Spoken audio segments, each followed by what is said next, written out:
only one death? Is that like the standard for these? Like only one death?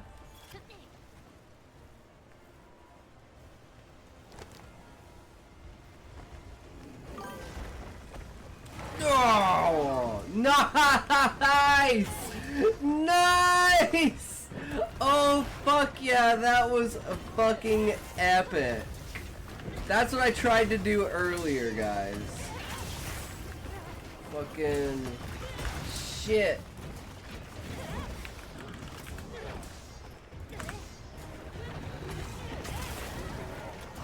Trying to fucking clip it. I got thrown off and it was...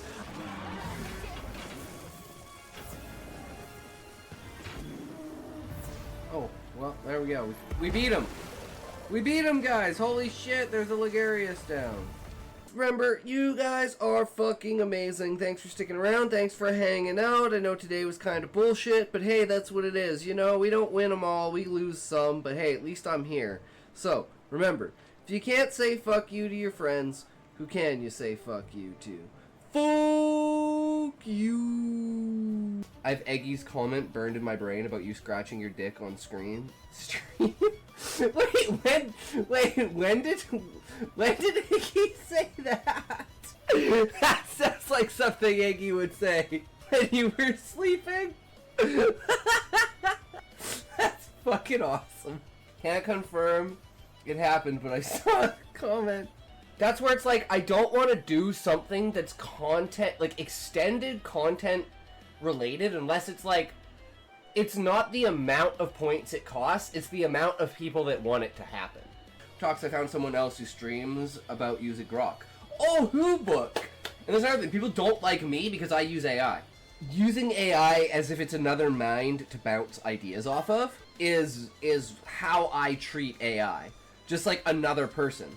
Because you never, and people say, oh, you know, all this stuff about AI not being good. I'm like, yeah, but I could go up to my niece, I could ask these questions to my niece, and she'd have no fucking idea. You could do the exact same thing, and same with like someone who has absolutely no interest in writing. I can't talk to someone who has no interest in writing about my writing, except for AI. AI has no interest in my writing, but it facilitates it nonetheless. Yeah, see, so the vocabulary is going to be different, because it's a different thing. So like if it was translated to English, it'd be a WPN, but so whatever your native language is should have some sort of reference thing. But the fact that APB is so prominent is because like mainstream cop shows tend to be in English. This is near professional quality, no exaggeration. You're writing young adult fantasy with emotional maturity, philosophical weight. Yeah, no, maybe the story is just actually good. Could be, I don't know, maybe it's actually... There's no way it's an 8 out of 10, guys. There's no fucking way. Thanks for being here. You guys are fucking awesome. We will be back again tomorrow, as always. Every day, all day, we get her done. We got the stories done. We started using ChatGPT. We'll see how that goes. And from there, we could move up. So we're pretty much done with this story now. So we'll do one final revision tomorrow and overlook it. See where we went wrong and see if we can fix any of it. And, yeah. Remember, you guys are fucking awesome. Don't ever stop being you. Write to your heart's content. Never let anyone tell you that you can't write. Even if it's bad, it's still fucking good. Always be yourself. And remember, if you can't say fuck you to your friends, who can you say fuck you to? Fuck you! I'm just bad at scene transitions in general. Like, I think that's something we really need to work on, is scene transitions. Like, a good example of that was with Joku's story, where all of his characters, all of the scenes start with his characters waking up, but it's very important to the story because of the black hole event that happened at the very beginning of the book at 1400, December 15th. So it keeps going back to that time because everything seems to be in some sort of fucked up time loop because of the black hole that they generated at the center of the Earth. But what's great about it is I like those names, but they're just so ridiculous that there's like, maybe that would be like the name of a weapon, like a relic weapon, or the name of something like that. New word for you. Gunyan. Gunyan? Gunian? I don't even know. Guniang. Guniang. people to Like remember, I read in that colors. person is that person. Some people read in person is that length. person. That's a cultural thing, book. I think that's like, for instance, like with the Flame and the Fire or Frost and the Flame that I'm reading with like the like. It's also the one I see. That's why they usually do like the two names like Yi Hwan. Trying to name StarCraft players. I don't know many of the Korean names. I want to rip my eyeball out and remove all the built up gunk and pop it back in. Just like I want to take off my nose, clean it out, and stick it back on. See, I knew it! I don't do this. Guys, what if I just didn't name, like, any of the characters? We would name Aetharg, we would name Torg, we would name Chalcom, Vimkal, like in Harry Potter, there were teachers we never met or learned the name of. Also, most Muggles didn't have a name. True. He has. He is a professor and an editor, but he also has written The Linchpin Writer, which is his book on writing. I just, like, would rather not post that. I'm helping you meet creepy people from the internet. It's just, you know, I live with my parents, man. Very easy access, just like a skirt. Yep, sleep with a bat from now. Dude, I don't need a bat. Fuck needs a bat? Fucking noob needs a fucking bat.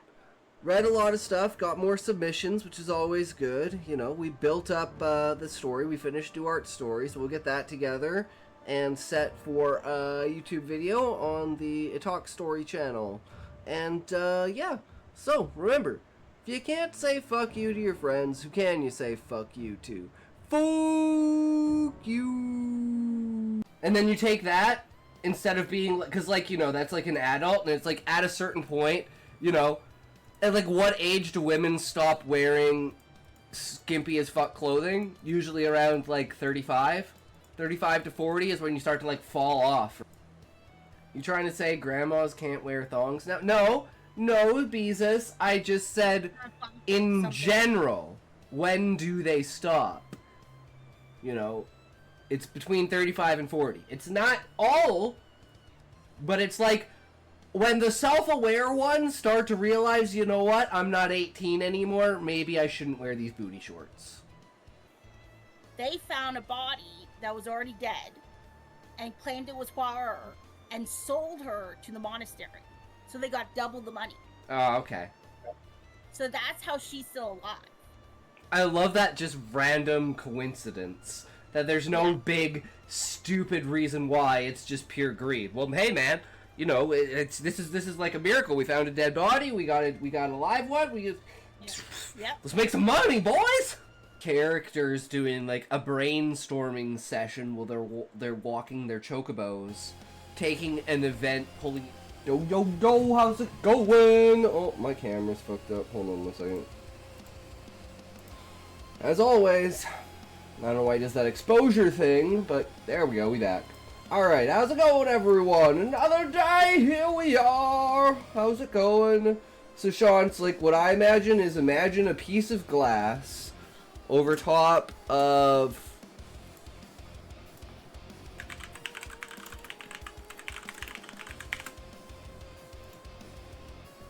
this.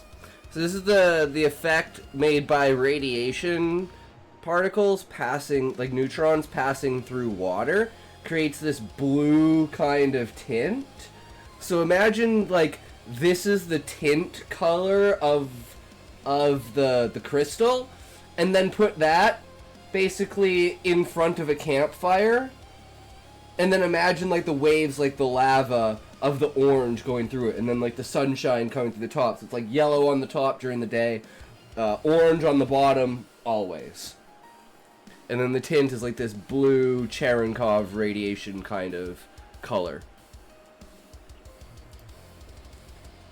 And then the entire thing is just it has the main stalk, and once you hit the top, then it branches into canopies, and it's just like an oak, infinite amount of branches spiraling into each other. That's why today we are doing trees. So we're gonna learn to draw trees, and I figure what's the perfect thing I should be able to draw when it comes to landscape? I should draw the fucking crystalline tree. figured that was what you were going for, but AI is very limited, especially when you're getting it for free. Yeah, that's why I want to be able to draw it, give the template to the AI, and say, make this color. That's literally all I want to do. I just need to be able to create that template outline. And then shading will kind of help with depth and perception and stuff like that, right?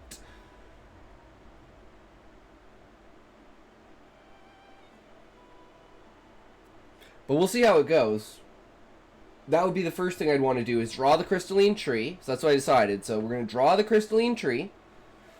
And then we're going to see what AI can do with the drawing. And see if it can make it into what I imagine it. Then I want to draw the species. At least the octopi. Try and do the tangling thing like with their legs. So we'll just kind of draw tentacles in all kinds of directions and stuff. What are you drawing tentacles for? Guys, the thing in my book is a fucking octopus, okay? Don't worry, I'm learning to draw tentacles for an ethical reason. I swear, guys, it's totally ethical, okay? It's fucking ethical to the fucking moon. So you need an oak in winter when the leaves have fallen. Then draw that as an impact crater that exists and scale it by decreasing the definition of the particles. The thing is, Sean, that the impact crater is so large that it literally looks like a volcano. So the ridges are raised, but they're only raised like 600 feet. But the pit goes down like 3 or 4 miles. Like, this isn't surface lava we're talking about, right? The lava here is like the mantle. Like, you've gone through fucking pretty much the crust, and you're in the mantle at that point, basically. That's why it's an infinite source of lava, because it's just so deep down, and that's what cultivated it to grow. But yeah, an oak in winter is basically the idea.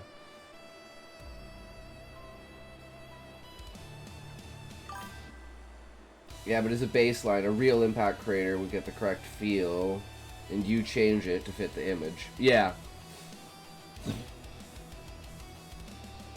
Yucatan Peninsula! Remove all of the water.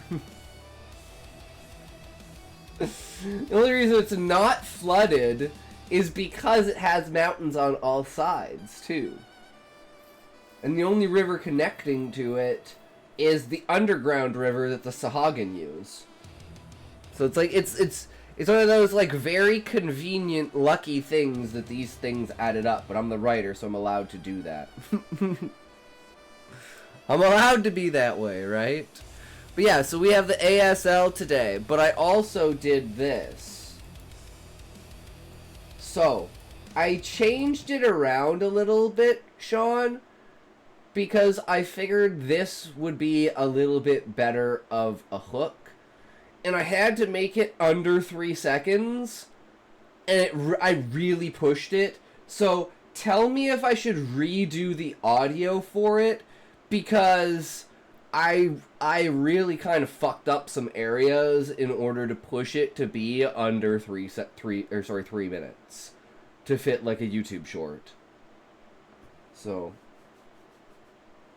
let's see how well I did. June 14, 1957. I thought I was chasing her shadow. These were real. They stood across the street, smiling with empty eyes. Always the same blank smile.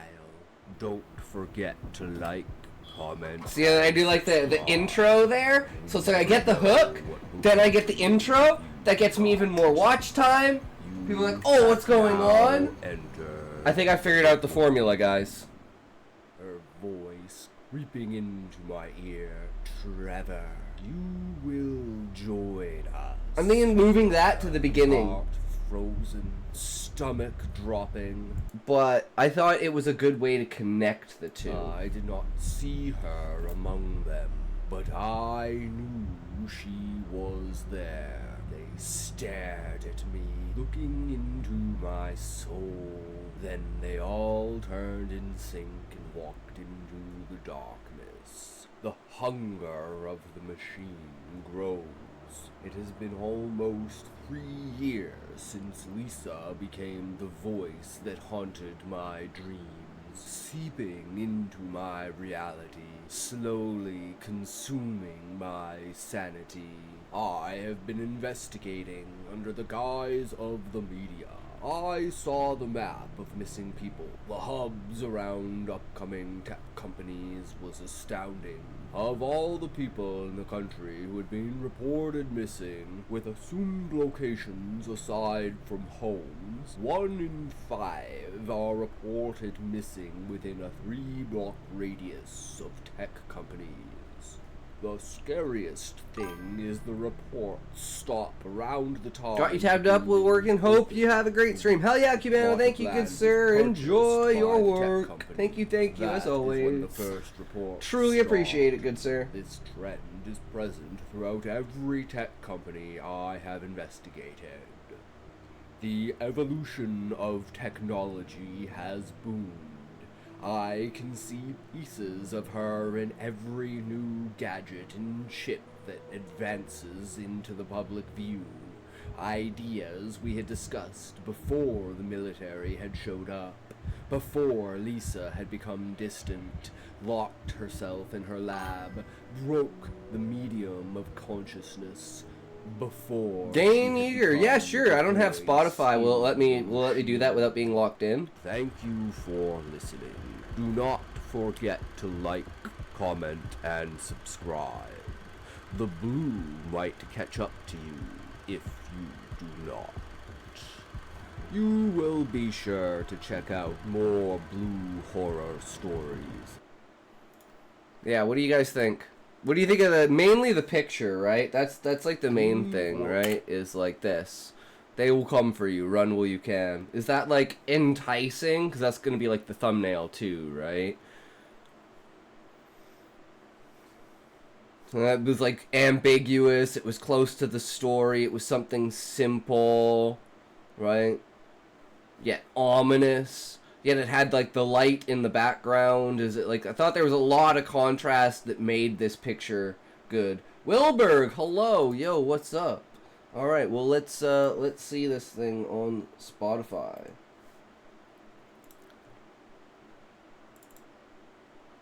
Sign in to see lyrics and listen to the full track. It looks like I can only. I'd use a deep, airy sort of voice, but speak quicker. I bet that doesn't translate well.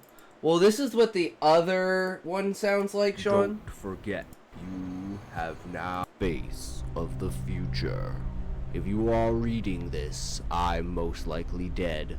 If you see this ageless young woman with long blonde hair, her name is Lisa. She's my sister, but she's also the enemy.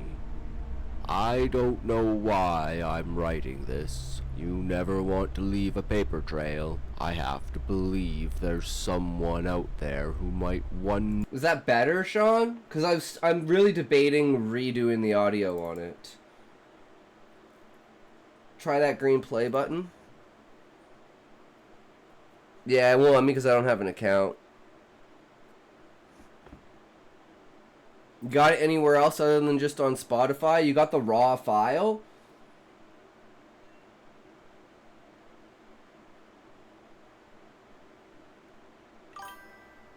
Talks! Everyone who has heard my voice is either called it endearing or calming or cute or adorable, and I'm going to kick my bed until it no longer wants to sleep with me.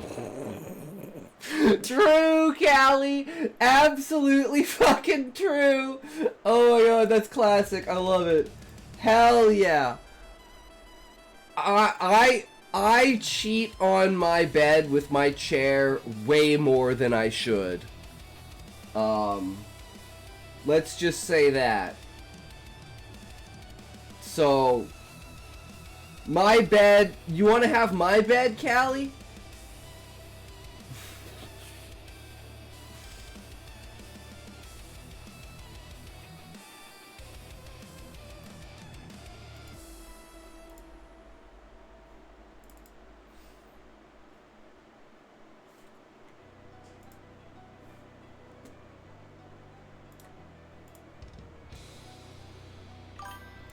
No! So, Sean, do you mean something kind of like this?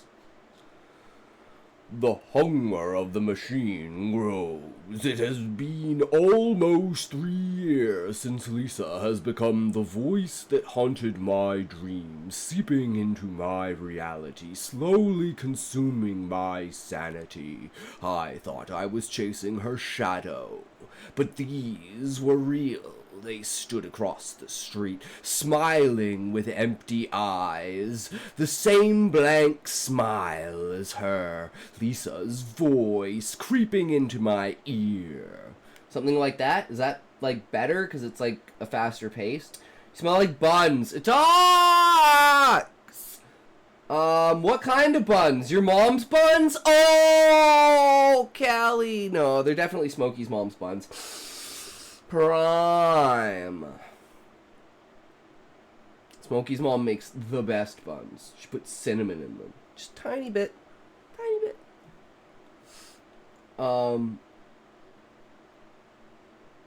But yeah.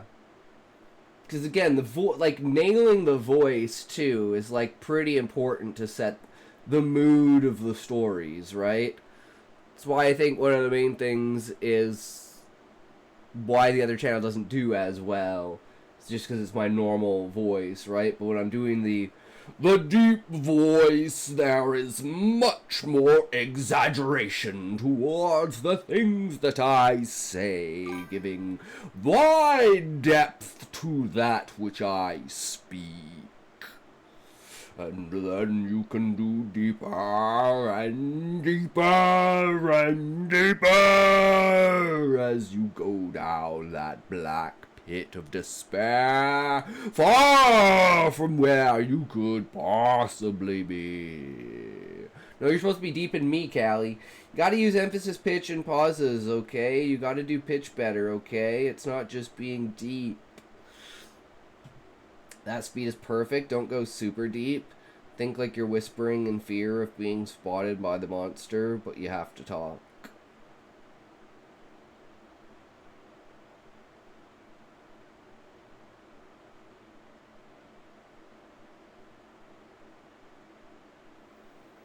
Yeah, I think that one's a lot easier to do, like, closer to the mic, right? Like...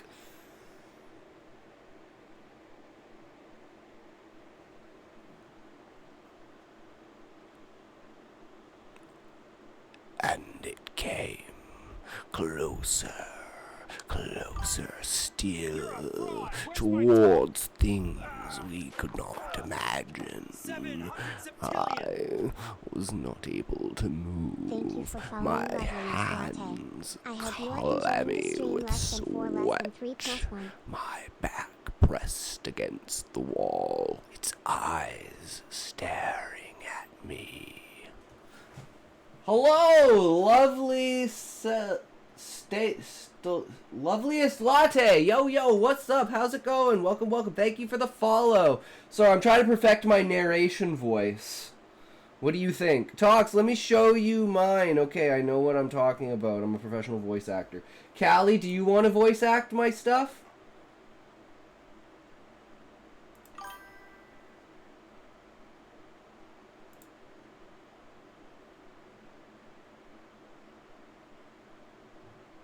It would be more apt to say these were a people Faster than that, but past just about than perfect for the dead. effect. This is a town of humans living on ancient Earth. It's a little quiet, Anyone Callie. who has felt this dirt breathe and bleed with them has special privileges. It's because of the ghosts. The undead couldn't interact with the living without some unnatural effect.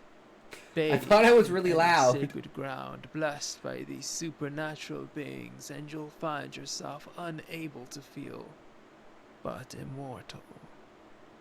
And it's not just You know what the we earth should do, that's been Callie? blessed. I just had an We idea. do not call the sunless sky the night or dark. Do you want to do a series, We and I'll say do a that series, things and then are we'll light. see who gets This the is best the reason we results say the stars out of are that void series? war. What could never leave you deprives you of the urgency to enrich yourself. It's smart to invest in a star that hides away, as the next season or even day, it would come back much brighter. You'd never say the sun would wake with his eyes half shut, so still his light shines unfaded. Nice. Hell yeah, Callie. Was that a part of Student Sonetta, or was that one of your poems or something? Because that was fucking beautiful, man. That delicious voice looming over. The loveliest latte. Are you a writer? Are you a reader? Are you a purveyor of stories? Do you enjoy creativity and imagination? Are you a purveyor of the world of words? I'm Intoxication, and here we do beta reading and reacts for improving and interrogating the industry, as well as writing and art of our own. We are currently working on a series for YouTube on a biotech horror story. Gonna need to add character whenever someone is speaking, so you can change your voice and emotions accordingly as you're reading.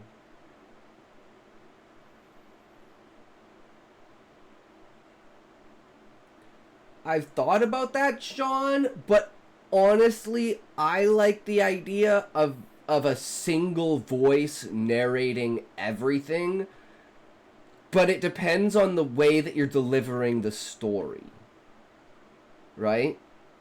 If it's like third person, but if it's first person, I feel having the single voice is just like, that's because it's one person telling you the story. Does that make sense? But I know where you're coming from, because that's the vibe I'm going for with it, is like a single narrator, right? Telling you the story. So it would be all in one voice. But I wouldn't mind doing like different style, like that. I want to do different styles for different videos, right? Because we've proven that the writing isn't enough.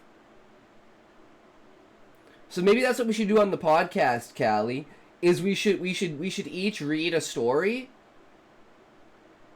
and do the voice act like thing for it and see who can get the better result on the story. And then we can have people vote on it. That'd be a good thing to do, Callie. I'm down for that.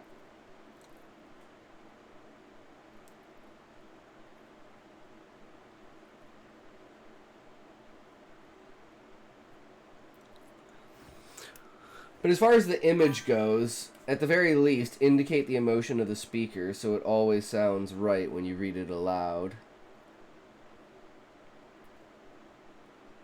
True.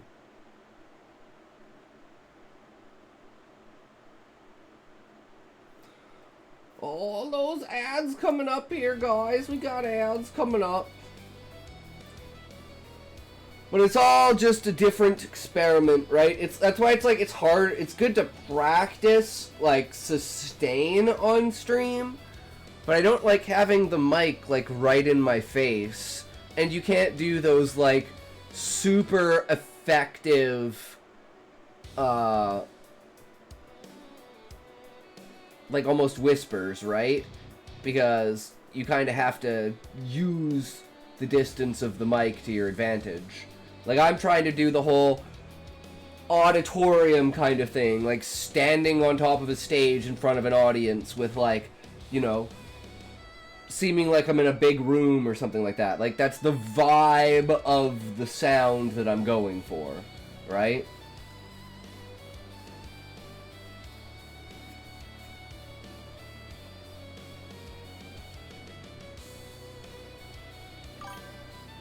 Angry, dominant. You will perform better than that, fearful, panic. I tried, I swear. Yeah, pretty much. And I don't, I try to do it very subtly, too. Like, I don't try to, like, overdo it, right? It's like,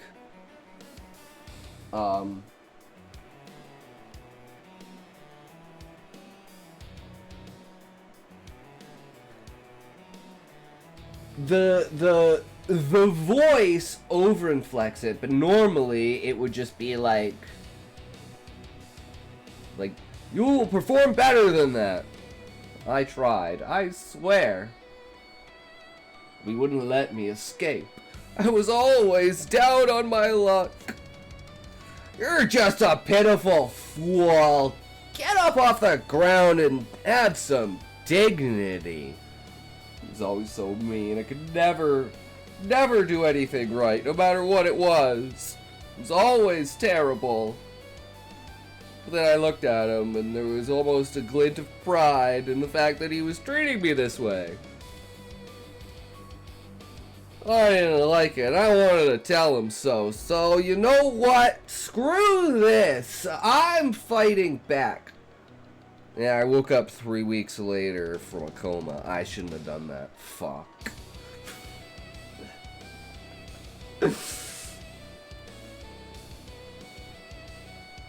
I was just gonna say, commentating is a good way to do that, because you get, like, the hype, and then they're like, ooh, you really shouldn't have done that, man! Ooh, I don't know so much about that! Oh, this is gonna be a great play, let's go in for it! Oh, I can't believe he pulled that out! Oh, the knight is coming in clutch!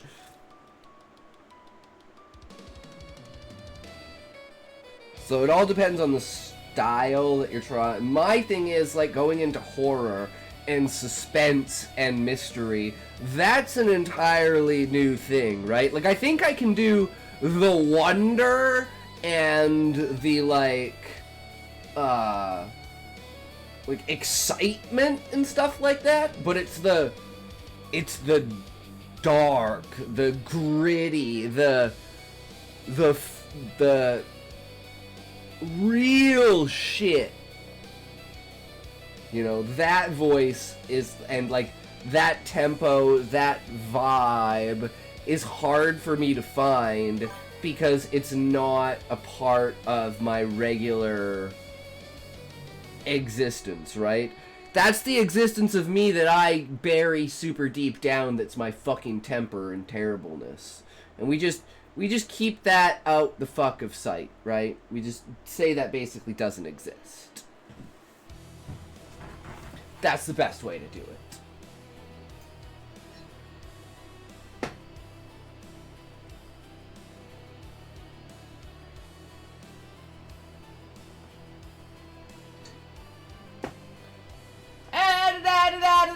Ads, get your ads up in here. We got ads coming up. We always get to skip the ads. Why we never watch live? Cause you don't need ads. You got an ad block. That's what it's all about. Fuck you. Lost so much money cause of me. You lost so much money cause of me. Cause I have ad block. You can fuck off. Why do you think I never get ads? You do, cause you suck. Fuck you. That's right, bitch. 3, 2, 1, toke.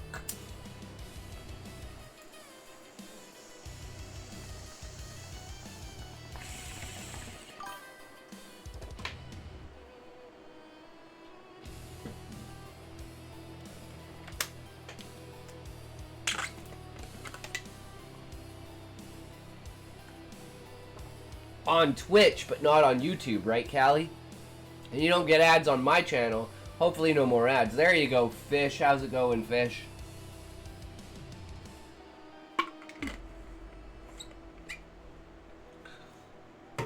And no more copying. Hey, man. It's not copying. It's great minds thinking alike. We're both savants in the fact that we're just thinking so far ahead of the curve that we're matching up, because we both understand what the market's going to look like in a year and a half. So that's what you got to plan for. You got to have everything established and ready to go. Hey,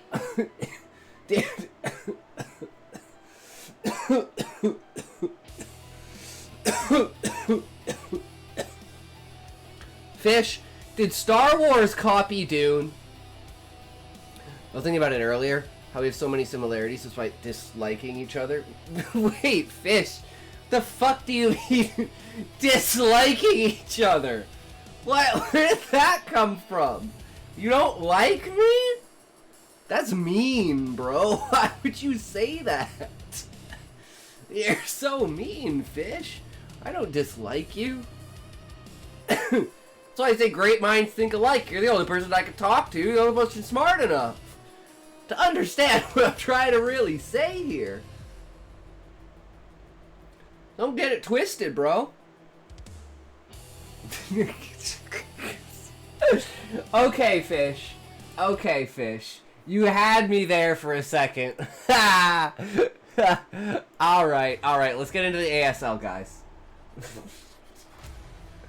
The big day. The big day. We're back. We're back with the ASL. Let's go, guys. Semi-fucking-finals. What's up, everybody? Welcome to day one of the round of 4 here in the ASL. We had a little bit of time off. We missed you guys. We hope those of you who celebrate Korean holidays had an amazing Chuseok. Chuseok! That's their holiday. Their spiritual holiday, yeah. I believe. It's been like, that's such a weird break, like that it happened to be scheduled like this. Worked out well for me, but I am ready to finish this tournament up and see how it's going to end. Yeah, because like there's no Artosis' wife is Canadian, you know, like no matter what so it's literally like it fell into on Thanksgiving. Very deserving champion. Because he's in Prince Edward Island, so he'd be celebrating Thanksgiving yesterday. Day before yesterday, but this came out Saturday and Sunday, I believe, when the games were played. In the history of all 25 years plus of StarCraft. 9 wins, 5 losses. Barracks is fucking destroying, man. This is it's crazy insane what he's doing. The round of 8 for Terran. He's looking very strong. Maybe he can cause an upset here. Yeah, I was just thinking, what do you guys think about like an esports book? Invincible. I was actually thinking to myself a lot about this match and what this ASL has been, because the Terrans got pretty hard wiped, right? Like when you look at the way it's like a book about a fake game that's esports. It's like the biggest esport in the world. We've seen throughout Barracks' interviews, and if you've followed the scene outside, and it's like follows like the greatest player in the world and why he's the greatest and everything. Given to him by Flash. Exposing cheaters and match fixing and working with the thing for trying to make sure that the game doesn't die. Can Flash outthink Would that be a good story, guys? Where Snow's execution is this good? I don't think that's a possibility, honestly. I don't know about you, Tasteless, but like as good as Flash is, as smart as he is, can he give Barracks enough strategies to overcome the best PvT player ever? I don't know, man. It's going to be a real uphill fight, a real David versus Goliath match here. Snow expected to win, and this could be the ASL he finally takes for the whole thing, or we're going to have a big upset here by Barracks. Yeah.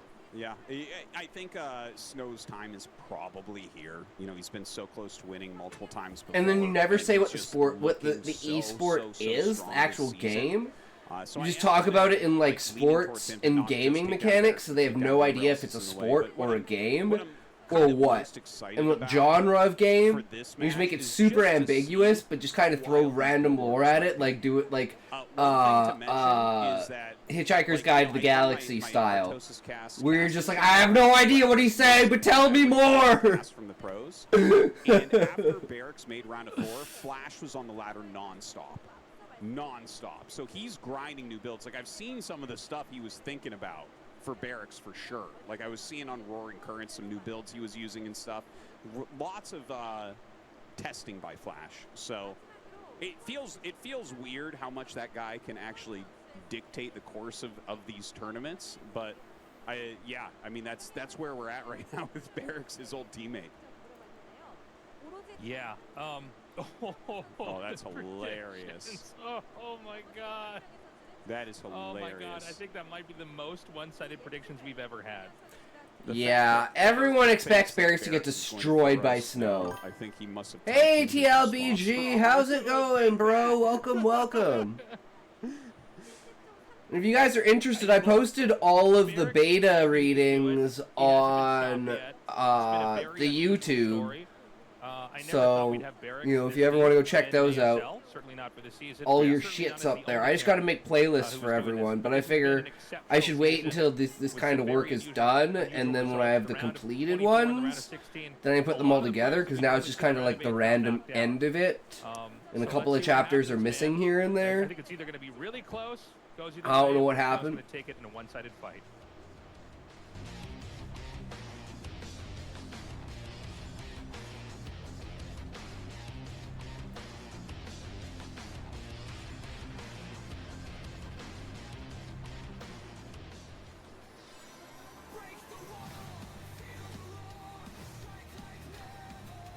Oh, I'm so excited. Yeah, this is... And in fact, this is 3 hours. Means this might go to Game 7.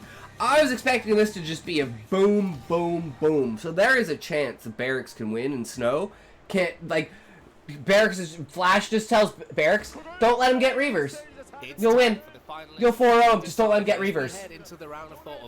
And that's what it's going to be. Please put your hands together as we bring today's protagonists on stage. I still think Snow's going to win. I think it's going to be Snow Soma finals.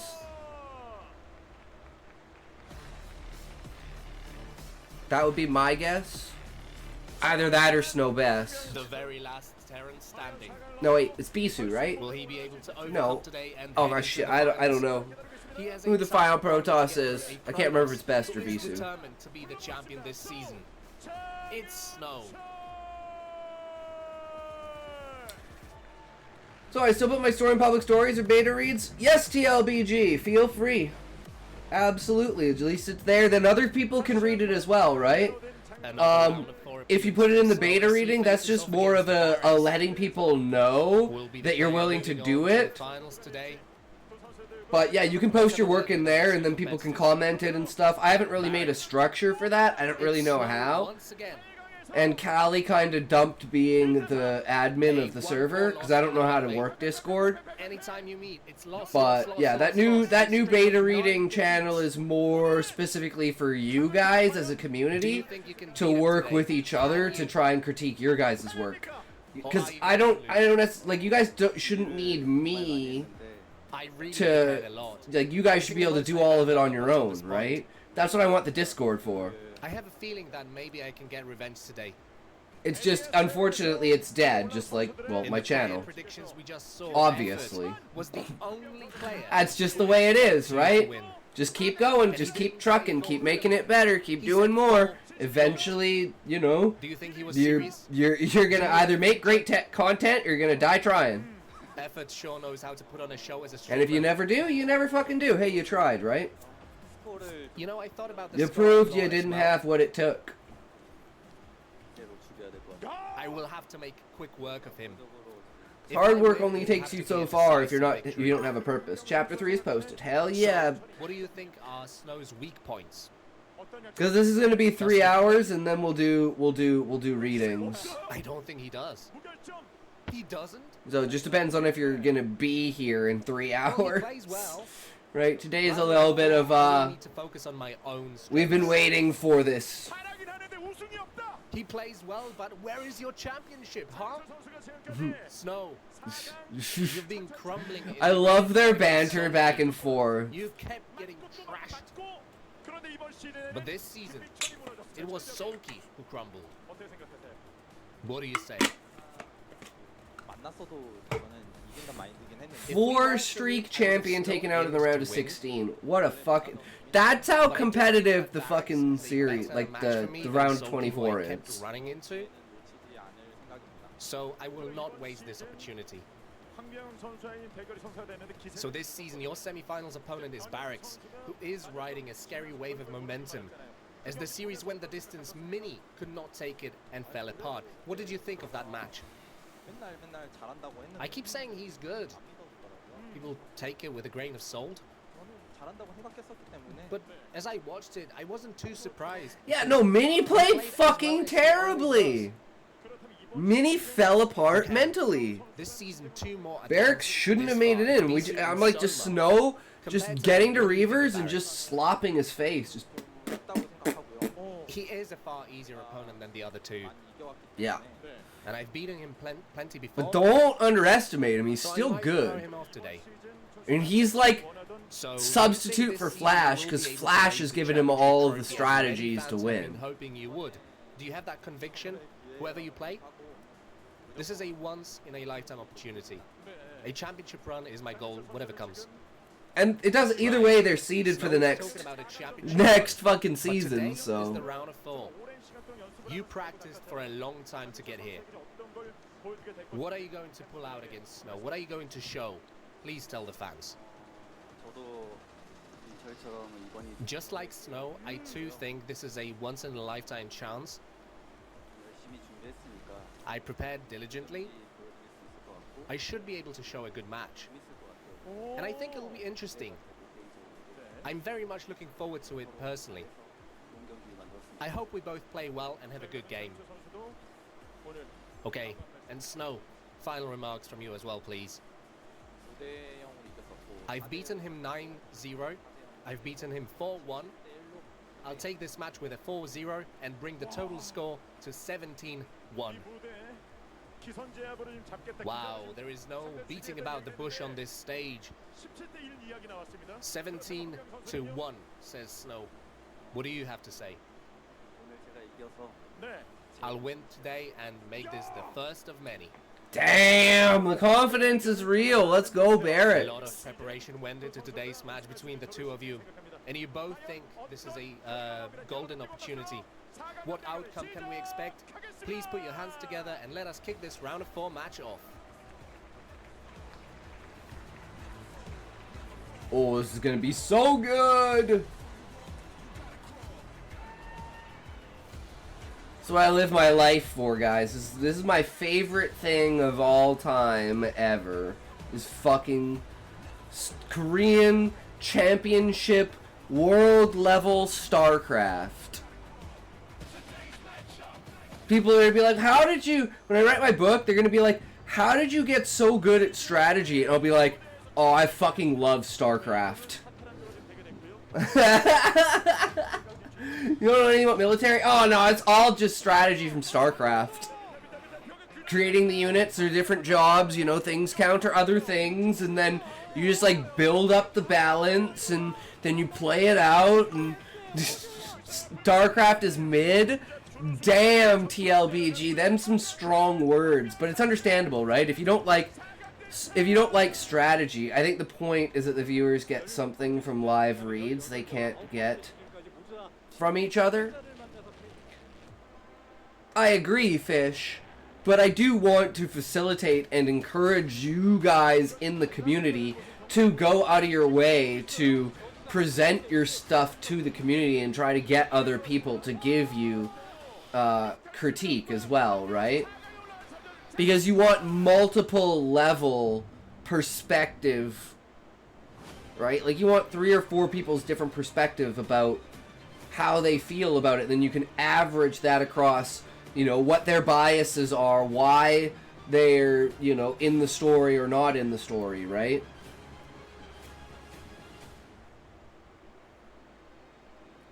So I think it's probably a crutch. And you guys can also go, and you can also go into, you guys can also go into the Discord. You know what? I'll make a beta reading here, guys. I'll make a voice channel for beta reading.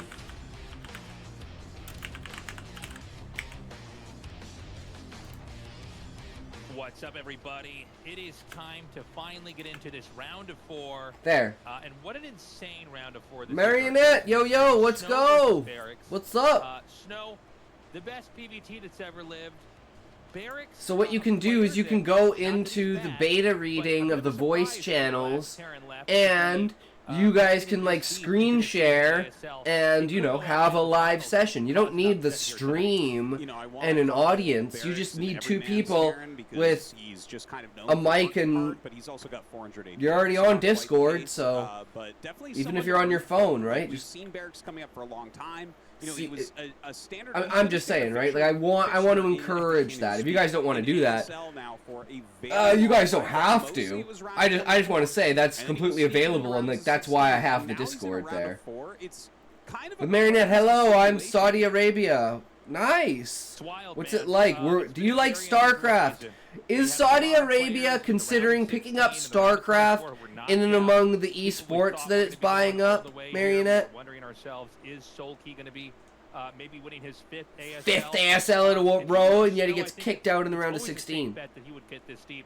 The rest of the players, it's a little bit unusual. Yeah, this At is least such the an time this is in the StarCraft that we're in upset right now. ASL If you of were to get upset to this finals, ASLs. that may be one Like, of the biggest okay, it is shocks, Bisu, not biggest Best. upsets for Yeah. whoever gets this Best far was eliminated in by any Soma. ASL ever for a Because, final. yeah, it was Soma versus Best, Yeah, Soma versus he's- Bisu. He's had a crazy run. So Like, tomorrow he's is the guy Soma who versus beat Bisu. Solkey in a non-Zerg versus Zerg matchup here. He took down Mini 4-3, which is insane. If he makes it that finals, who knows? Anything can happen. Soma This is versus the hardest Barracks. test for a Terran player right here. Bisu versus other than Barracks. against Solkey, but he already passed that test. So, what can we say? And of course, don't forget we're going to have Soma versus Bisu in that other match. Absolutely bonkers. Cannot wait for that. I honestly think that's going to be a better match than this. But this has a Terran player in it, so I'm actually more excited in a lot of ways. I think so. Artosis is a Terran player. Crazy. I don't know what that I'm says, very excited for Marionette. that.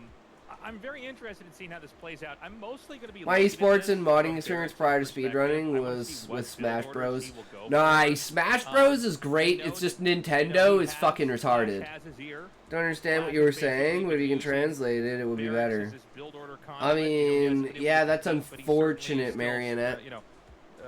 working out strategies and trying to figure out new approaches to the game, and so he's been helping Barracks quite a bit. So whatever new ideas, But maybe you'll learn more Flash has English. been Melee executed modding by was pretty Barracks, good, which is yeah. a very interesting situation for this round of 4. Yeah, I feel like in a lot of ways this is as impressive as the random run that Flash went on, where he got Round top of four playing 4? Random. It's like, okay, now you're not even playing in the tournament in your top 4. Like, what is Yeah. what is that? And guys, we're not actually overstating this. It's just like basically Barracks has been talking about how Flash has been giving him all these builds. He's been getting a lot of help. He's not really a strategic player. We've seen this for years and years in ASL. Every time he has like a good, I still remember he had his first good run in the round of 16. I was like, these are some of the sickest builds I've ever seen. Is he a genius? And then we hear in the interview like, oh, Flash gave me these builds. Right? So it's like it's just kind of the reality of the situation. But Flash's Is apprentice. good. Fair. He plays well under pressure. He's super fast. He works really hard. He has good, clean execution. Stopped because of the melee modding community and was he gets toxic the as coaching fuck. He needs, and here he is. Like I'm Yeah, super StarCraft happy Ladder with is him. toxic I as think the fuck in sky's the English, limit for this but, guy. you know, it is what it is. And again, he's got this amazing run this season. Even if he loses 0-4 here, I think there's no shame in that. Yeah, no, he made it I into the wanna round see of how he 4. He's does against in Snow. next year's season and the season Of all after people, that. I Snow mean, does not if let Barracks shit does become, slip through his fingers like kinda Mini like a does. Rush, where he's suddenly always here. He's always present deep in ASL tournaments, even if it wasn't the guy we were thinking about, as a top Terran player necessarily. But I love the just a few strategy seasons behind ago. it, the Times thinking of the change, players, landscape of the who's good does reasoning shift, behind, and this you is gonna know, be and the fact that the game has interesting never moment here on the changed evolution and here. never been When Flash steps updated away, means there was that the some only speculation thing that that, changes and gets Flash updated will is be the able to, players play in the carry map. the torch here, And what it race must you're have playing to be light, but it against. turns out there were a ton of Everything great else Yeah. There was Royal, is always the AYJ, same. All the there was mechanics are Rush, always the and now same. we've got Barracks, and so even It's with like Flash chess. out of the picture, it proves the race is extremely viable. There's a lot of different approaches and different play styles that Been speedrunning do Sin blend well with someone who 2021, wants and to my get god, deep it's in fun a in terms tournament of and game be on variety and top of the world. communities. So I have no idea what Sin is, but yeah, speedrunning's good. I watch challenge runs. I love Diablo 2 challenges. Yeah, it's hard Using to say, by only the way, that unique chart that items, we only just set saw with all the items, you stars, know? The filled-in stars One were hit championships, kills. For his Using them opponents, all and on the Amazon. non-filled-in stars were second places. So he beat Necromancer Royal with a bow. twice, who's a champion. He beat Rush. You know, who crazy has challenges. 2 Like, second Looter places. just came out with a new one. He I beat can't remember what it Mini, was. I who's a watched it last champion, night. With 3 second places, and he beat Solkio's first places. In fact, the only person that beat him fuck has was no it? championships, and that's true. So I think that was a very fun chart that we just had up there. Barracks really, when you look at like Fuck, I just cannot on remember. paper who he's been beating here, these are some of the very toughest players. Snow That's how much I pay He's attention, guys. supposed to take this. It's just my If he sleeping doesn't shit. take I this, just put this it may on, be fall one of the most asleep tragic to some defeats in his Diablo career. 2 Yeah. commentary Because I and think some this is by gold far dropping sounds. The easiest, most doable. I gotta grab a drink, though. I'll be right bracket back. he's ever had. And I don't want to take Before the anything away from game him. starts! You know, this guy has brought us, I think, the most impressive PvPs ever. Yes. Like, at this point in time, if you're to take the most impressive PvTs that we've ever seen in the game, he takes like half of them. If you were to make like a basket of 20 or 30 professional matches, I mean, he's just insane. And look, this is a bracket that looks way more doable than previous ones, but Snow has fallen year after year here, unable to get to where he wants to be as far as ASL goes. I feel like this is a guy we should have said has won 3 ASLs already, you know, over the last, let's say, 8 years, but it hasn't happened. And if he doesn't take it now, I think that's a very, very damning outlook that's future ASLs for him. That's so accurate, Tasis, because he's been stopped by only the greatest players in the world. Like, Rain stopped him in a finals. Flash stopped him. Right? Rain is like the strongest Protoss ever. Terran, Flash. And then Sulky is the guy who knocked Snow out the last 3 seasons. Like, we didn't, like, we've been expecting Sulky since about Season 2 to win a championship. And it took him a while to get there, and then he won 4 in a row, which is the most dominant we've ever seen. But we were actually expecting at the same time Sulky came up and started winning them all for Snow to do that. Snow was dominating everything at that time, but Sulky stopped him time and time again. Now Sulky's out of the way. He's out of the way. And here's Snow is. He's got a Terran, and then he's got 2 players that aren't Sulky to go up against. And so this, I think you're right. If he doesn't win this season, this might turn into something like what Sue had in StarCraft 2, where it's like, uh-oh, does he have a bug in his brain and he just can't quite do it, even though he's the best? Best of the best can't win a Some championship. kind of mental blockage that stops him from really, on the most important days of his career, playing as well as we know he can play on other days, you know, on lesser matches.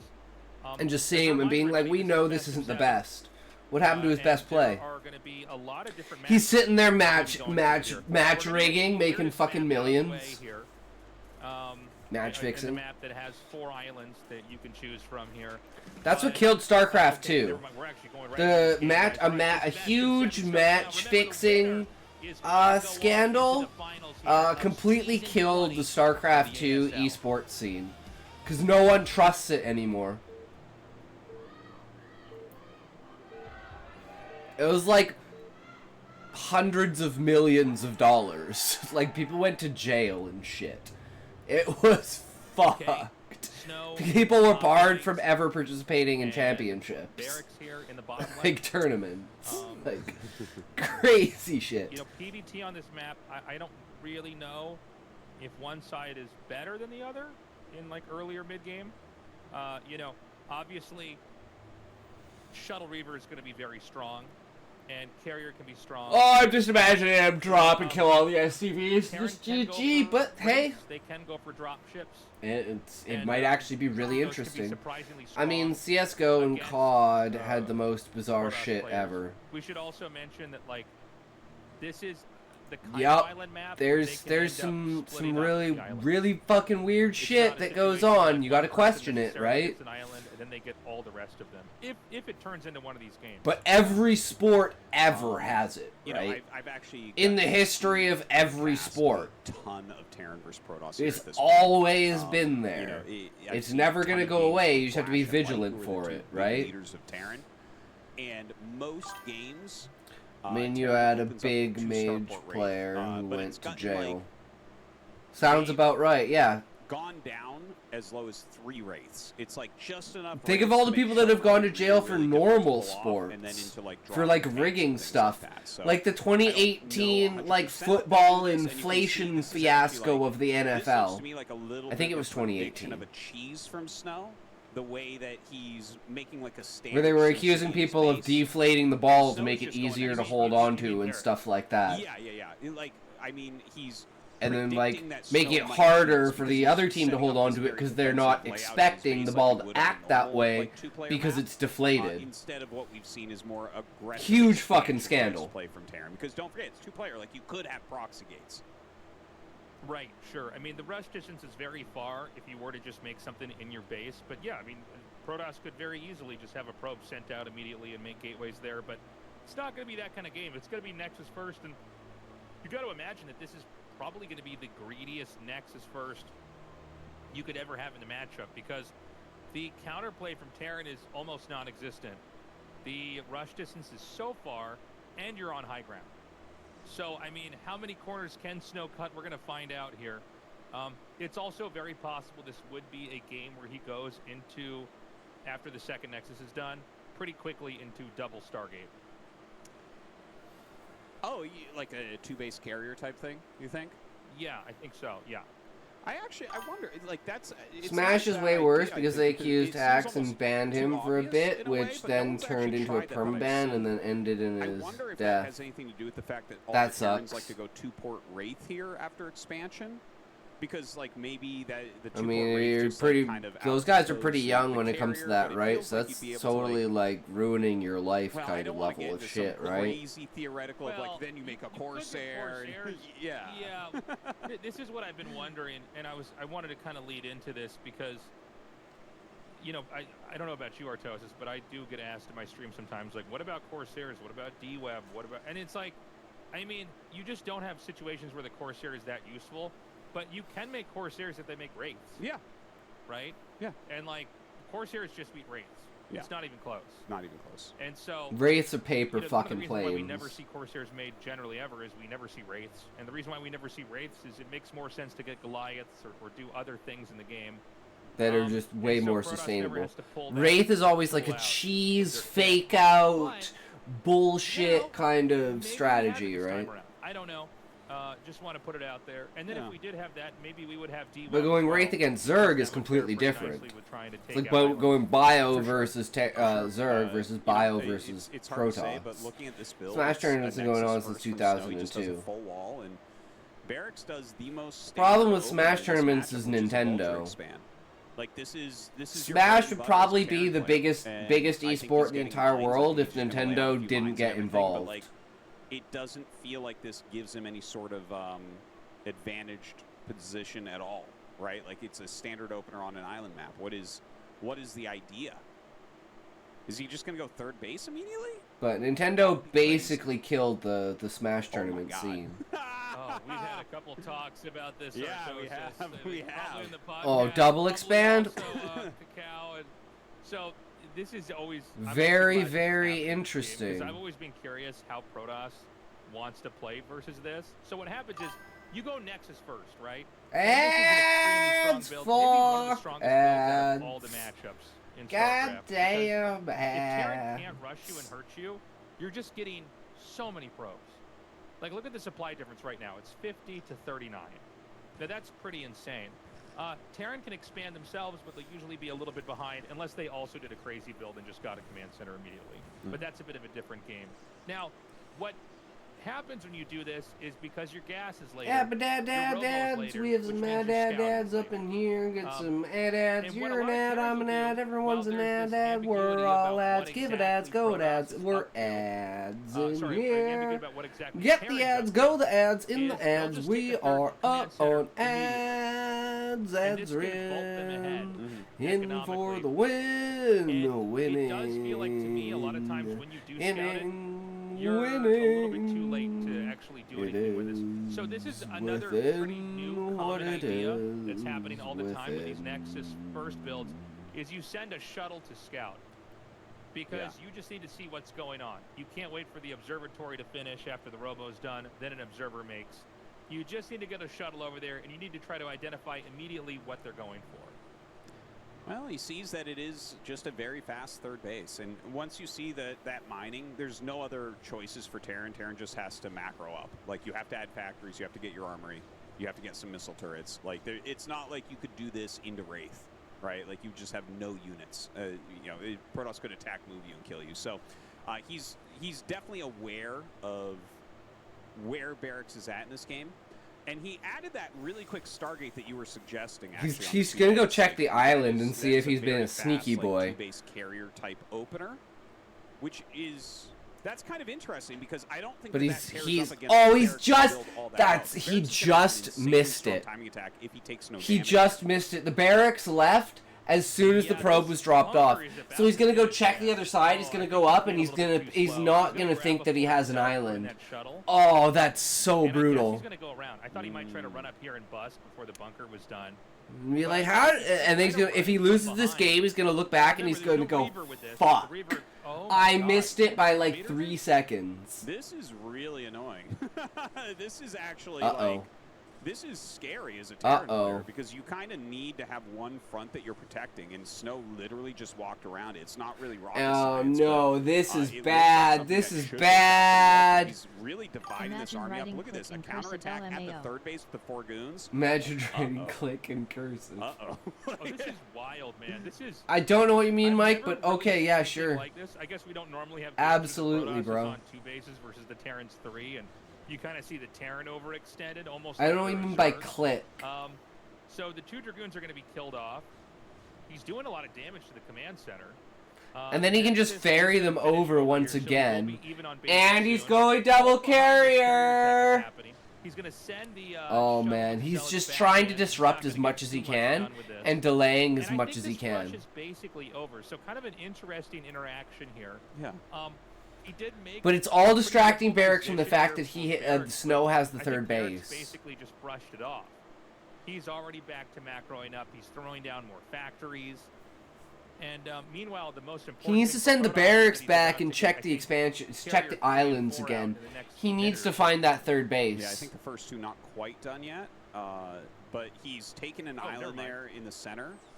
I actually really like that island position that he chose because that's like the midway point where the carriers can play offense and defense very easily. Yeah, I really like the island that he chose to take. Barracks is okay. He didn't take too much damage, but that did slow him down. The attack did slow him down. I think it was a good attack from Snow. And Snow is just taking islands. I don't think Snow will take any more of the land on this map. And in fact, look at this. A scan comes out. The problem is that carriers over time will outscale Terran mech. So you have to have a plan here, like maybe a timing push. But you're going to have to timing push against counterattacks. You're going to have to timing push uphill against someone who has a bunch of island bases and can continue to support carrier production. So he's unloaded the first wave. I'm retarded. I'm sorry, Mike. I'm retarded. It feels so risky, especially with just any Goliaths in here at all. But here we go. He's going to unload a couple more Dragoons. And he's going to try to target down that tank. He's going to get a couple more in here. Oh, and I this guess is all bad. you have to do is be annoying over here. You just have to keep dropping stuff. He's going to drop a few more goons. Ooh, he finally got the shuttle. The shuttle is picked off. He's just delaying for the inevitable. He's keeping Barracks busy while he makes 4 carriers, and then he's just going to fucking start picking them off because of the third base that Barracks has. Is a very strong strategy. 2 tanks dead. Like there might be 3 tanks total. I never saw if another tank fell or not. Slowing Terran to just kind of hit your critical mass. So I like pretty much where Snow's at. He has lost a big chunk of his ground army. But like, look at the supplies. He's up 22 supply right now. Heaven, how's it going? Welcome, welcome. Bases, 2 of which can't be attacked because we don't even have a starport. Yeah, okay, he sees the carriers now. He's like, fuck. Did he bleed off too much, though? I guess as long as you're trying to rely on counterattacks, you just have to make sure... He's got so many Goliaths. It's like the problem is, even if he didn't scout, he was building... Notice that he's targeting down... Oh, he was targeting down the Goliaths. He's going to go for some tanks instead. Big, sick, Mickwick, chick dick. Ooh, just looks barely like that one actually does, man. Clicking dick. Yeah. Kind of a funny game because there's no Citadel, I think, so there's no Zealot speed, really. It's a very bare-bones, basic army. I mean, we write what we want, right? Really, this is we just, know sex sells. To kind of add as something that's writing more dick complex in cursive. Just carriers. Because now there's Dragoons and Zealots down here. That means, you know, when you see this many carriers coming, you start to give. But look how many Goliaths he has. Like, usually you don't. You have like 3 or 4 Goliaths, but like, I'm pretty sure he didn't scout him going carriers, and he still built like 8 or 10 Goliaths. This push is probably the most important point in this game here for him. He needs to make this work. For sure, like the carrier count is going to keep going up, and he's pulled armies into 2 directions. This one's going to catch reinforcements. Reinforcements. Really, really smart play there from Snow. bringing his carriers up as well as Barracks tries to push the front door down. You know, he is kind of pushing Damn, uphill, this is but scary, Snow wasted man. a lot of those units early on. Barracks slowing down. So we'll knows see he if has this to ends up go. working. He's Can he so actually push into decisive. here? I think Snow should be able to hold this because his other group stopped any more units from coming in. Yeah. So he just has to come in through the back, As and are out there, all he has to do is be patient with the carriers and pick fights when he knows he can take them. yeah, There's and he's just no gonna bleed Dragoons, off units. There's no way for Terran to kind of dive in. But Terran You needs to see it's use only this as a Goliaths moment back to home. take He a can step just back. Take out a couple more of these tanks. Yeah, He's so gonna all he's get down got to do is three. just like get rid of If all you the get it tanks, down then you to can even 2 or engage. 1, I think you're safe to try to attack Yeah. it and hit with everything. Carriers are so fucking And strong. that's exactly what he's going to do. Does he get one? Yeah. Oh, he Yeah, does it. 31 really a great HP. time to attack in and just kind of sandwich everything. Fuck, that This sucks. looks like an impossible game. You for have Barracks to kill the almost already. carriers. It's not 100% over because he did take a 4th base during all of this, but I'm not sure what magic you're going to have to pull off here because Snow with 2 island bases, like those are just invincible. You know, with carriers out, there's just no way Terran can really attack those, and his main frontal attack has already fallen. Yeah, and you get that one big We're up push, to and then you 6 gotta carriers. pull back. And this is where it gets kind of scary. Look at Snow's income; Because he's just maxing you can out. start to just pick things off pretty easily. And there's quite a bit of Dragoons. That's about one control group of Dragoons underneath this. It's funny because He's gonna have Protoss is 8 so carriers. locked into this tech right now. Like he basically teched into carriers, Dragoons with range, and then slow zealots and stopped. And he's producing off of something like, I think, what is it, 5 gateways? 4, I think. 4, because one was destroyed. Yeah. I guess The one at of the front of the naturals base. killed off there, but yeah, he's Yeah. like just got enough to kind of. And he come out just on he the just map. sits over the cliff, kills and all take the fights, but, tanks, we don't see Templars, we don't see. and Zealots he doesn't or lose anything. Even though I think Snow has the money now to probably add that in. And he's gonna Yeah, catch we'd more like to see him reinforcements. do a little bit more than just the same exact move over and over. There are a ton of Goliaths in here. He's picked off the siege tanks pretty well. There's not that many. So he might just want to rely on his ground units a bit more. You know, keep building the carriers, sure. Oh, did he but, kill like, one of them, or if did he there's pull only it 3 or back? 4 siege tanks and you have some zealots in front, you can fight for a while. Snow's just Yeah, he's capitalizing buying right time pretty now. nicely. And you got to remember, the carriers, they can go for this counterattack. Now, this base Yeah, is this low is on a nice resources, but position there's not that spot many more bases for really the Terran can Snow. take. And so I think even though this is not going to be easy for Snow necessarily, it is a game where it's going to get harder and harder for Barracks the longer it goes on. Remember that Snow still has shuttles. He can still Carriers expand islands. scale It's so unrealistic for Terran to ever take incredibly 2 bases, insane. Connected to the landmass on the Protoss side of the map. That's just probably not going to happen here. So I think there's more opportunities for Snow to basically stay alive in this game. Both of these guys have huge, scary armies, very well upgraded, looking really strong, especially Snow on the carrier front. But, you know, Barracks has a lot when it comes to this mech army here, too. I mean, a misplay with the carriers, he could lose him pretty easily. He's just got to keep trying to buy time, basically, Snow does. I think it's really important to point out as well, Barracks' control of his army has been very, very good. Like, he's keeping it together just right. He's defending the tanks as best he can. He's reinforcing and moving back and forth really, really well. So there's like a lot of things that Barracks is doing nicely here. And he's But targeting Snow the does carriers have his as much bank. as he You see his can. bank is building. He's whittling this down. It doesn't feel like Barracks is making progress. It feels like Snow is making progress. He's the one that's building this carrier count.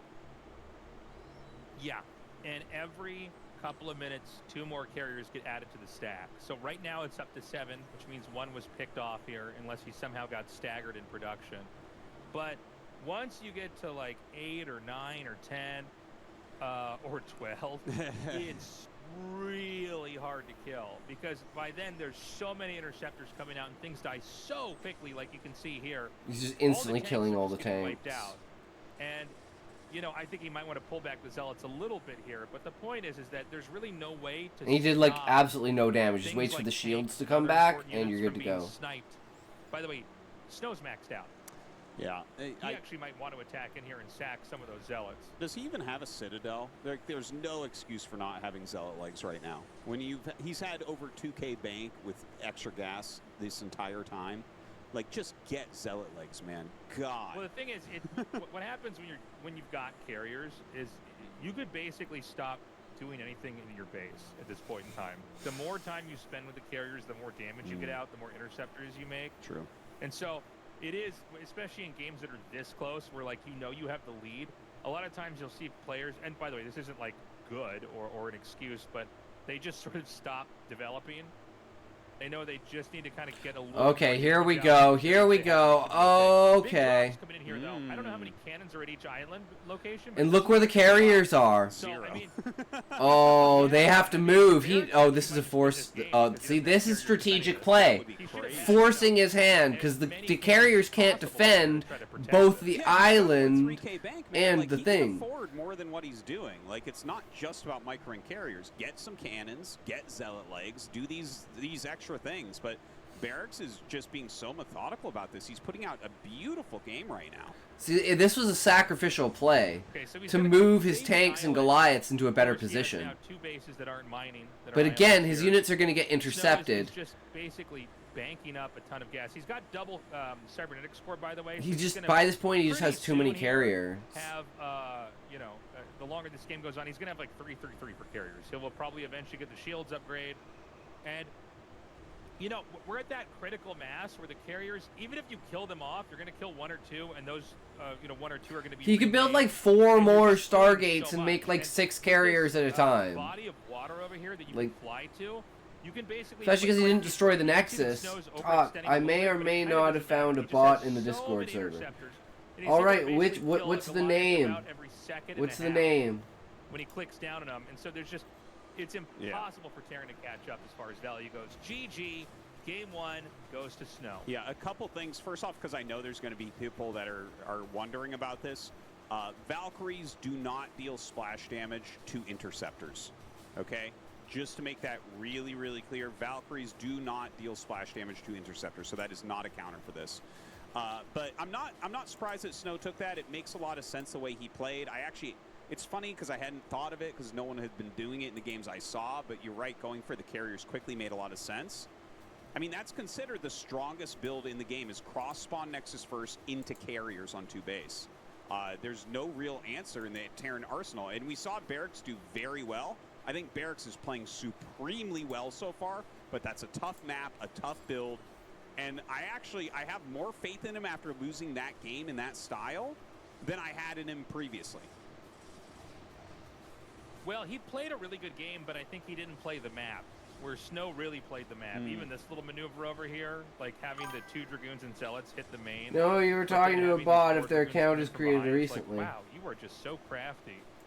And I think also then just taking the islands, kind of directly tech it into the carriers, and basically keeping islands that were really close to where he was being pushed. Don't know. He was able to both hold off an attack and at the same time protect his islands. And, from there, it's a waiting game. All Protoss has to do is get to that critical mass of carriers. And it would take a fucking miracle. And frankly, this push had to win. But he stopped the reinforcements, which was the most important part. Starport earlier, and even just dropping 4 vultures on an island. That might have actually allowed him to win with a push like this if he just kept Protoss a little bit busier. But instead, he just didn't even acknowledge the island. Because he scouted, and then he was like, okay, he's not going for the islands. But he never scouted a second time. Yeah. Which is the biggest problem. Hard to do, seriously. They're just so good at whittling you down and slowing you down like this. I think Snow did put out a good game there. So, yeah, that's game number 1 going to Snow. Not a huge surprise, but I think we're in for a treat today, honestly, after watching that game. Yeah. We really are. Put that game away, kids. StarCraft is on. Put that screen down and look at another screen. Oh, dude, that's a sick whale shark toy he has. Well, Snow takes the lead, but... By the way, who flag is Snow's or Minis? We gotta see what's going to happen coming up next year. Guys, we'll be right back. What do you mean flag? Welcome back, everybody. Thank you for waiting. We're going to go into Game 2 now. Interesting Game 1. I think both of them approached that map in a pretty interesting way, but I do think Snow's overall game plan was better. I think there's a world where Barracks could have pulled that off had he just engaged with the islands a little bit more. Maybe. The island, it is a weakness, or you at least force cannons there, which might make it harder to have enough gateway units back at home. I don't know. I'm still enjoying that map quite a bit, though. Yeah. I think it's made for some very interesting games. And I think we need more of those kind of maps, or maybe more of that map specifically in the future here. But now we're going to go back to more of the standard maps, the maps you probably see on ladder, or play on yourself if you're watching from home. I'm not really We're good at gonna go identifying Polestar. people in game. All right, Polestar, great standard map. Can't wait to see what Barracks looks like when there's not islands involved. Oh, you mean who's who? It's not Snow versus Mini, it's Snow versus Barracks. That's why I was confused.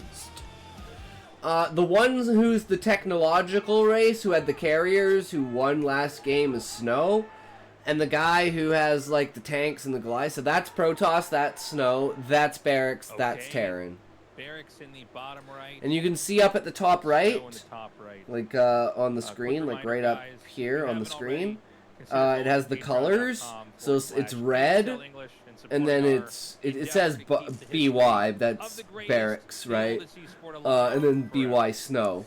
Thank you, So you can see everyone which who has color, signed which up. one You guys is. are the best. You know, we're So just, Snow we're is having teal ridiculous and ASL seasons. Barracks is red.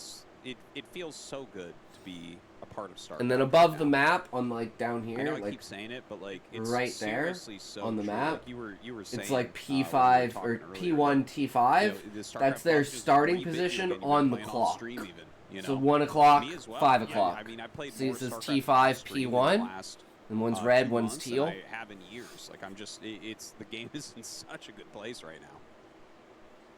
It's nice too because it's so old. It doesn't feel like we have to have this kind of. Shout out conversation. Tastosis! Thank you so much for the shout outs. Appreciate Nice. you guys. Hell yeah. It doesn't feel like we have to. Greetings, hey country girl, how's it going? Welcome, welcome. We are watching the round of 4 semifinals for StarCraft. This is game 2 between Barracks and We Snow. love you. We appreciate you. And you know we've got. But how have you been doing, I know country Nexus girl? first. How's I your thought day? Snow might just Nexus first every time. But I also Don't forget uploaded to all see of the double beta racks, readings like that I had Arcana onto Nexus YouTube, first, so if because you want to finally go back coming and up check any of the ASL. beta We readings, talked country about this girl, for I got them up seasons. there. Yeah. That, you know, there is a way for Terran to just kill you outright if they know you're going to do this build. So you actually can't do it every game because you can just Marine Rush with 2 racks and win the game. If I were to have And then you're anyone done, beta you know. read, it would be either It you, was, Hydra, or Mini country versus girl. Rush ASL Finals. Why I not forget which D-Not? season that was, but Yeah, Mini fine, did, went on a hike 7 today and got games, overly 4 sun. Nexus first games. Oof. That's the most that we've seen. Brutality. And Nexus first, It's snowing is here, technically country the girl. strongest build, I couldn't but imagine if your going on a skill set hike is different from that. It's like just because it goes the mid-October in strongest doesn't mean it's Alberta in fucking necessarily Canada. the strongest for you. It's like 'Cause Snow is minus so 10 good outside. That if he gets to Reaver I do without not being see dead, D-Not that much. you're in trouble. Ah, I see. You know? Fair enough, So, TLBGs. like, the Fair thing is, enough. The one thing about Nexus First is it adds What about more Fish? volatility into the early game of Fish won't even first tell me what his and, story's about. like, No, he's say, told me. just I a just keep Dragoon forgetting. expansion. What I get to We'll see go if this is even to going to be one for Dragoon. hiking Oh, on the actually, half certainly will of because the it's a state zealot. that is a There's zealot desert. that's made, there's always a Dragoon or another zealot that comes out. Yup, next. sounds about Probably not right. doing here now. So Snow's going to go with a little bit more pressure play. This is very safe, but you do not have as many probes when you play like this. But I do love my hiking. I when love you my have nature. material on the board, Today right? we're drawing trees. And you know, the reality is that the less common, answer to when you think somebody's going Nexus first for Terran, the less common one is like just double racks in the middle of the map to choose them out. The more common one is Terran also opens up in a very greedy way, and I think that's why we see this build and Nexus first a Posted lot chapter better, 11. Nice. is you have a very different opening where if Also Terran is today I greedy at made all, my own your password zealots running generator via across the map Python. just Ooh, rip cool you down TLBG. immediately. That's sick. There's just damage that can be dealt, and so it kind of keeps the Terran, I think, in their place from the Oh, Protoss' and there perspective, goes where the you've got SCV. enough different kinds of threats. You've got econ greed in some games, and in other games you've got exactly what we're going to see here. You know, pressure that really makes you respect the Protoss. This was Yeah, an I'm both a writer and a excellent read from programmer. Barracks. Nice. Like Snow hid his zealot as the SCV was coming up, so that he didn't know the SCV was coming. I mean, that the zealot was coming. And if you go 3 Marine Vulture expand, then the zealot Dragoon can actually screw you up. But he made a 4th, and then when he made a 4th Marine, and then when the SCV was in the main base and the Dragoon immediately left, if the Dragoon immediately leaves, that's because there's a Zealot. And then he added a third depot. It was like perfectly done by Barracks. I really, really like what we've seen here from him. I think he's playing some of the best StarCraft I've seen him play. I know we've only seen him lose a game and open with an expansion in game 2, but like The reason why I made a password generator is because I'm both a fine cyber points. He is security ace and right IT now. No, major. you're right. Ah, It's funny 'cause when you cool. frame it like that, I'm like, Hell yeah, yeah. he's only lost, but I mean, it does look good. Really good job by Snow. Yeah. Yeah, you have to pick off that that's a vulture. commitment to try to get that vulture out, to figure out what's going on, and it was killed off. And So it's not like Terran is going to lose this bunker, but you can force SCVs to come here and repair. So they're both not mining, and they're losing. you money. guys They're losing four, money you can all one this. shot the That tank keeps or this, two shot the bunker tank. alive. So you just don't want them to get So, four, and you want to kind of bait This them is kind out. of a scary moment. Now, both the Nexus and the Command Center are going to finish at about the same time. Terran has to be careful. We saw that attempted shot on the tank. You got to be really careful to not Yeah. let them do that to your tank, because if a 4th Dragoon comes down here, and it's about to, you can two-shot a tank. This was really, really well done by Snow. Like, once you catch that first vulture, you can send all your Dragoons. So, you don't have to like, worry he's been anymore. forced into siege mode, and Snow from here will probably just make a Nexus while teching.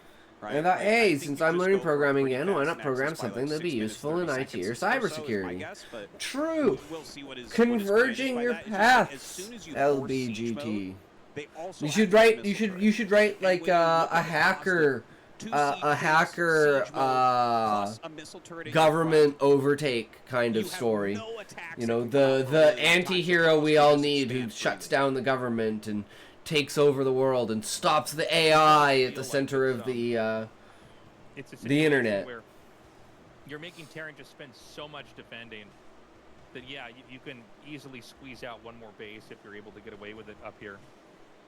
But I'm watching both of these guys closely because this is a situation Everyone loves a good hacker we story. see a lot of times, and I feel like these guys are so on top of their game with how they're going to approach this. It's going to be interesting to see the way it goes down. We've got the first shuttle that's going to come out here. Back at home, you know, it's pretty light. I don't see turrets yet. Was he making an eBay? I might have missed that.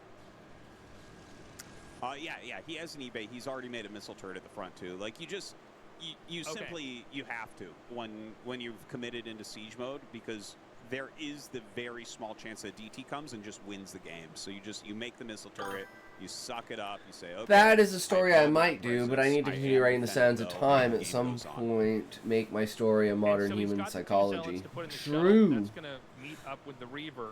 Remember, ideas never expire.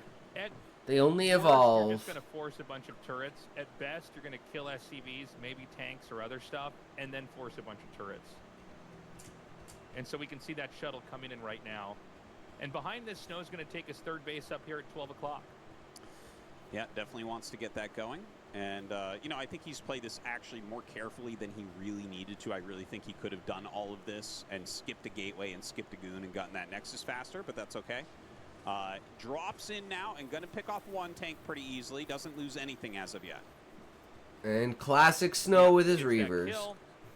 It's really important that Barracks basically stalks the... oh, hold on a second. So he's going to drop right on top of that. Will he get the Reaver out? Oh, kind of miscontrols that. And the Reaver actually pops out. That was really interesting. The Reaver, he had clicked unload on top of the refinery. Oh man, I've never About seen where Snow it's fuck gonna up with pop out. Reavers. It doesn't come out right underneath the shuttle. So it Second pops one is out a to the guaranteed left thing to of happen the because refinery, character-driven which means it stories couldn't that be revolve picked up around again. psychology The are shuttle also very did a good. little, That's 360 pretty much what with mine the is, uploading. TLBG, is the Slightly. inner That might be psychology the of the worst character Reaver control and the I've ever idea seen from of Snow. him being the chosen one because he's the only Very human, little damage. yet him not being the The general hero. rule He's is like, if you go but for I'm Reaver, the chosen you one. know, It's like, it- yeah, you're the you chosen can't one, but you're afford to lose chosen the shuttle for the Because a lot ability of to times be what you do given is you get a knowledge. shuttle and a Reaver, You're and not try and do as chosen much for the damage as ability to possible, and use then you that use it to defend knowledge. a push. He has So to when you lose that, use that's that the knowledge that again. Gaia gives him in order to train Very true the on people that have the And Barracks ability has to gone up save to the 5 world. factories. I think this And is a big even place after for him. doing that, he I don't know for fails sure and they whether can't he's going to save push the or not. world. I really think he is. If you kill that first Reaver, you got to be feeling pretty good. And it's not a particularly fast third base. Like, it And then could have on been top a of that, it's 3-year like third strategy base. when it comes to Gateway's gonna come battle. up a little bit quicker or something like that, but he's kind of playing middle of the road. So it's like So a I thinking like where book, Barracks is right? headed with this, but Snow It's already all made about his the citadel, character's thought so inside the he's character's getting ready. head. He What's going on? In my recognizes that case, this it will could a be push, and he's gonna have those Zelda young in legs ready to try to psychology stop it. because I'm a big Persona fan. Ah, nice. Yeah, we were studying Try to get in here. The 12 turret young work, in I love the placement. Because he's not overmade turrets, personas he's or just whatever spread the them out specific enough to word where for it it's is. not possible to unload at a corner with a shuttle without And then losing see the where shuttle. our characters fall into those Which means you can categories and spend how most much that of them money, they are. You know, on tanks, on factories, Huh? on What do you the mean, turrets huh, themselves. Fish? And Huh there's to no what? way that Snow can attack into this. My There's, like, story the same being number a of psychological tanks that are thing of being inside the character's So, head, or He needs to basically TLBG's just thing, the force Arcana. him to siege an inch away. Now behind this, Is that he what does it have is? the Templar archives that is 12 being worked in. major I wanted to mention this Arcana. earlier, but we didn't have time Ah. to bring it up. Snow was late on mining gas. That was in the his age gas. of Levi, because Levi So, was like, all about all of that. his gas income was slowed down. But then he got married, and we I haven't know he seen him spent some since. gas income on shuttle speed, but the point is that So he's not gonna saddening. have a lot of gas for Storm right away. That's what happens, guys. Don't get And the way married. You this won't be able to game's come back to looking, the He stream. doesn't really have the opportunity to tech into that super advanced cool tech like Arbiter or Carrier right Persona now. uses He that? basically would Ah, I probably didn't tech know into that. Storm and use a speed shuttle in a spare shuttle. Sorry, I use Templars in a spare shuttle to basically drop to try to storm and then run away.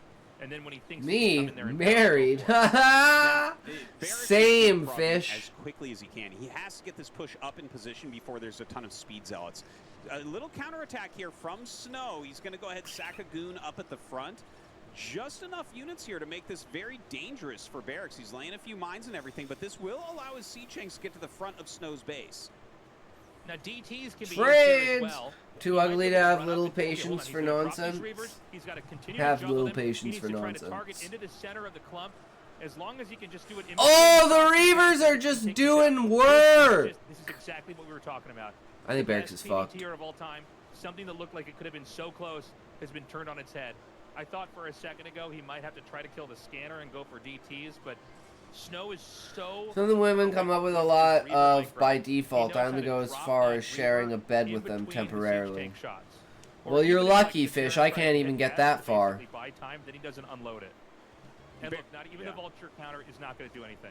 Barracks was just a little bit too clumped up at that front. Just In a my little case, bit, it and he will was managing be 2 areas still at in the same time, so modern you world, but you it can will be definitely look at that and understand how about that a set happens. of You people know, being he's guided to being realize the counterattacked by a potential and ton of accept their dragoons. shadows. He's got to handle that well, and he's got Nice. to also push at the same time. Hell because yeah. those units are out of position.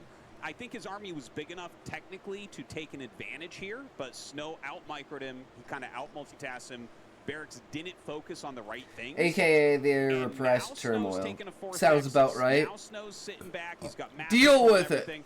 There's still a Right? little Fucking bit of ads. chance here God because, damn it. You know, when you're playing against just gateway Ads. units Go and away. Reavers, Go it's like away, you can still do ads. something, but now I did the the go side away surge is gonna ad start coming out. I stance. just saw Why the are first ads high still tempo pop, here? and that's gonna make I pushing a did lot go harder. away ad stance. I did go away ad stance. The It's side an farm is ads gonna be go very, very away valuable. I dance think for there's the still room ads for to go Barracks to try to make this away. work. You know, depending on what the We next couple love of go engages look away like. ads. We But love clumping up go is going to be the thing away he needs to ads. avoid Go if away. possible. Go Of course, that's away. always Go easier said away than done. ads. That's what Clumping up I is never say. Go necessarily a away. decision. Go away. But Go what Snow's doing away is he's creating ads. the opening for counterattacks. We don't need what you Barracks here. seems to be doing is We actually don't setting vultures want you out. here. Counterattack comes, he can absorb that Leave instead. it Now, one. there's one Reaver. Oh, he was so And close. this one Reaver is actually low enough on HP. I don't think it can You drop just next to the vultures. drop it out, and next thing you know, it's like, Yeah, the vultures can power that down really quick. What That's are what he was you going for, but Snow was a bit too fast. I love this counterattack of the vultures. He needs to lay just a few more mines here, and he should get the Nexus. Or if Snow is slow at all, he'll get the Nexus as well. And it looks like Snow is going to slow down, unfortunately for him. More vultures coming up. This was just to make sure. But he's going to secure this Nexus kill. And that's huge. That is huge. Like, getting the fourth Nexus with vultures is... like, this is yeah, the- you one of never those kill situations buildings with as a Terran vultures. player where you're Vultures like, are okay, I'm so actually bad really at killing gonna scan. buildings. They do half damage. So they do like 4 damage to fucking buildings. The supply is pretty good for Snow. And the truth is, the third base for Terran, it doesn't have SCVs in it yet. Oh, I'm sorry, it's not even done yet. But it does. The point is that it doesn't have. Can I ask this, you know, TLBG? Is there an iconic self-government character just yet. in your I book think it's possible that's for not Snow to like try a to come in there and hero? attack that. And by It's a very close iconic, game. I It's crazy mean 'cause you're seeing like Snow a static expand character that's right like next to his main well base. developed, but their So, character arc Barrett's is done a not really good job of like a keeping the developmental Protoss arc throughout locked the down in book. top left. Meaning they This is basically sign of a stay great the Terran. same When you can person just the entire play the book. Protoss off of the top left main, you're making it a much tougher game because all the But they have like a very here is specific basically type a of concentrated personality, push that right? doesn't get totally wiped out by Psystorm and Reaver shots. Like usually this is Oh, prevalent in and you got action, Templars, too. right? Like look at If you something can like do that Rambo, and right? Push up. All you have to do is push into the main. See, I told you guys, insane amount of SCV Oh kills. my God. That was an insane, insane shot. That actually really changes things in this game as well. Like it felt like Barracks was. Will there taking be a control of velvet it, but room? that I don't know what really you mean, mercy economy Fish. here. What's a Just velvet lose the room? shuttle, so this will get cleaned up. They're really like bruising each other over and over here.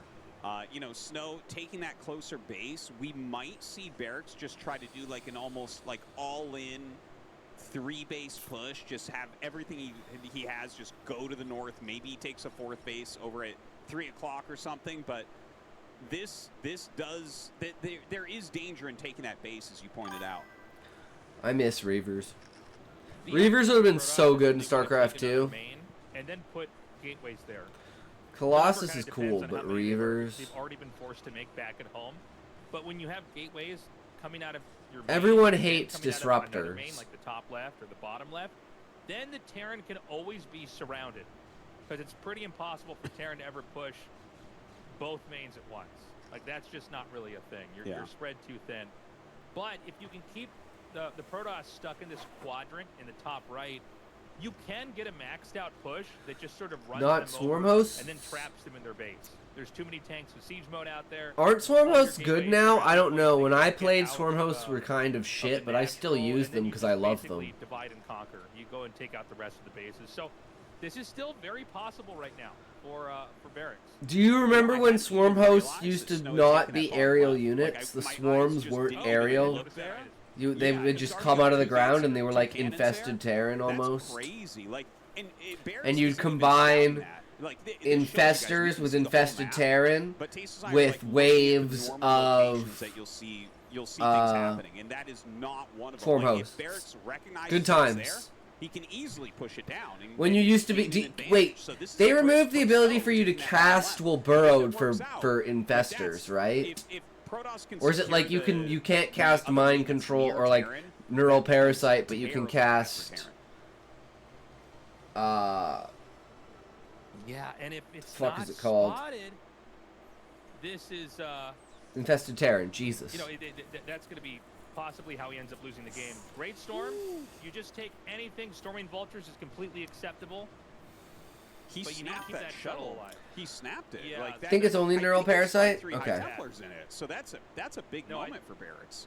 Moving I didn't even realize roaches. at that moment that him God, and when Snow you could could burrow be and so move, bad that changed the because game so all you've got is much. the Templars right now. I loved The point is that roaches. the Terran is trying to push out, and they're going to have these pretty concentrated groups of units. And if you can get But I a liked single roaches storm, when they were even one if you don't supply, storm much not at the two start, supply. You're eventually going to get them weak You enough. just that they don't max do that out much. way too Now, fast. there's a I think they Reaver. really Can he come fucked through with here the and supply oh, that's numbers funny. in I guess StarCraft you 2. can Psystorm the SCV. That'll I stop think them Hydras from and Roaches getting should up. still be one, but they should be like Well, slightly weaker. that is a funny It should, way to do it, isn't so it? it's like you Like, have if larger slow the base numbers, down, right? That's fantastic. It's really annoying for Terran to have to send another one. In fact, he already had his SCV sent, so they're going to long distance.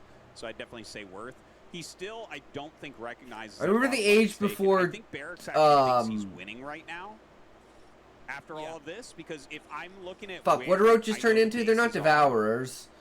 which is What the the top fuck right are they? quadrant, like that's weak for Protoss. They need another main, but Snow taking this down here and adding all these gates.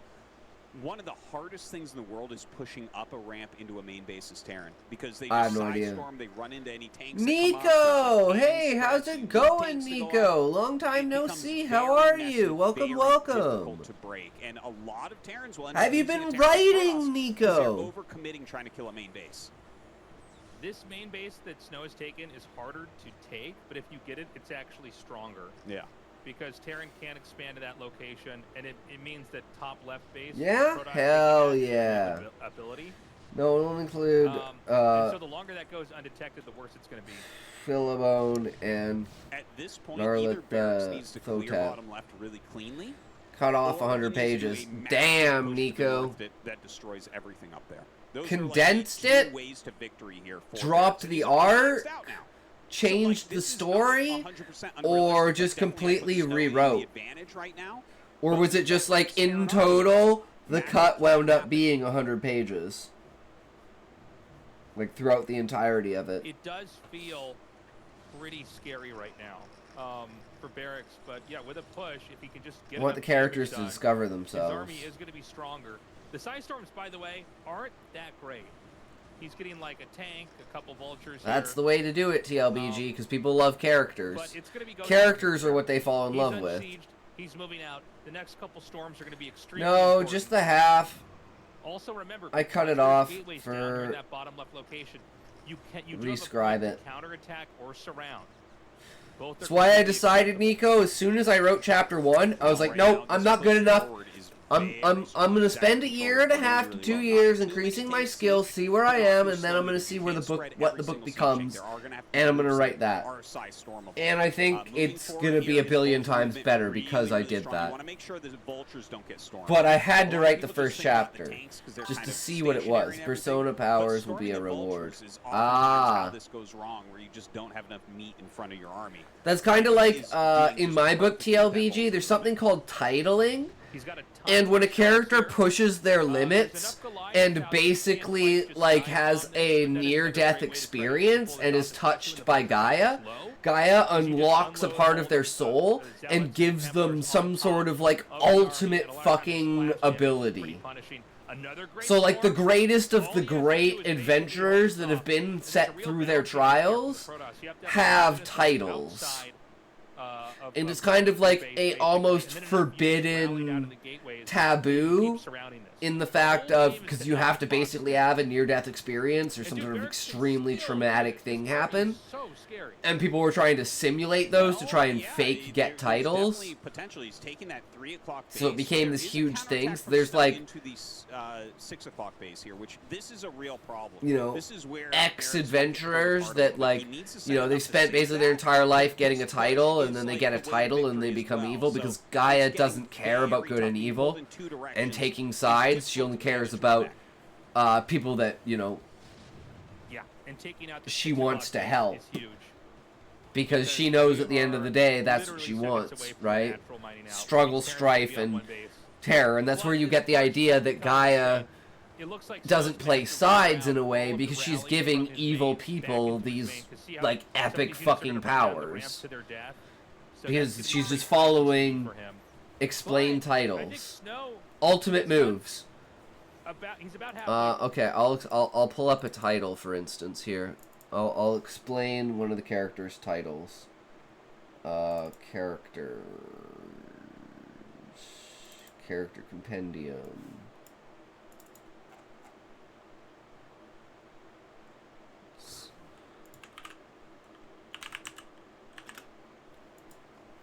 Okay, so we have Husai Sudi, who's the Adventurer's Guild Master. He's an octopi. He's a warrior and a dark knight. He's the seeker of truth.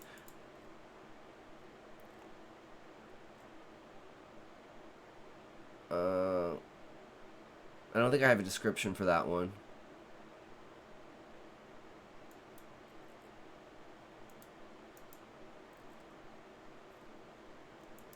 Huh. Did I not save them? Or is it in a different file? Because I had like the full descriptions of the titles.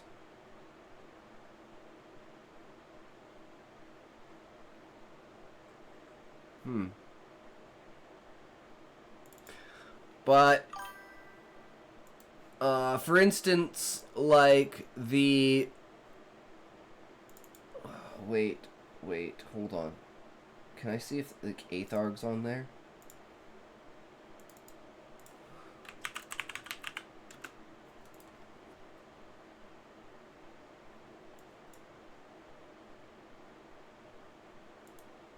Yeah, okay, yeah, it's for some reason, I guess it's not in that version. Depending upon your personality. So, for instance, with the main character, he is the Seeker of Truth. His title allows him to see the fate of other people and the truth about the world. So he could go and basically communicate with Gaia and gain information through interrogation, essentially. No, titles are ultimate moves. Titles are think of the that ultimate power that the character gains when they're pushed to the brink and they unlock that their fucking third eye, and it's oh, now I have this ultimate fucking power that I can use. For instance, one of the characters is Aetharg's is very specific to him being a leader. His is to reset the cooldown of other people's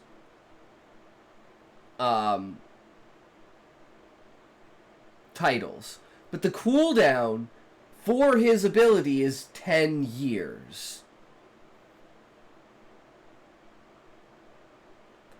The Time Mage character can go back in time 1 minute, but the cooldown for it is 1 year.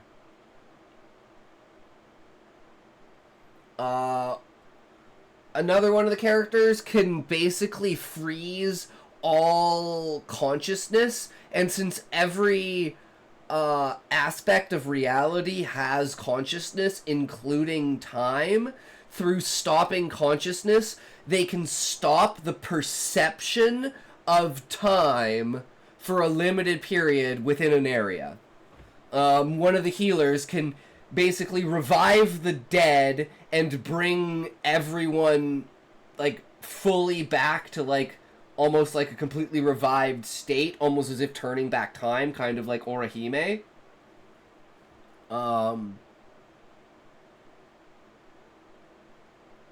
One of the characters, for instance, they're a black mage, so it's combining all of the elements together into an omni ray that does it's a self skill chaining weapon skill magic burst. This way the magic system works is you basically infuse a physical object with magical essence of a certain kind, let's say earth, and for a limited time, while that's infused with it, whatever it comes into contact with in the air will open a fissure between the soulscape where magic comes from and consciousness exists. And then if you use an opposing element, such as from thunder is earth, or earth is thunder, you can either seal it instantly with its opposing, or with its weakness, which would be water, you can open it into a rift, from a fissure to a rift. And when a rift opens, if you use magic on the rift, it'll close the rift and do extra damage, essentially. So it's you have a couple of melees that go around and open rifts and fissures, and then you have a ton of mages in the back that all cast their spells at the same time and collapse all the fissures and multiply the amount of damage. So the more mechanics of battle you use for tactics, the more multiplicative damage output you can do. And that's how the damage scale can get so out of hand, by adding all of these elements together to just make insane fucking retarded, world-ending damage, right? And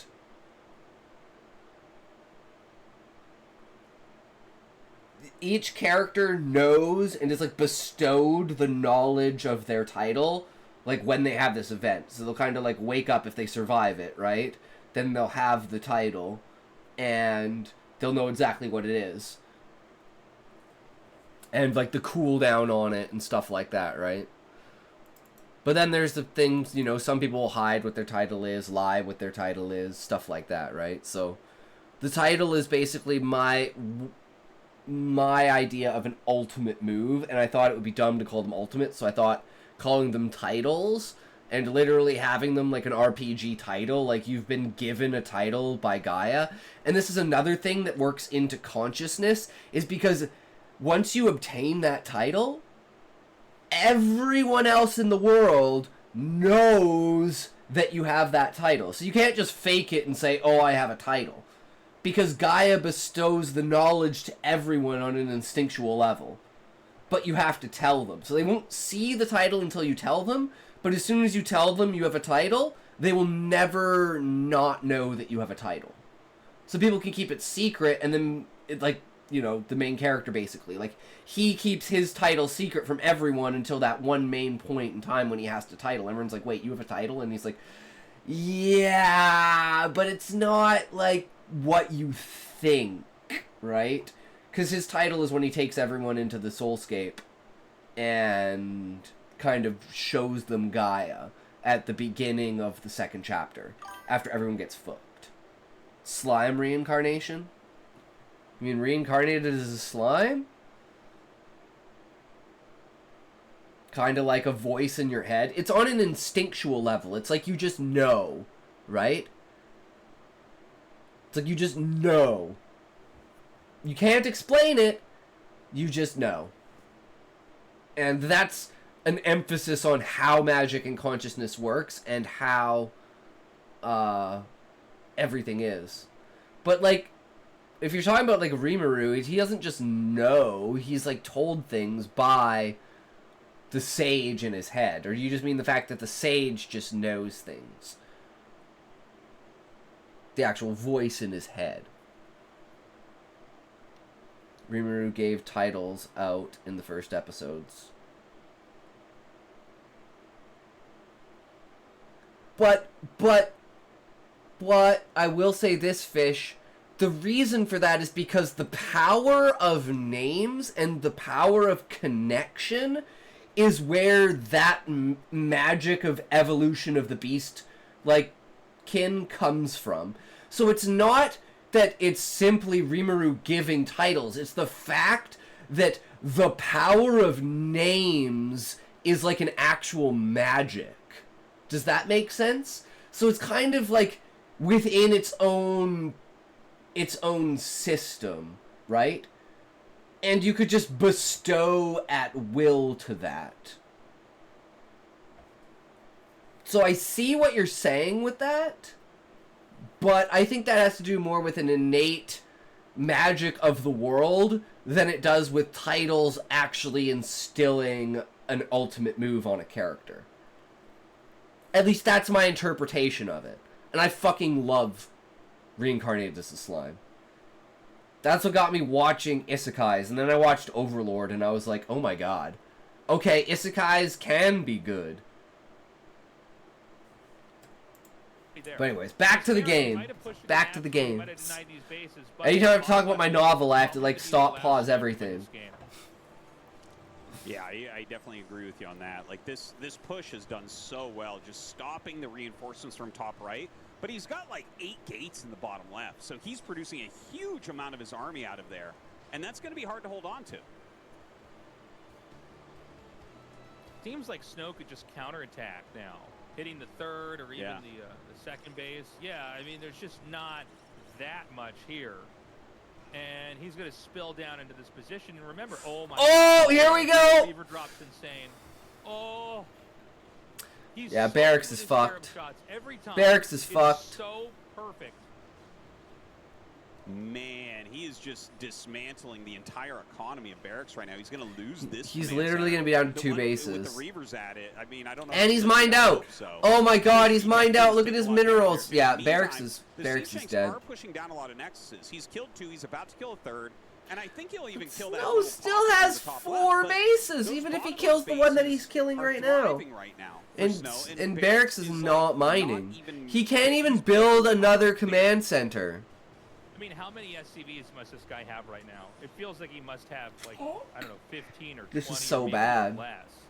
Now, there's this big battering ram of Terra units that you have to respect still. these units could win a fight versus what Snow has, depending on the Reaver shots and the Psy Storms that are fired. And that's why now Snow is devoting his attention to slowly surrounding the army itself. He knows that he's knocked Terran off into... I mean, Terran's in the Stone Age, economically. Yeah. So now the only thing Terran has is this army that's kind of marooned out on the middle of the map.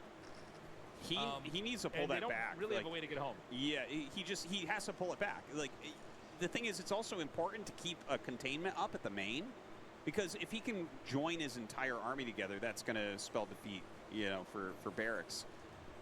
But look at this. Like, he's not really moving. I feel like he hasn't maybe identified what's going on still. Like, is he... I feel like leaving that army up there is confusion or something. I mean, he must know by now. I don't know Right? if we're going to get to see in, like, an instant replay if there's a scan here, but, like, you have to know at this point in time. Yeah. There's That the bottom left is taken, right? Can read chapter 3 tomorrow. I'll be hopping off. All right, no worries. CLBG sounds good. Have a good night, good sir. Thanks for hanging out and coming by. Always a good I time. mean, I know Protoss can be scary and Snow can be scary, but, like, he must have seen it by now. He must know it's there. It's just, okay, he's brought the army down. He's going to retake this third base, I think. I think he does have enough army to technically hold it, but if you look at the supply, his SCVs You want to read the next chapter? Supply against 150. I would like to, Nico. Yes. Well, he's going to take out the 2 Reavers, but not without some nice shots from those Scarabs connecting onto that. I think Barracks is dead. Yeah. Now, funnily enough, Snow is not mining gas, which goes to show you what a crazy game this is. He's got the bottom left, but never took the 2 gases. Okay, I guess it's not fair to like read someone else's, because I already told TLBG that I was like waiting until StarCraft was over. So like I'll read it, Nico, but we've still got another hour and a half ish of this. So if you don't want to wait, that's totally, you know, I don't fault you for that. It's understandable. Just, but I've been waiting forever for this.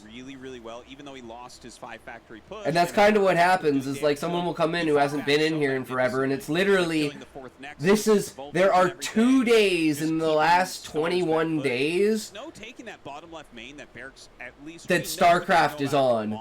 And of course, you know, you pop in on the day that there's StarCraft. In an hour and a half. Yeah, about 95 minutes. Then we'll be going into beta reading. When you just see somebody who loses a little bit of map awareness, and that's how they lose. So if you want to come back in an hour and a half, absolutely feel free. Low level. You've all had that moment where you scan or you scout and you go, oh, how long has he had that? And, you know, all he needed was 1 Vulture. Sounds good, Nico. Thanks for stopping in. And you'd have a butterfly effect moment. So look at this. Here comes the push. Now, this was where I think the game, if the Terran played a little bit better, could have ended it. Yes. But what happened was this counterattack at the bottom hit. And, I mean, this is, by the way, very tough for both sides. This is kind of a crazy moment because both sides have to play pretty perfectly. And you can see, if these Dragoons can get up into the main, they can sit on top of the factories and kill everything that's going to come out. The bunker's empty, by the way. And so what does he do? He runs up and he sieges everything like this. And this is where boom, Snow sinks his fangs in. Boom, 3 down, and then another 3. Some perfectly juicy targets right here in the middle, and as long as I've Boom. got a Reaver or 2, yeah. I can See, if he hadn't clumped them like that, it wouldn't have, and he had targeted the Reaver. The siege tanks on the high ground to protect his main. He also lost the push. Now, even then, I think he still could have won. Yeah. But you got to scout those hidden bases, and I guess we're never going to know in that. This game might be a 4-0, even though it's going to be another hour and a half. Found, but yeah. I think there were at least 8 gateways that were made over there before he knew what was happening. For sure, for sure. I mean, another good win there from Snow. Barracks definitely on the back foot here with a 0-2 to open, but he is playing very, very well. Yeah. Okay, we're going to go to a quick commercial break. When we come back, set 3 on Dominator.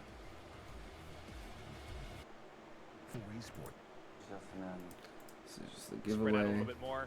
And then he just basically hyper-focused, almost tunnel vision onto the top left when he wasn't checking the bottom left. Because any good Protoss Yeah. is going to be kind of slippery in games like that. They're just going to try to... If he had known and taken that out and scouted the bottom left, it would have been a completely different game. Base up somewhere, the Terran is going to be stuck in their quadrant, and they can probably win the game. That's exactly what happened. Yeah. Wow. I'm super pleased with these 2 games so far tonight, and I really hope that Barrick starts taking some games, because, like, Yeah, this would I suck could to be a see Snow with 4-0. how well he's playing. Like maybe he 4-0s or 4-1s or something. But that won't really tell the story of this. I really want to see like 6-7 games here tonight with the quality of play we're seeing out of Barracks so far. I hope he doesn't mentally fall apart here. But honestly, I think he's mentally very strong. That's the way it seems to me. I never see Barracks play a game where I'm like, oh, he choked. You know, in fact, I feel like we've seen more choking tonight from Snow than from Barracks, if that makes sense. I was going to bring this up. No, I think you're right. You know, it's weird. We saw the game where he never got the Citadel, and he had a lot of money banked up. And I mean, look, he still won. It's fine. But, like, even in Game 2, he had the bottom left main. Read what? Gas for minutes. Read Nico's story. Nico was before your time, Fish. Nico came in like a month and a half ago-ish, and we read a little bit of their story. But it is weird to see 2 games in a row from a player like Snow, so he might be a little bit shaky here as well. Well, looks pretty focused right now, thinking about this next map for sure. Well, he's halfway there. True. Barracks does look strong. These have been hard-fought wins. And, you know, if Barracks makes a couple of adjustments, I think he can be, you know, viable. I think he can win. Yeah. Yeah. I think Game 1 was almost winnable for him, even though it's like the hardest thing, basically. In Game 2, like, shit really went wrong, and he almost came back and took it anywhere. Like, if he had just had a Vulture in the bottom left, or if Snow, his counterattack and defense of the push wasn't quite as beautiful as it was, anything happens there. Yeah. So we're gonna go. The games have been so close. This Crazy. will be a fun one with Snow. This is going to be interesting. Starting out on low ground and fighting to take your high ground. Let's see what happens, guys. Right now, Snow with a 2-0 lead in this best of 7. Can Barracks pull it back, or is Snow going to keep getting closer and closer to going on to the Season 20 finals?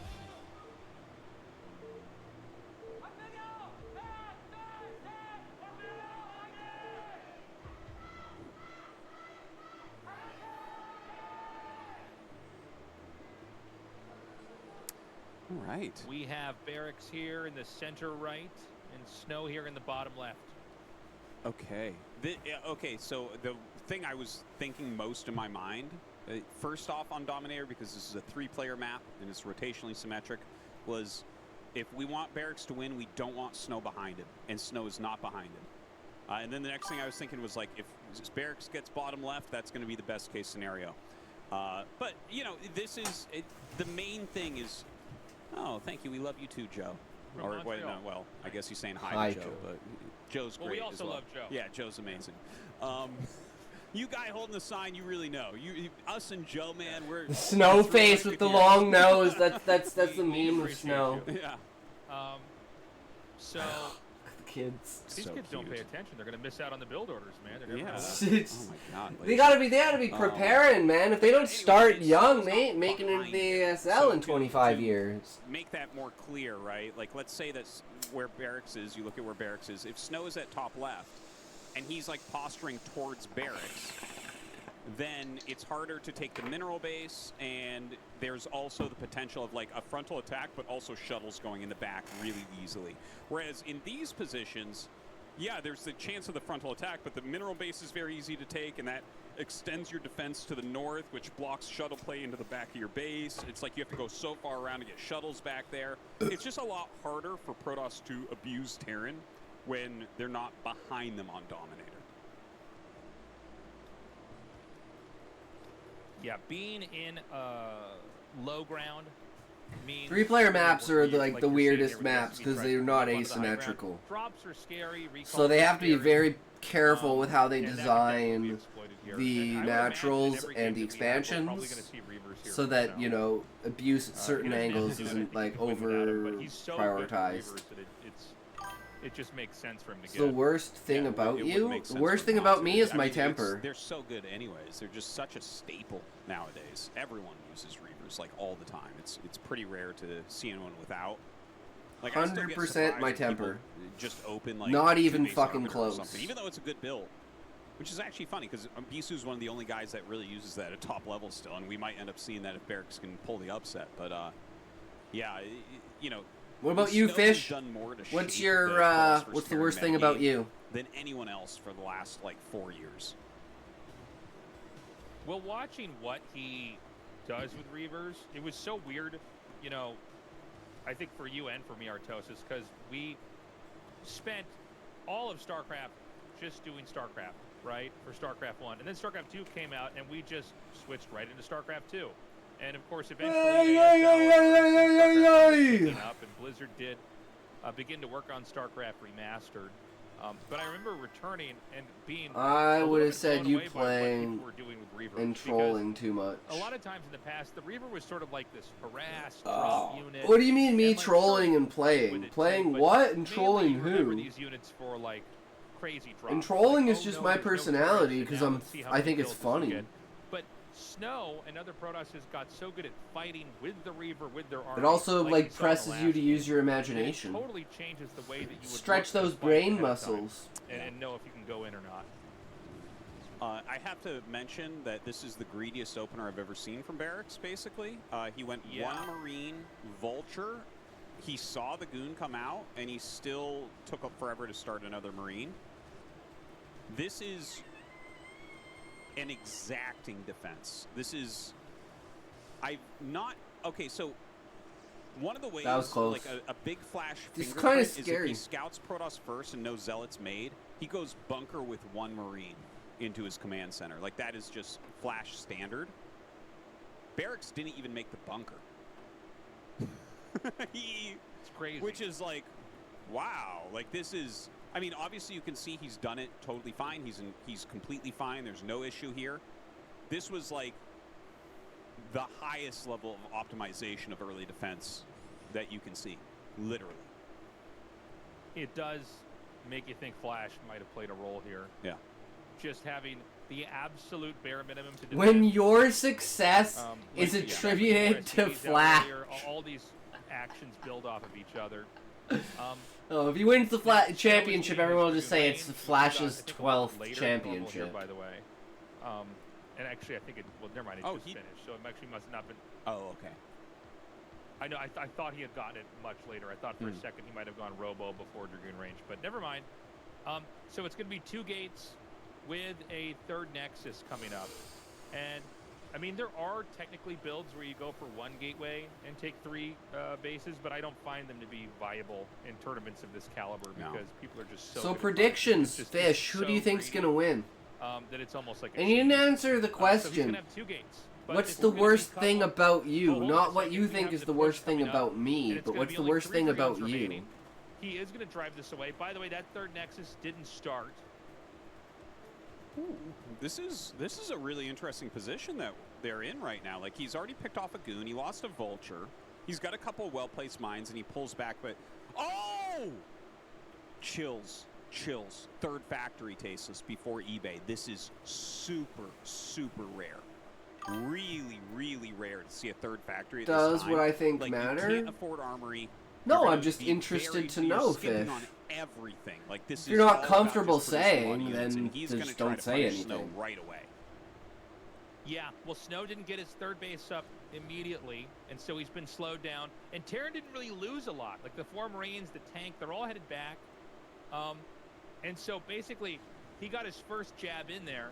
By the way, the block should be the perfect. pylon That finished, should like, be an just in overextension there time. from Barracks. But before that, I mean, it was basically a perfect game from Barracks. He shut down a quick expand and got away. But, yeah, the 3rd factory means he can try to come out here for another attack.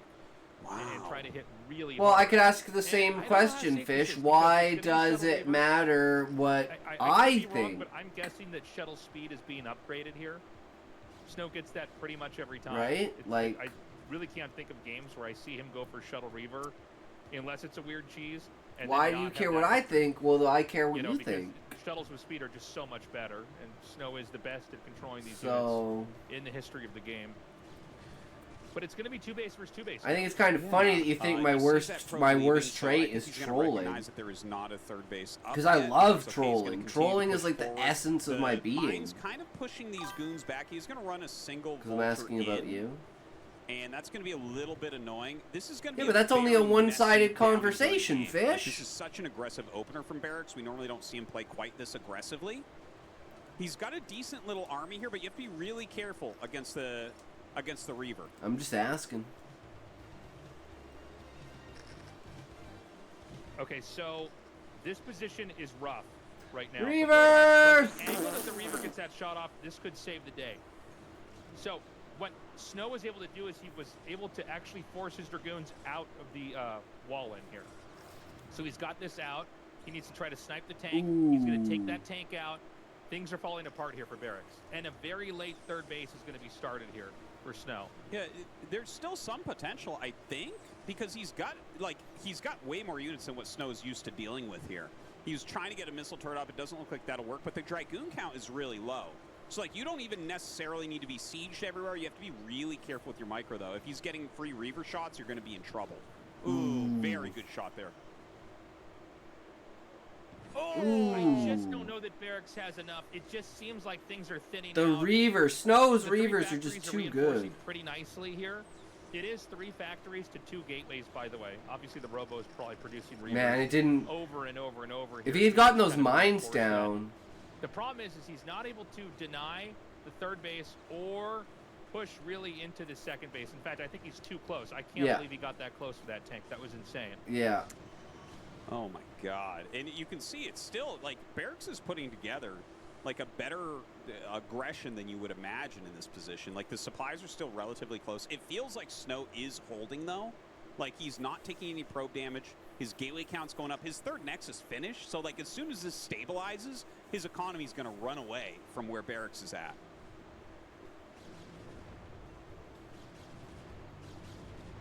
So, you know, is this really as bad for Barracks as it looks like? Because, you know, he Why aren't does there have a books third base, with he's trying to have more factories, so he's not gonna try to misanthropic expand. main Instead, he's gonna try to just characters? kind What of do you mean by work through misanthropic? damage. And again, this is against a player like Snow who's You mean like kind of bad? shutting down anything that goes too hard at him. You know, with the Reaver control, by the way, perfect timing here to get that third pylon up there.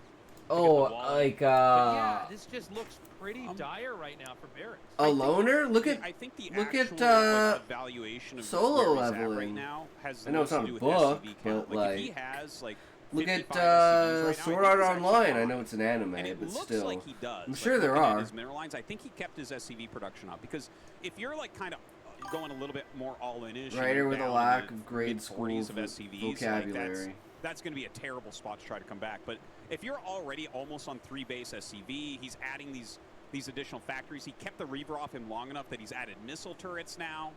I actually think Barracks is okay. It's not like the opener didn't do what he Didn't wanted. we discuss He wanted to just get a literacy kill, last like, he night? wanted to Yes, break we through did. the We goons in discussed front and get a bunch of degeneracy in probes and, like, just literacy have a and hugely how advantaged sex position, sells. But he slowed Snow down quite a bit, right? Like, this third base didn't get mining for a long time. You're actually, as a Terran player, like, that's kind of what you're looking for. Oh, the mine hits the Reaver. Crazy.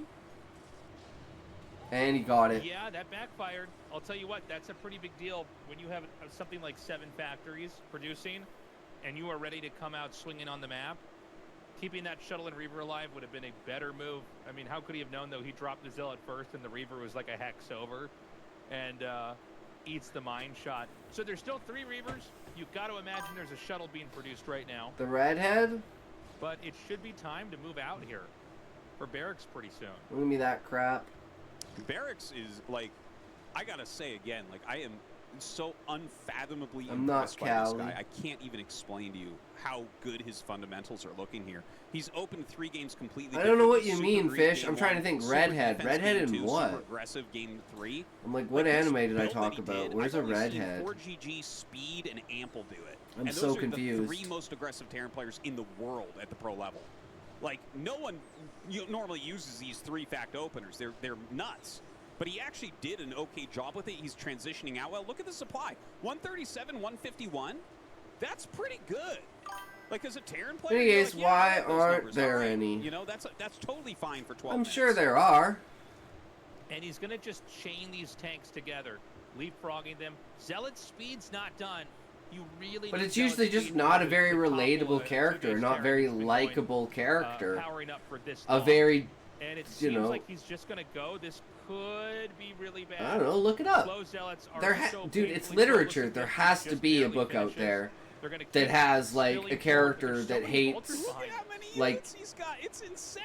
everything. Hates He's life. firing so well during It's these like pushes, literally like a and you have to depression actually fest of control them and being focus like, fire and pull vultures you know, back not into having the tanks, guts to but kill he's themselves, macroing but like kind of crazy. He wanting started his to. third command center at the Like that's beginning of this imagine. push, I so imagine even where if that this that push- story like, would go. Even if he has to turn around, as long as he doesn't lose all of his tanks, he's got Either that or like being turned around by something, like a story where you lose all hope and everything. Yeah, Like, he takes like what do you out that, consider that? Like a story of a you lose all tank hope, there, like you it lose does your feel like wife, and there's a then little bit of you know you get a sandbagging going on dog with and fall in Snow. love with the dog. That's Like, what do you want the actually succeeding, transition by of the the way. story to be, right? not able to You want the go character with to his last remain Napoleon Hill. misanthropic and like hateful and spiteful and like Snow might clean to just themselves stand and here like into the top you know left. they go to work, go home, go to work, go home. They just Well, he don't definitely talk to he needs anyone, to get don't a ever do fourth man. Like, anything. this is a very, Never make very anything out of their solid life base and for just Buffers here. remain static. So with two Like, shuttles at play here, I don't know. looks like he wants to poke in with one zealot and just see what he can find. Again, Their great resilience against Takes fighting out another against the Reaver. system. Meanwhile, he's gonna. That's what you get. Snow is a little Snow is bit off falling today. apart. I think Yeah. Barracks is throwing Sounds for a like the little bit of Dream a loop. Man. Like, it's definitely not just Snow being off. Like, Oh, you mean Barracks Dream is Life? Truly, guys, playing like Fish? God mode. This is the best games that I've ever seen Barracks play. But Oh, like, and there's the Snow is DT. losing these shuttles. He's losing Reavers more often than we normally see. Look at, I'm surprised Barracks is actually pushing this hard right now, but you know what? He's kept so much pressure on Snow. I think he's got a good feel on how many units are actually here. Obviously. He doesn't have scan. Okay, he's got a scan. Just was a little bit slow on it. I think that Barracks wins Oh. here. I think you're right. Another Reaver comes out. You know, he just hemorrhaged a couple too many Reavers. Oh my God, there's 2 more Reavers behind that. He has so many Reavers. Getting a bad read. Yeah, he's got way more Reavers than I thought. Why are these Reavers not helping with holding the push? This is insane. Well, I think he lost too many shuttles or something. I'm not even sure. Look at this. He drops out for some size storms. 2 of the high temperatures get picked off. A couple storms go out, but not that good of storms, really. The spread push is still coming in. Barracks is macroing so fast behind this. Like, he has been sitting at 390 APM nonstop in this game. He is such a fast player, which I don't think he gets enough credit for just how fast he truly is. Because the fact that he is setting up this push and microing this well, and we keep the amount of units we see coming out is insane. It's like you're watching light or flash play. It's just like he's got as many units as you can have, and that He's makes almost it hard. maxed out. Anytime anyone has as many units as you can have, that's when you get players like light, flash, best. These guys where it's like, well, shit, how do I even stop this? You know, and that's what it looks like here. Oh, another shuttle goes down. At this point in time, it feels like Barracks is just having to make more shuttles than Reavers or Observers here. It's just, you know, trying to get the next shuttle. Here into comes the group, but still trying counterattack. to do something to hold this off. Now, Snow's going to come in here with a counterattack and basically try to get in between the reinforcements. I don't know if this is enough, by the way, to make this work. I don't think so. Okay, so yeah, Got another DT coming out. that feels like that could just get pushed by the next reinforcements and run over. Yeah. Look at this. He lays some mines behind in case it tries to flank. I love it as well. But yeah, I think he can basically take his reinforcements and probably clear that army, and that becomes an even worse position for Snow. Now, Snow does have his 4th base mining. He's Just had to kill every single there's mine. plenty of units to block it. And Snow's army does not look that scary. I mean, it's not terrible. He's got some Reavers in there. He's got some size storms and everything. But It's not that big. It's not that well positioned. Oh my God! Look at this 1DT up on the side. He might be able to take a tank out. This is going to get sandwiched over here. Ooh. Turns out to be a really good mine hit, by the way. Yeah, that DT. And, you know, does these a great Reavers, job. the Reavers are still getting a lot of value here. I mean, if you can just target down the Vultures, you're going to get. Ooh. I mean, that's actually pretty crazy. One more shot, maybe? Yeah. Not bad. Not bad. Yeah. It's crazy. Yeah, that was really good. A couple of moments there for Snow to kind of bring his army back into the fray of things. Another High Templar gets dropped out there, or killed rather, by the Vultures. The DTs are actually doing a really good job. I feel like I'm watching mini play with how many random units are getting sniped by these. And what Snow wants to do again is maybe get in between the armies here. And you know, I'll tell you what. Snow's at 158 supply. Barracks is at 144. They're pretty close. That could go either way depending on mine hits or storms or scarab hits. Ooh, I think Snow should have died to the left there. Ooh, he's hemorrhaging a little bit. It wasn't that siege tank heavy. It was mostly Vultures, but now Barracks just basically brings his reinforcements as well. Snow is trying to take a 5th base up to the top. Excuse me, but I think Barracks here, like what he needs to do is take a 4th, and if he gets all of his army together, I think he can make like a killing move into the natural. But all of his units need to come up together. The problem, remember, is that if he gets contained here, all of his gateways are on the low ground in that main. And that might be all that Barracks needs to pull this off. And he's finally, after almost controlling this really early on, has finally pushed his way all the way back over here. Snow is barely hanging on, running out of oxygen. At the same time, it's just a 3-base Terran. He doesn't. Yeah. He started his 4th. That could be attacked. It's a completely naked expansion. And it looks like that is what Snow's going to do. This is actually a really clutch moment for Snow, because he has slowed this push a lot. He is getting another Nexus up, and his probes are going. Doesn't look like Barracks has any counterplay there. But he's going to cancel that 4th. And that 4th is really important. The main base is mined out for Barracks, and his natural has to be low.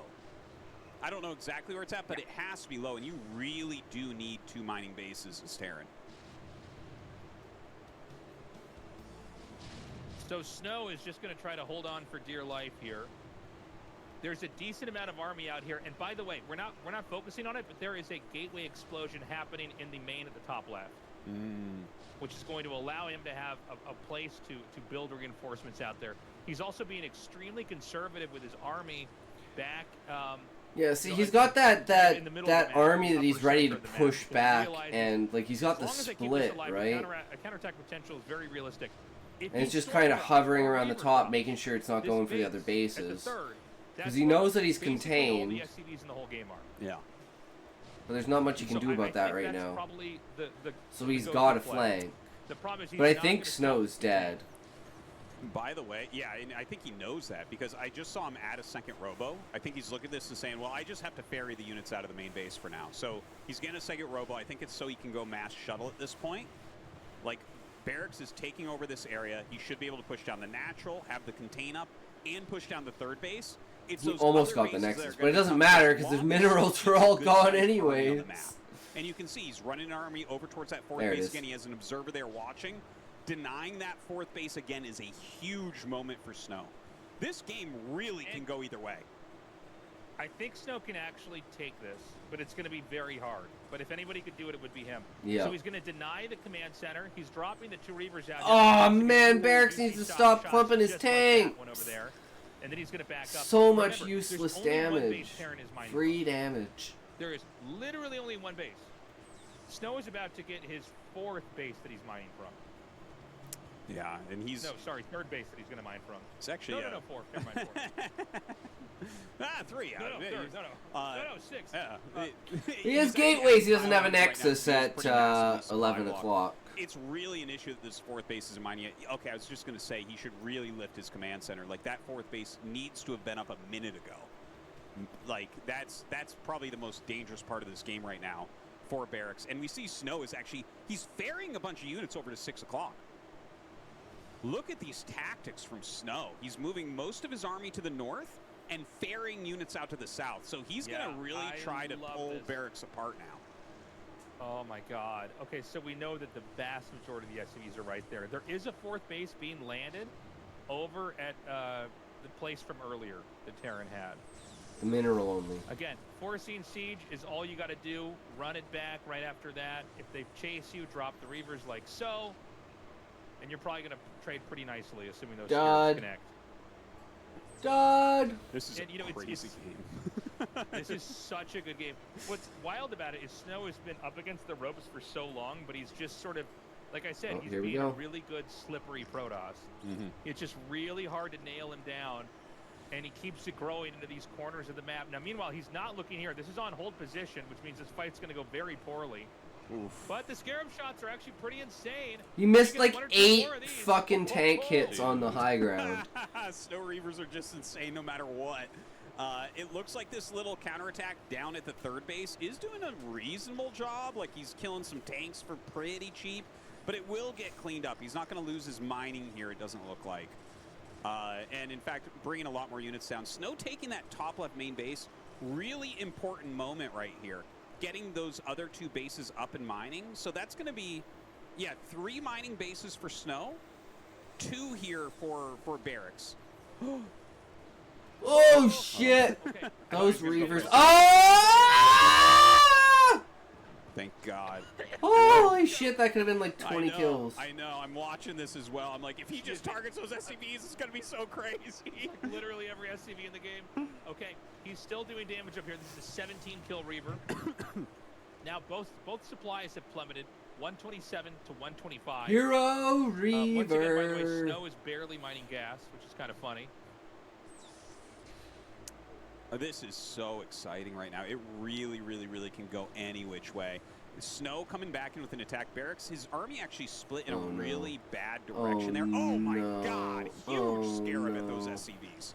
Oh no. He needs to just get a couple more shots. I guess he knows best. He keeps trying to target the army when he can. Oh my God, Zealots are going to come down here. He's picking Barracks apart. I cannot believe this. Snow is starting to take this game, like, right at this moment as we're watching. His Reaver and this small army are picking apart absolutely everything for Barracks. I think Barracks was advantaged until, like, this little battle that we've been watching here. That was like a 35-kill Reaver. You know, this is why he's the best PvTer of all time. Like, this was I think Snow might just 4-0 him. Game.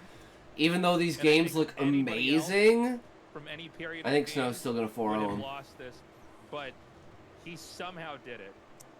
Which is just, I mean, every moment that the wind conditions were basically locked in. This is so insane. From Barracks, Snow managed to then just kind of find a way here. Oh! He shouldn't unload. Really lucky that he got those two shuttles before anything dangerous got out of there. That could have been really bad. I think there's still a chance here for Barracks to take this game. I know his supply kind of is terrible here, and Snow's starting to take advantage, but if he can just push that other natural, I think the game slows down to a pace where there's not much left for Snow to do. So can he kind of like zone this army back that keeps counterattacking his 4th base and get up into position at the top left? Mm-hmm. The problem is Snow's too good at the game of keep away. Yeah, he's just basically that's why he's so good with Reavers. Position after position while opening he up just knows where to be on the Terran map. Doesn't have that many more resources to mine in this game, and there are still plenty of bases on this map as far as Protoss is concerned.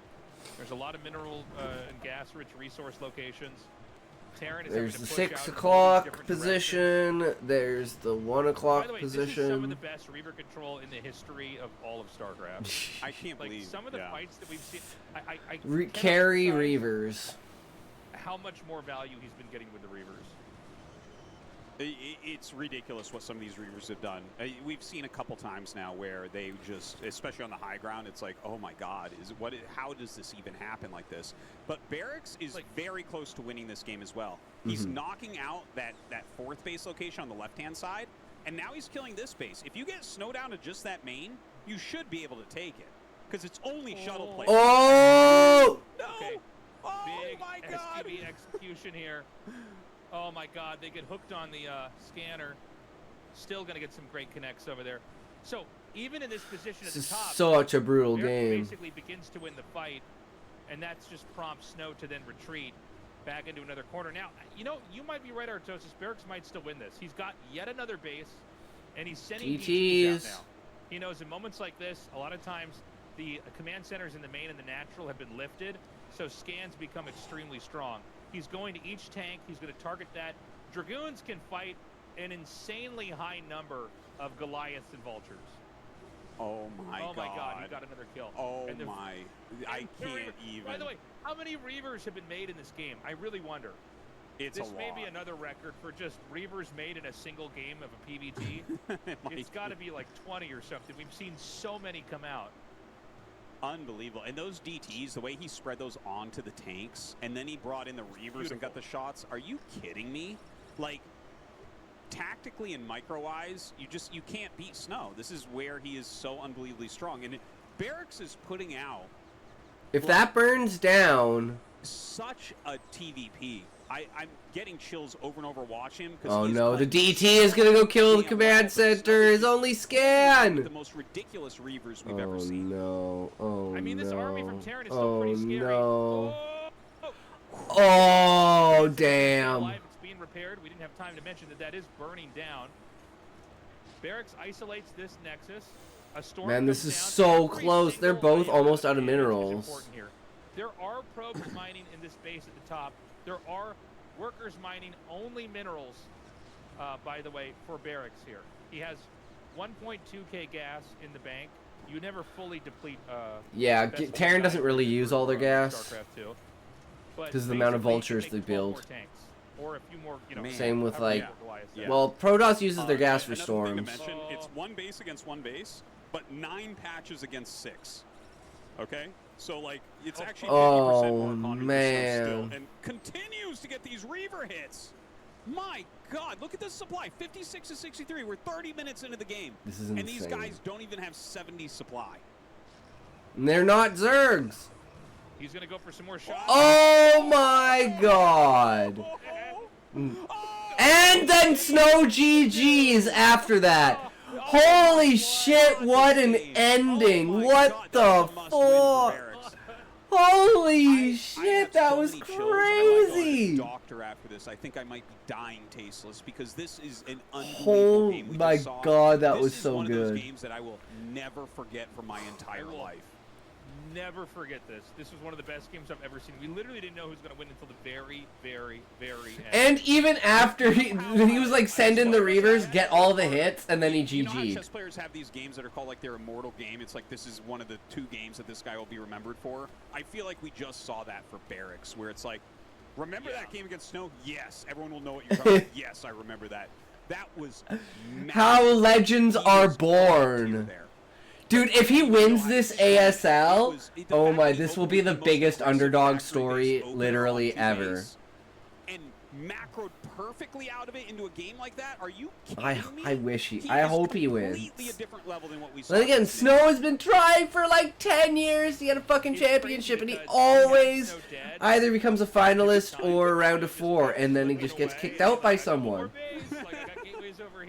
Oh my It god. was like one of those nightmares where you're just Oh! trying to, like, you know, escape from something, and it just never, you never quite get away. Well, eventually he actually did get away there.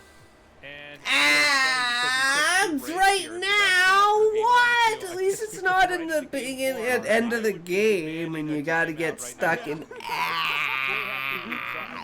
But it just ain't about it, man. I don't know how to tell you. It's got something more than you would ever know. I'll tell you that right now. Because ads will teach you what you should do by say tell, read watch, do done, is think be. Right? Because ads are good. We love the ads. You're a plug. I mean, what? We're gonna be doing this forever. There's This not is a just question. so fun. There's not a question. Consider Yeah. joining us in our cause here. I mean, what, this has been over a quarter of a century, and we just saw one of the greatest games literally ever. This is not an exaggeration, and I know every once in a while we go, man, that was one of the best games we've ever seen. This is going down. That was incredible. Yeah. That was Incredible. for the history Both books. sides. We'll be talking about that game years and years from now. Yeah, that was, and I feel like I was here! Barrett's showing what I was talking about in the first two games, where like he's really leveled up. Like he is completely a different player than he used to be after watching that. It doesn't matter how much coaching anyone has given you, you have to be so damn good to put out a game of that quality. It's insane. Carbot! Great series so far, and we're going into knockout. And I'll tell you what, Tasteless, I think that this is the best Terran versus Protoss map that we've had in years. You know, like I didn't necessarily, I didn't feel that way at first. I thought like, oh, it'll probably just be like kind of evenish. But the more I've played it and the more I've watched it, the more Who's I've gonna thought about it, win? I don't think anyone's playing it perfectly yet. Like positionally, like where I think the fourth base is the hardest question on this map by far. Do you take the one that's out of the way, or do you take one that's more towards your opponent, or whatever, or more in the middle? But I'm going to say, like, this is the easiest third base that you're going to find anywhere. It's an unbelievably defensible map, and the center is very small. So you can cut off unit movement from Protoss quicker on this map than most others. So I think that this is a great map for Barracks to be able to take another game on. We had Pylon Gateway Pylon Gas, which is very, very rare. Probably one of the rarest openers in the matchup that there is. I mean, we basically see more of every other build besides this. So this allows you to get up to 2 to 3 zealots for pressure. So it's similar to what we saw on Detonator, but more aggressive. You can also get a Nexus out a little bit faster. It kind of depends on what you scout with how you want to handle this. But you can see a zealot is already out as the gas finishes. So as probes are mining from that. And maybe this is a response to the way that Barracks actually handled the opening last time. To just have an, because this zealot hits much earlier than any other zealot you see, because the zealot is made before the core has started. And he's trying to stop the SCV like if he's super doing bad, something and like, he let's say failed. he's like close spawn and going command center. He's not going to get the after scout. Barracks or something. You might be able to get some damage. I think because it's cross spawn and it's a factory Probes expansion, are so like, broken. anytime that you open like this and you see zealots, you're actually happy as Terran, because the zealots don't actually. Once you hit a certain level of micro, the zealots don't have any potential. Yeah, see. And you have some potential for like maybe a counterattack or something. You know, if they screw up, lose a zealot. You can just kind of out micro slow zealots so And hard he sees the that Nexus. it That's gives you really some potential in important. the game. Luck is finally back on Barracks' side. You don't want to make much. Dude, this could be a great comeback if Barracks just wins the next 3 games. Oh my god. So this Snow would be so upset. It is a very fast Nexus, though. So he has the first Dragoon out here now, and this is a Nexus. Basically, they start their expansions at about the same time here. But yeah, Snow really showing a lot of interesting moves here for each. Yo, Queen, what's up? How's it going? Welcome, welcome. It's a StarCraft day, the semifinals. And I think part of that's just because Barracks is How have you been, Queen? Really cut corners early on if he thinks he can get away with it. And we've definitely seen him get away with it so far. His defensive everything has been pretty immaculate in the early game. Just has 4 Marines sitting here. I think it's an excellent way to play. Don't forget that little divot there, that is low ground in the center, so Barracks is trying to utilize Snow losing vision as he walks forward by pulling back plus high ground advantage. Snow pokes a couple times, but you can't really get anything done there against decent micro. Yeah, there's this ditch there, so the low ground, you can absolutely punish somebody that's trying to fight on the low ground. And I like that. I think that's a cool addition for this map. I'm okay. Had a therapy appointment today. That's my highlights for the day. Lol. Sounds like a good time, Queen. It's going to be shuttle immediately into. Was it Reaver. successful in your mind? Immediately into Reaver speed. While Snow has a lot of different openings, They do oftentimes, as you enter mid-game. Oh my god, a hidden base. Shuttle and Reaver speed here. I and love Terran it. goes for a hidden command center. And by the way, this has been a rising trend in ASL is hidden bases. Yeah. The last 4 seasons we've had more and more hidden bases. I feel like the first time we really saw a hidden base used at the highest level. Nice, that vulture's stuck. Flash playing random against, I think, I Shuttle. don't feel like I succeed at where anything he, today, played so really I guess conservative no. looking, but actually took a third base immediately in the corner. But the third base here from Barracks is interesting because this does. That's unfortunate, Queen. give the Have you game written a bit anything? more Have of you a roll gone of back the to dice. world Yeah. building or anything with the You know, book? if they scout it, then that's on you, man. You took a hidden base. I mean, the reason why we don't always recommend when you're learning the game to hide bases like this is because if Not you're today? found, you'll probably lose, right? Yeah. But sometimes in these games that are so intense, especially the kind that we saw Barracks give in Game 2. And Talking Game earlier 3, about how my book's kind of gonna be The like odds a that like the Protoss battle is gonna system be is as kind of thorough like a as strategy trying to hit game, bases while they're and it's trying like to people are gonna be like, expand and just where set did their like own are you bases in the up. military? Not Like low. where do you get all the strategy from? And I'd be like so I think there's some StarCraft. genius to this. No, I With just the watch a limited lot of vision, it's going to be StarCraft, and I really love hard to strategy. identify the missing minerals that show you that it's there. So that's another issue that we have. And in fact, even the location of it makes a lot of sense. Snow, if he takes another main, it's much more likely to be bottom left, because that's like a main that you could punish from. And But we finished the second letter today, the video for it. At the bottom middle, like 6 o'clock. Then But I'm gonna that probably opens the redo whole the top for audio. Snow. So this is like The audio is kind of well thought out, fucked. this hidden base. Okay, he gets the first drop off here. And you always want to go for the Marines if you can, because the Marines are what basically drive the shuttle away. And he's going to just kind Well, of hold I'm his pretty much ground. ready for Friday, So and what I'm gonna his armor do is started tomorrow I'm gonna very set quickly. everything. I'm gonna We set did the have first shuttle video speed as a finished, by the way. You premiere, see so it'll show up shuttle that it's over gonna a be little bit faster. posted because I Am I haven't crazy? posted Maybe it's anything not. yet on that channel. Yeah, I'm not sure. And then it's gonna be like 7 o'clock It's on the way because it's snow. my time. Actually, I think it should he's- be 8 yeah, o'clock it's my really- time. It I should be thought it was 7 faster. o'clock. Yeah, he played it really defensively. By the way, Pacific he got a Standard third gate Time. before his third Nexus. And then I'll release Which is all of them not at many players once, do so that both with the Reaver shorts openers. and all 3 And of he's the gonna go things, Arbiter. and then we'll have consecutive Oh. uploads throughout the Reaver into weekend Arbiter. I've seen this of a little extra bit shorts lately, for from the top players on letters the ladder, like they to are build practicing more, this a you little know, bit, content, but it's not and very then 2 common, Reaver more into Arbiter. It's stories like on kind top of- of that.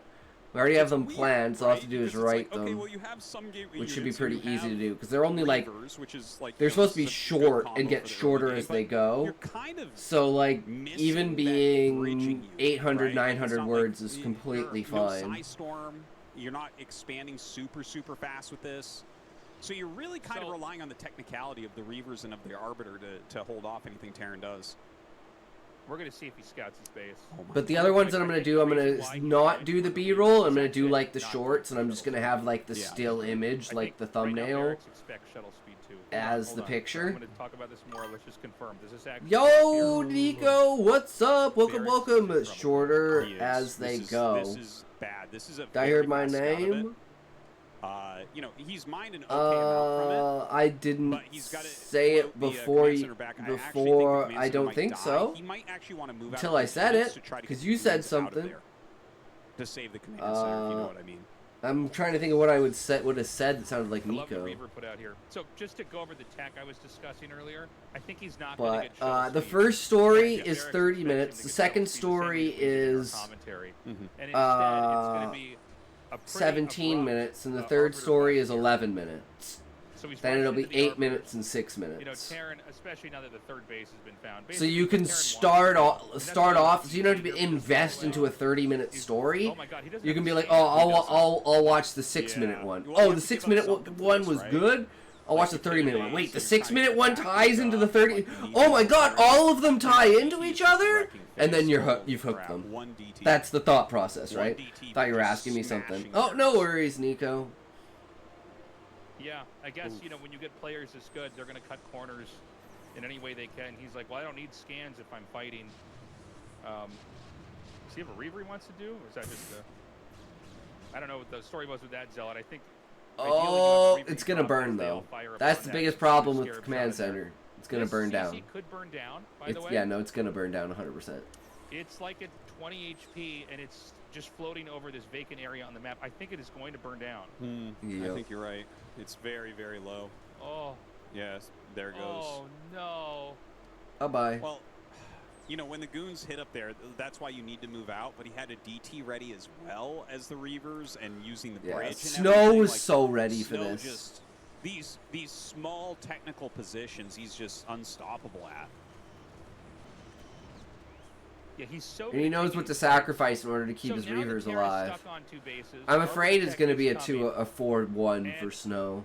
As many factories as Terran has, I think it's one really good stasis away from just kind of cracking this position. Miss open. Shadow! And right now, Hey, Terran, how's first it of all, they can't going? cross the map Hellos! and lose. Welcome, welcome. How Second of are all, you, Miss Shadow? It's been a you while. know, he needs Have to you been actually, get a third writing? base up, and that's going to be a lot of work to do. How have you I been? don't even It's know. good to He's see gonna you drop again. Sell it. It's Snow, We're currently watching the semifinals of the round of 4 of StarCraft. No, been sick. Oh, that sucks. But yeah, he does have one. I had the same Tis thought the when season. I It's the was time of the year that I get sick. see the Between Stargate September and was December, I get like really Yeah. sick like every year It's been because a of the little bit shifting of the bumpy game, I temperature. think, Because it goes from like because they 40 both outside to probably- minus probably 40 been caught a little outside. bit off guard. You know, that third But base since I'm is not like, walking you to have work really right now, I shift probably gears won't get quickly sick until when you see that. mid-December. And so he manages to get that. I'm gonna go back to He does work have in the armor November. Out now. Terran is going to try to move across the map with these vultures. I'm not sure how well this is going to fare. Feels like he's just trading out a decent amount of units. Arbiters. And Good he's old going to have arbiters. stasis here soon if he doesn't already have it. And he's just basically buying time. He's just continuing to juggle the Reaver. Trying to eat a And, little, the so number I'll of give you a vultures, the lurk. number of Alright, tanks, all sounds the good, stuff Shadow. that's being Thank you, killed off thank you. Always while the appreciate Reaver it. Stays around. I mean, this is a 13 kill Means Reaver. a lot. He does stasis this, but he needs to get the rest of his army down here to fight. Not the best stasis, I'd say. But still, microing an invisible Reaver seems a little bit unfair here for Snow. Like, he doesn't need it to be invisible, but it is. It's like adding that extra layer of hard to stop. He's taking a fifth feel like base I've during never- this. Yeah. I've never really seen the Reaver, I mean the Arbiter cloak used to like make the Reaver even that much more of a headache. He scans, picks it up. What is this? He's so good. Man. And he's going to go into carriers, by the way, behind this. This is One ridiculous. Arbiter Snow is so is crazy. Very Yeah. tricky. Very tricky. Because the number of Goliaths that are going to be made are enough to shoot an Arbiter or a Shuttle and Reaver. Oh, But what and he you need to kills do it. If you're against carriers is get way more than that. Also, when you play against Arbiter, you hide a few more, or you maintain a few more scans. Like you scan a little bit less. This has been popping up more lately in the Use past it as a month or so. secondary I've seen a lot means of more keeping them Arbiter from carriers scouting. So popping you up. go from Arbiter, and they're like, Kind of okay, he's going Arbiter. He's not going less Carrier. And then can't you go keep Carrier. big scans. Like you just, even if they go Arbiter, you have to keep scanning for carriers as if it's any other strategy. So it's very, very tricky, and it might catch Barracks off guard. And by the way, like Barracks is taking 6 o'clock, and a lot of times I don't really like that as much on this map because it's so far out of the way. But I think it's correct here. Like I think he just needs to get his economy as big as possible, as quick as possible. So this like very kind of defensive position, even though he's got less than 0 map control, but just getting that base up, I think, is more important than exerting yourself on the map right now.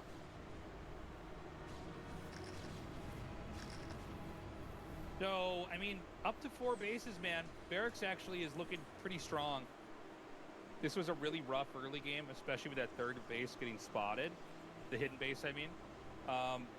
But, I mean, we're a lot further away from that situation, and it's 161 supply to 173. So Terran's just behind Protoss in supply. Yeah. And Protoss generally want to be about 20 supply ahead of the Terran if the game's going to be even. So, I mean, again, the fundamentals from Barracks are really, really good. It's some of the best macro I've ever seen. It reminds me of Flash or Light. Like those are the only guys that really macro this quick, where no matter when you look at it, they have no money in the bank and their supply is closer than you think it should be. Mm-hmm. And you know, He should be at like he always has 140 money in right the bank now, 'cause he not over-micros everything, But it 167. kind of works with his style, right? But that does make him Like a little bit normal more Terran susceptible would be to at that pushes like point. this. But they'd have way more tanks, probably way less sees the, Goliaths, and way less carriers. Vultures.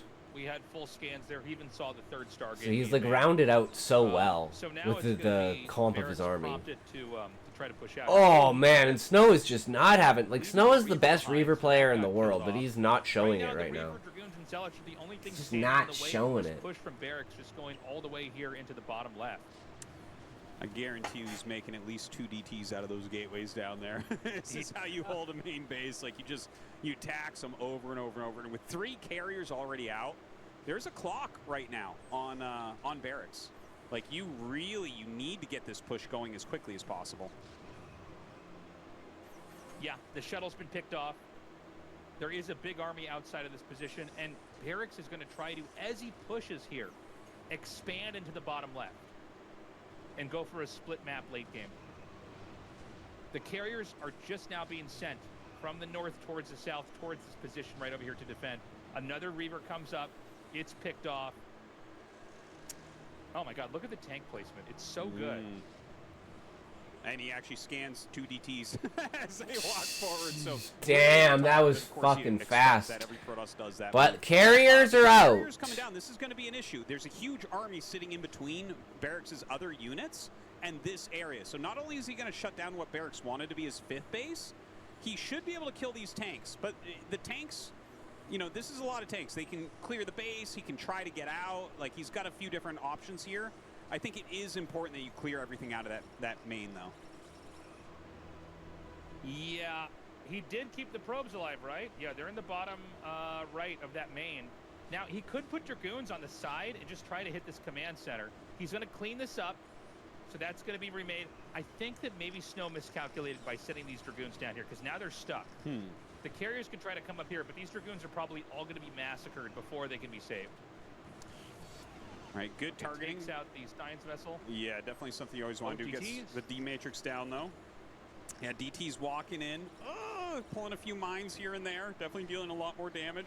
We don't see a scan coming down. He's doing such a good job of spraying those DTs out. And it looks like maybe he just denied with a Zealot a new 5th base over there on the side. Not entirely sure. Yeah, he's going to send the DTs to the SCVs. Meanwhile, the carrier count, what is this, up to 6 maybe? I think that actually Snow wins again. Yeah. You know, he got carriers. That's all you need to do.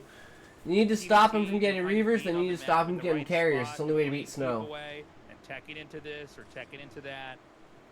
And it seems like now, you know, it felt like it was really close, right? Well, suddenly it's 97 supply to 195. And this is how fast the tables can turn, right? GG. It seemed like it was this tug of war, like, you know, it could go either way. Actually, no, Snow made that unwinnable. Remember, you can lose every battle and still win the war. You know, I think a lot of that just comes down to the fact that Barracks chose to use hidden command center strategy in the top right, and Snow found it really quickly. You know, Barracks did not make his money back from that. He lost the command center. And then he lost like 3 command centers that game. He didn't have ComSat. Like, Snow did everything right that game. And Barracks had taken a big risk. I think in a best of 7 against the best PvT player ever, you can't really fault him for taking a risk like that. Yeah. In the back of my own mind, watching how he played on these other maps and how good his macro is, I kind of feel like I wish that he would have played a standard game on this map. But I think it was a good plan. It just got found out, and that's going to happen sometimes. Yeah. You got to play those sneaky plays, right? Another hidden base here. Don't think so. In this series. We'll be right back, guys. Barracks vs. Snow continues on after this break.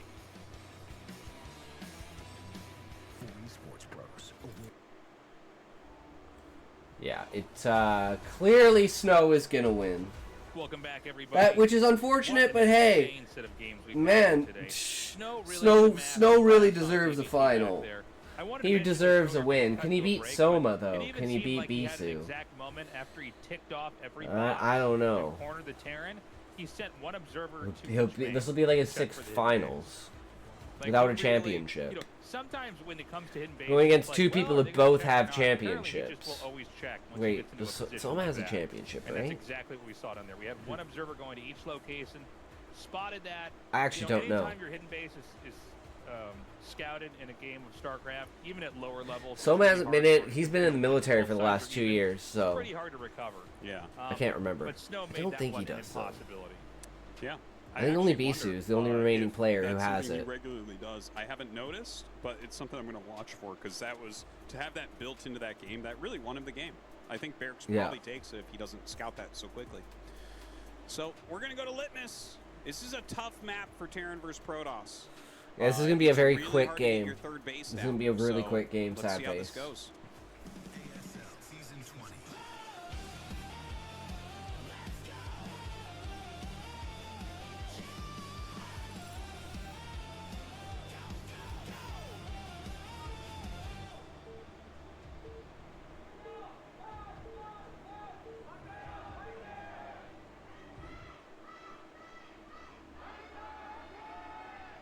Okay, Barracks here in the top and Snow in the bottom. Obviously, the parameters of this map are very different. Will we have a different looking opening from either side? It doesn't look like a probe is sent out to do any kind of proxy yet. Obviously, gas steals don't really make sense unless you could steal both gases and somehow get away with it and make it work. Haven't seen it work. But, you know, proxying is still very tempting on any map where you can get away with it. But Snow's not going to go for it this game. Yeah, I'm pretty nervous about Barracks' chances here. Litmus is really, really difficult. Terran versus Protoss. Yeah. There's so many entrances by air. The third base is really far away, and the little choke is so perfect for an arc of Dragoons and Reavers in a shuttle to slow you down. I almost feel like his Dominator build would have been a pretty good choice here, just something more heavily aggressive or something like that, but I don't think you want to do that multiple times. Yeah, I don't know. I'm sure he has a good plan. Like, his plans have been good, even when they haven't worked. You know, the command center hidden, you know, I didn't like it. I wish he had done something else, but I have to nod towards how smart of a plan it was. I would be surprised if Flash didn't tell him to do that, because you even mentioned, like, oh, we've seen Flash do this type of move.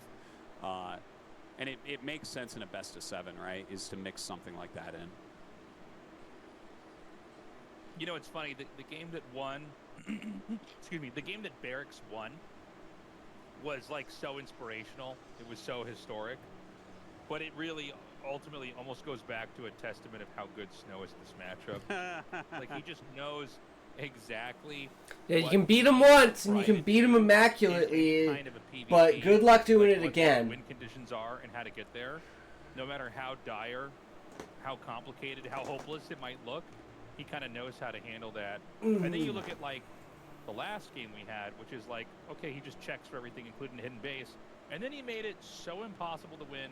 He knew to make the 1DT because he knew, apparently, and this is over my head, but that you would absolutely not have scan there, or at least there's a chance you wouldn't have scan there because you see Reavers right away.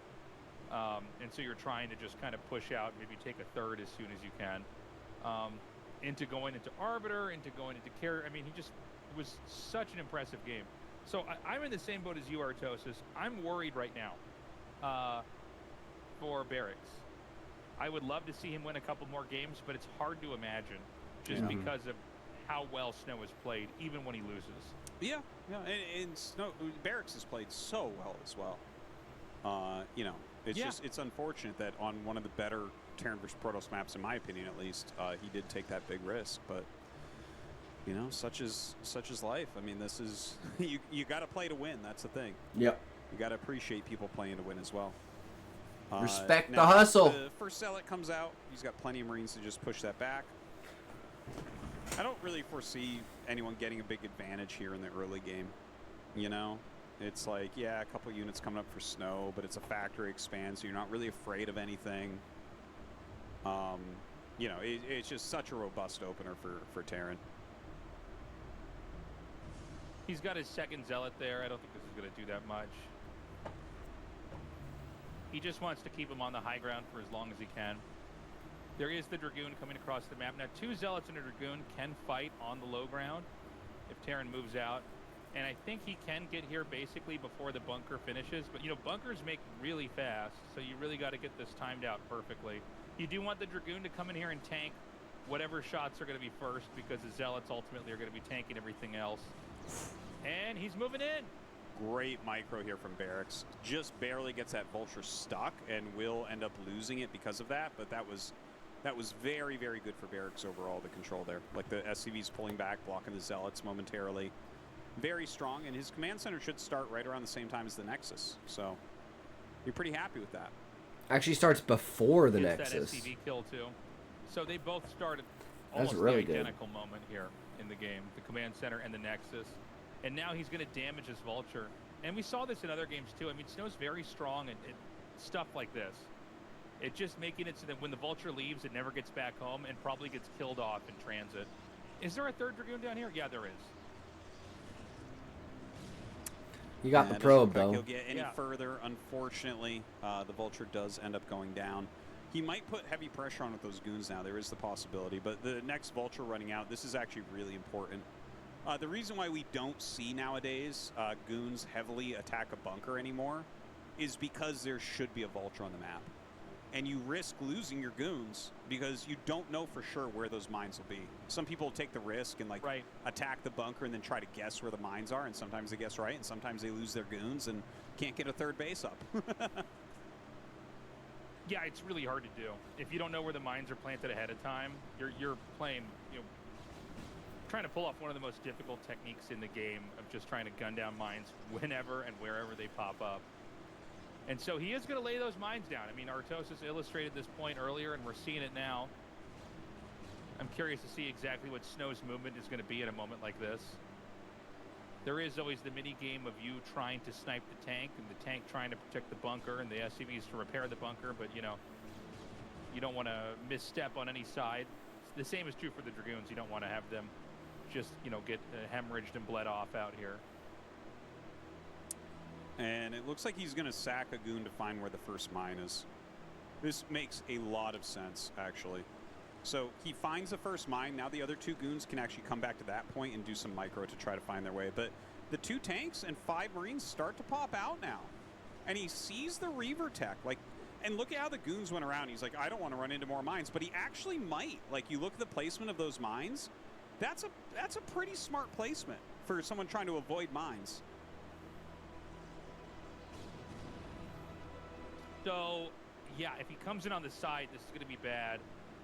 And this push is going to hit. He is going to eat the mine shot. And this could cause Snow to die in this rush. You really need all the Dragoons at very high HP. You can't really have games where you've sort of fudged it with mine hits. But Barracks doesn't want to overextend, so he's going to back up. He's going to regroup here in the middle. Will he keep pressing forward? I feels like it. Do you think that's a good pullback? I really don't. I think he should have stayed right there. I think he chickened out a little bit. I think, especially when the mine hits those Dragoons, in my head, I'm like, I'm dead.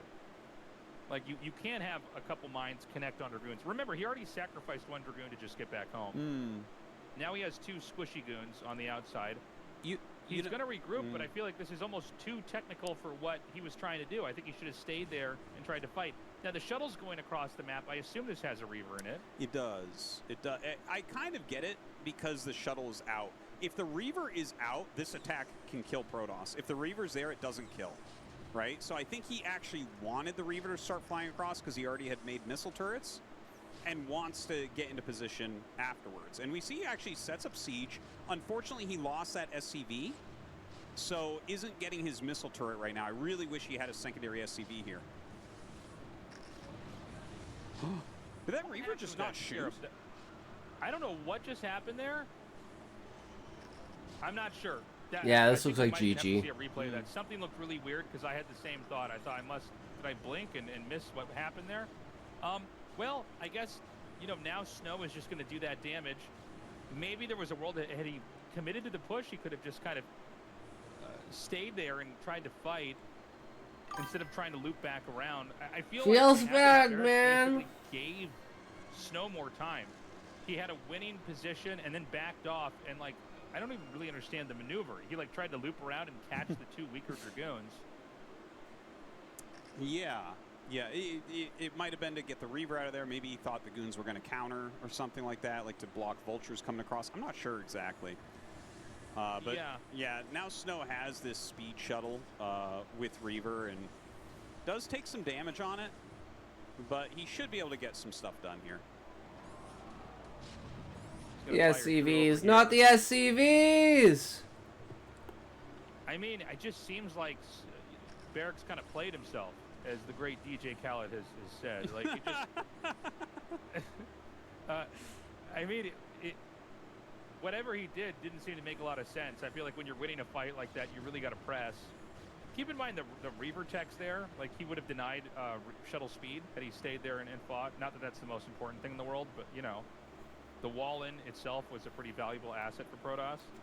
And now, I mean, we'll see what happens in the rest of this game, but this is starting to feel like every other Snow PvT I've ever seen, you know? Yeah. Where he's got his third base up, the Reavers are already doing more damage than you see in anybody else's game of StarCraft. And, yeah, you know, he's going to get his second gas soon, he's going to continue to tech up. And Barracks isn't dead or anything, but this is actually one of the hard parts of this map, is pushing out through here against Reavers into a position where you can take a third. Because don't forget, like, not only are you pushing and they're probably jumping back, but they can take like 2 or 3 shuttles and suddenly just drop your main, and you're so far away at that position from your main base. So to like go back in and clean it up, it can be really difficult. This whole portion of Litmus is tough. Once you get past this, I feel like it's a pretty good map for TVP overall. But yeah, this moment, like trying to push through, this is where you're really tested. So he's got this surround.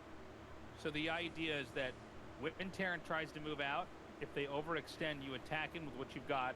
You let whatever you've got take the first few hits, and then you drop the Reavers and fire into whatever juicy center you can get. Oh my God, he's going to do the double shuttle fly-in. This is actually less popular now. This used to be like in every game. But the idea is one shuttle is full of Zealots. The other one's full of a shuttle with 2 Reavers. You drop the Zealots out to kill the turrets. And then what you do is you just go into the main and start killing everything. Yeah. And you have an exit strategy here too. Now, as this is happening, it seems like what Snow wants to do is actually counterattack, because one of the weird things about the shape of this map is that you can actually those depots in the back there. There's 2 lanes. Yeah, Barracks is full. full. Meanwhile, I guess Protoss can counterattack. So sad, but it is the way it is, right? Really bad for Terran, but let's see what Barracks is still up and coming, you know. There's always next season for him. He's a young guy. You know, he's made it this far. He's seeded. All he's got to do is sit back, you know. This is an immaculate underdog story either way. But he has to save his own natural. You got one game off of Snow. To have a real chance in this game. You wound up being a fucking legendary game. But look at this. Oh, man. You went wave series. A lot of mining there. It's still a win in and of itself, right? Yeah, he's got another scare. Ooh. Snow's Reavers are just too good. Meanwhile, the natural is in This isn't even cabins. Snow at peak Reaver play. There's no way to mine from this for the time being. A few more Vultures and Tanks are going to come down. By the way, Vultures and Tanks versus Dragoons and Zealots, they will lose if they're not sieged up and mines aren't planted. These are not set and forget units. Yeah. Oh, I didn't even see this tank under the eBay. That's crazy. Okay, so now he's down to just 2 tanks. Oof. He's like technically holding on down here, and he dealt like a little bit of damage to Snow. But look at this, 25 supply advantage for Snow right now. I think Snow saved most of his probes out of here. I don't think it's like he lost a lot. Ooh! And Snow is just cleaning up everything at this point. Well, this game's over. Yeah. I mean, he is just 1 he is HP, fully 14 recovered. kills. Keep in mind that probes were not killed when that. Barracks is just taking the loss right now. He knows he's And the done. third base was never attacked. He's just at like, all. fight it out. Yeah, that's been clean the whole time. And now a DT out here as well. Oh my God. No scan. Okay, he does have scans, but so much to deal with right now. Yeah, I just don't think that there's enough. He's so good. Look at this. He knows he can. Well, he actually messed up that time, but he knows when the tanks fire, he can always drop the Reaver out, target, shoot, pick up before the next shot comes out. Yeah. If you're fast enough, you can do that.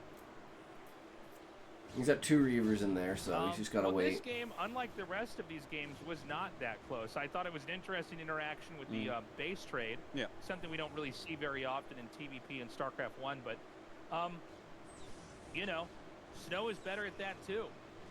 And so this is going to be Snow going on to the finals here. Pretty deserved, He's going though. to come into the main now and drop. Snow's a There's good just fucking- not very much to defend. It's almost like the one shuttle tags the other shuttle in. So that one's going to go back home and get Reavers. Yeah. I mean, it's just, I don't know that Barracks can recover. It just doesn't seem possible right now. No, certainly. He's gonna go running to the- vultures around, and that's like kind of how you check. It's like, can I get all the probes at the third? Like, maybe. But no, that's not going to be doable. He's losing so much in his main base. He's going to lose all these depots now. He just doesn't have any economy 4 behind Reaver this. shots in the center of 4 depots, and you kill them all. Yeah. GG. GG. That's going to be it. Snow is going on to the ASL Season 20 Finals. Look at Snow. He's like, oh, just one more series. That's all I gotta do. I can beat Soma. I can beat Bisu. Let's do it. Championship It was for an incredible game on Dominator. Snow. And overall, a good series. Even though it was 4-1, I was afraid that this would happen because Snow's so strong. But yeah, let's go to his interview. Or, well, no, I guess he's going to sign something first, like a tennis player. Like, He's gonna sign the camera. Microphone. But yeah. It's like my wrist hurts after playing Snow's all those left-handed. games. I actually didn't know that. Oh, that's crazy. Yeah. Huh. That part of the brain develops Reaver micro better, I guess. I don't know. Yeah, it's more artistic, right? So. Yeah, that's what they say. The he is hose surviving in the front to row. The finals. By the way, I mean, Barracks put up a hell of a fight. Yeah. It was an incredible series, but ultimately Barracks just, you know, and it's every Terran in the world we've seen fall to Snow. I mean, he makes the matchup look like it's impossible to beat Terran when he is controlling the keyboard and the mouse. I think we're going to go to that interview. No, maybe not yet, because he's back on his PC. Yeah. Yeah, I guess we'll take a look here. You know, the double shuttle backstab, I was talking about this earlier on. This is part of the reason why it's really hard, because as you're pushing out here, you're so far from going back in your main base. Basically, turning around to clean this up is almost like admitting defeat. So Barracks chose a more proactive approach of just trying to maybe make a base trade. I can't, again, blame him for what he's done here. I think Barracks approached the series well. He had good plans. It didn't work out. When you have these really micro-intensive games, you're not going to beat Snow. You see the games where he did better on, it's the higher the supply, the more likely Barracks was to win. And I think that that's a pretty normal thing against Snow. He's so strong with these small amounts of units. And the counterattack was the right move here from him. You know, Terran is scary, but if you've got Reavers and just enough Zealots with speed and Dragoons, you can shave off those units. You know, it's really impressive, honestly, like what Snow was able to do back here. But it's like we said, every Snow game, is he a will go Reavers, god. he will get a ton of damage off. And it just fuzzies the math so much more about what fights you can take here. I mean, I don't even know how you practice against this unless you have Snow playing, right? Because no one can do what he can do. All right, interview. Oh, he's got his son with him.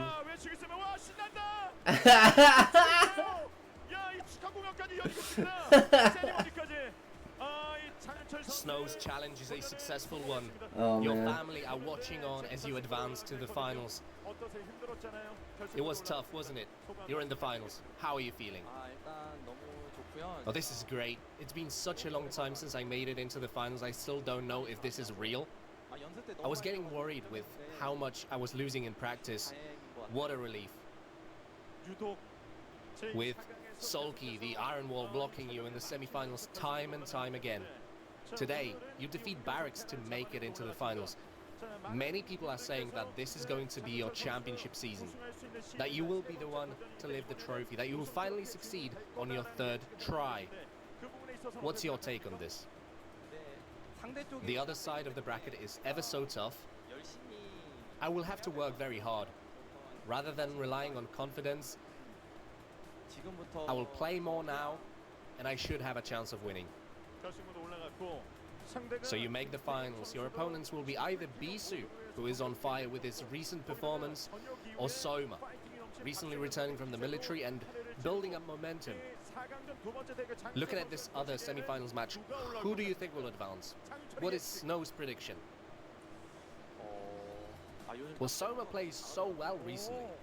I think it'll be a neck-and-neck 4-3 match. Whoever ends up winning shouldn't come as a surprise. I can't wait to watch it myself tomorrow.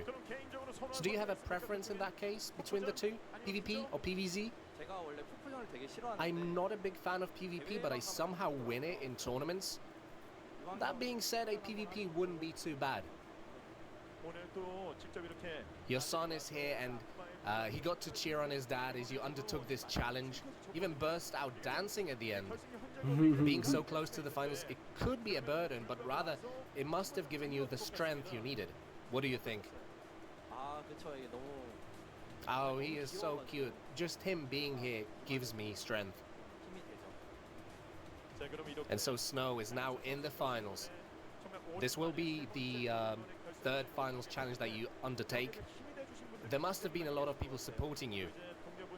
Your colleagues showed up as well to cheer you on live. We'll give you a chance to thank them. I'm all over the place. I'm bound to forget someone. Kay, our university boss, thank you so much. And our university students, thank you so much. They always show up. And for helping me practice, even today, Scan, Ample, Rush, JYJ, Mind, Royal, Light, Sharp. I think I practiced with all the Terrans there are outside of barracks. Thank you so much. And we also have fans here in the studio today. This season will be different with a championship run in your crosshairs, is how you approach this. Please address the fans as well.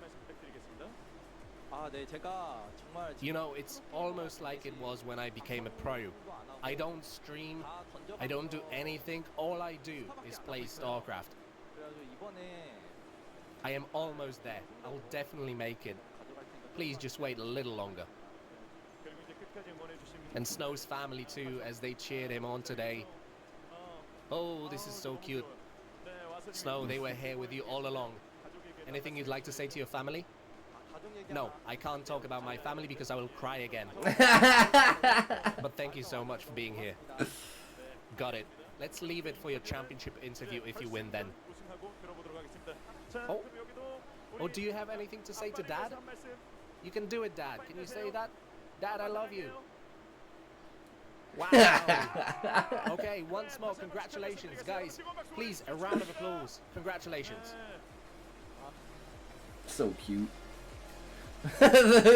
Riding a reaver. Forwards at the slowest pace possible. That's so cute. Yeah, I love that. Having this kid up there like that, that's great. Man, what a great round of 4. It's funny because, like, I think, you know, a 4-1, you're always kind of like, oh, okay, well, I wish it was longer, but I felt like... No, man, those games were fucking amazing. 3 hours and only 5 games? What's Soma versus Bisu gonna look like, right? Yeah. I think scary to Barracks played think. really well. He showed a great season. I'm really happy for him. Snow definitely deserves to advance. He's a stronger player no matter how you look at it. And this might be his championship, but he's going to have one more incredibly difficult test. You cannot count out Bisu or Soma here. And they are going to be our other round of 4. Yeah. I'm so excited for Bisu versus Soma. Snow probably the favorite to take this whole thing now. Especially now that he's actually in the finals. I think he might have a tougher time versus Snoba than Bisu, but who knows? And, you know, Bisu, Snow, I feel like that's even. Maybe Snow is a bit stronger. It's hard to say. What do you think, Artosis? Yeah, I think Snow is the strongest. I think he's been second strongest player to Solkey for a while now. But Bisu, like, this guy knows how to win. He has more championships than most Protoss players ever can dream of. And Soma, like, Soma's god tier, man. Before he went to the military, no one was talking about Solkey. Everyone was talking about Soma. So I could definitely see any of these 3 players winning, but I do think if you just look at overall how they've all played for the last 2 years, Snow, you have to give the nod. Sure. I am so interested in how these games are going to look because every time these two guys fight, it is so close that it's so crazy. Mm-hmm. when these two come together, like the kind of games they make are so action-packed from the very start all the way to the very end. Yeah. I can't wait to see it. This is going to be so fun. It's just, it's a better match on paper than the one we just saw, and the one we just saw was great as well. So it's going to be amazing. I cannot wait. That's right. Guys, thank you so much for joining us. Consider signing up for the Patreon, patreon.com/ASL English. Artosis, any closing thoughts? No, can't wait till tomorrow. So I want to just end this. So, well, that doesn't make time go faster, but it feels like it does. That's how it works. All right, guys, we're going to close this. Yeah, See you as soon tomorrow. as this We love goes, you. Bye-bye. this is gone. The next one comes up, right?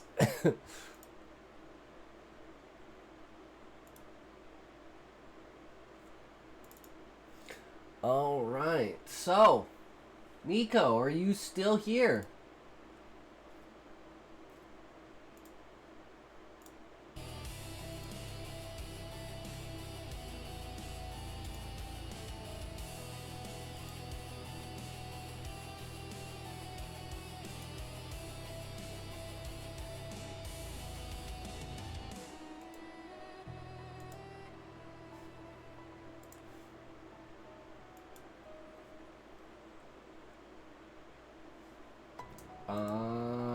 Country Girl, are you still here?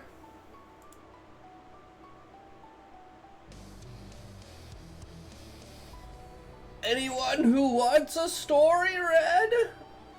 I know StarCraft kind of interrupts everything, but you know, it happens twice a year, so it is what it is, right? Can't win every time.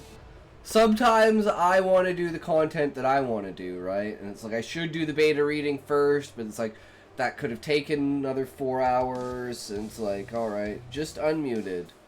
Oh, there you go. Perfect, Country Girl. So, we have... Said it's still on the same Google Docs. So, here... Chapter 11.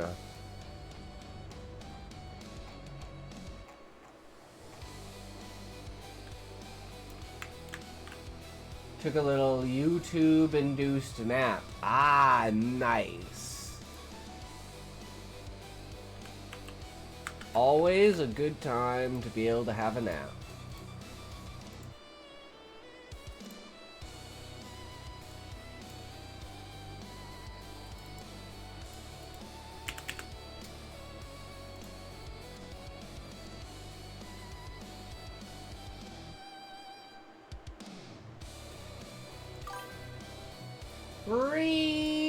Welcome, Nico. Okay, so we're gonna read Country Girls first, and then we'll read yours afterwards. Is that okay, Nico? Sound good?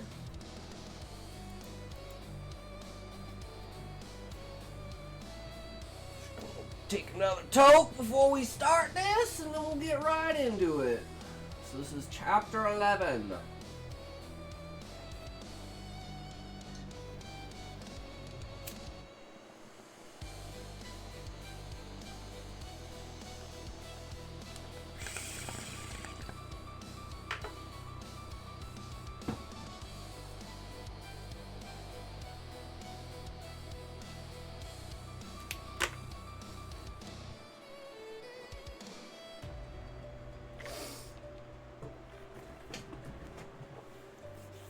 Country Girl, Chapter 11, Last Will and Testament.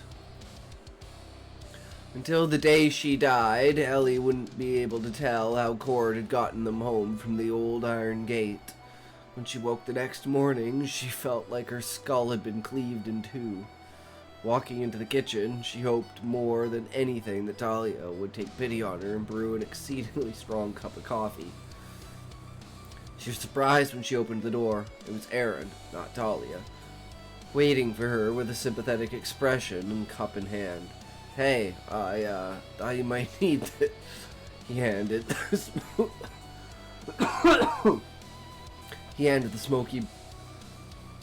smoky blown glass cup to her slowly. One glance told her it was the same drink that she had woke up to after the first night of the disastrous family dinner. Looked like it helped you in the morning. Couldn't help but notice you might have had too many last night. You made me that drink before? Ellie asked, more than a little dumbfounded. The notion that her blood brother did her a silent favor was jarring, to put it lightly. I thought it came from Cord. I'd imagine he's better company after a hangover than getting rid of it, Aaron said, taking a sip of his own glass. Drink that whole thing, you'll be feeling better in no time. What's in this? Beets and carrots mostly, and a good helping of cinnamon. Aaron chuckled to himself. When I opened the fiddle, Leanne suggested if I'm catering to lawmen at night, it'd do well to have a way for them to sober up quick come morning. I think I'd like your wife. Ellie let her guard down with every gulp of the strange beverage as they stood in the empty kitchen. She'd only heard through the grapevine that some Kalamnu girl had caught Aaron's eye and been the reason he finally settled down. She'd only seen rough sketches of her niece, named for their mother. Sounds like she has some grit on her. Gran said the same thing. Aaron's eyes twinkled in a way a man only does when he thinks about a woman who has his heart. She keeps me in line, all right. Wish she and Cassie would have come. Maybe the three of you could come for a visit. Heaven and earth. Did she really just say that? Is the ranch as a whole actually hers to invite people as she chose? Now that I'm home for good, I'd love to get to know them. I think they'd like that, Aaron said. He nodded before moving to the door. I like this because this completely solidifies instantly, without question, and just out of nowhere. Yeah, okay, so she's not leaving. She's not gonna be like the elder from somewhere else, like, you know, because I'm wondering, like, is she gonna go back to her house where she was? Is, like, she gonna move back here? So I like having that just kind of answered like that. It's a really, really good way to work it in. I think they'd like that, Aaron said. He nodded before moving to the door. He turned to look back at her and spoke just loud enough for her to hear. See you later, Elder Karras. Elder Karras. Those words rattled around in her head as she walked toward the back door of the ranch house and down the path to Cord's designated workshop. She'd grown up in awe of her gran for her strength and steady hand in every job that life had handed her. That responsibility was all on her now. She was Elder Karras. Morning. Cord gave her a once-over when she walked into his workshop. How's the head? I think it might just be the worst hangover I've ever had. Ellie settled into the workbench. Aaron's miracle cure had taken the bulk of her splitting headache. The rest she could muddle through. Cord had drawn the curtains, revealing that last night's activities punished his head as much as hers.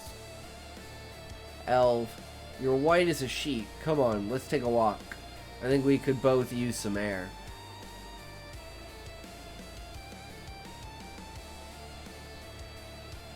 This just feels a little weird.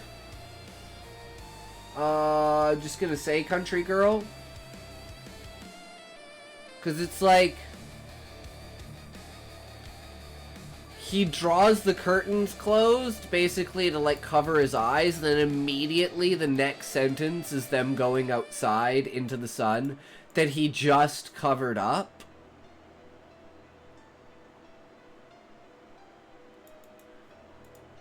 Unless I'm misunderstanding the word drawn.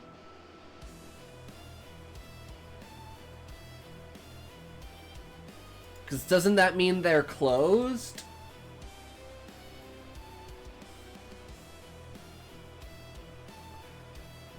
So I think a good segue here would be him opening it and being like kind of flinching against the light, kind of signaling like, you know, it's gonna be just as bad for him, but it's something that they should do. So I think that, like, the idea of the curtains is great. It's just having him like open them despite, you know, so it's like if this is meant to be like open and then him like, you know, revulsing against it, make this more character action. Like he groaned as the light hit his eyes, revealing that last night's activities punished his head. And that would be absolutely perfect. And it leads straight into this. It is, and I need some consulting done. Never had a hangover myself. Light sucks. So, but he's right. Getting fresh air, getting the vitamin D from the sun, getting out and taking a walk and getting like your muscles moving, keeping hydrated, that's the best thing you can do for a hangover. The worst thing you can do is just stay in bed in the dark. You gotta get up, get your blood flowing, get your body cycling it out, sweat it out a little bit. So you're definitely on the right direction. But yeah, just having him throw open the curtains, be like, fuck, that's really bright. But yeah, we gotta go out there. Maybe swap that with flinch at the sunlight. Yeah, I'd say just like literally keep this line, but just be like, preface it with, you know, Cord opened the curtains. He flinched or squinted against the light, revealing that last night's activities punished his head as much as hers.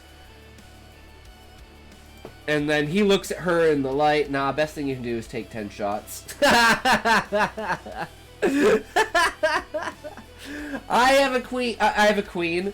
Fuck. I have a friend who thinks exactly like you, queen.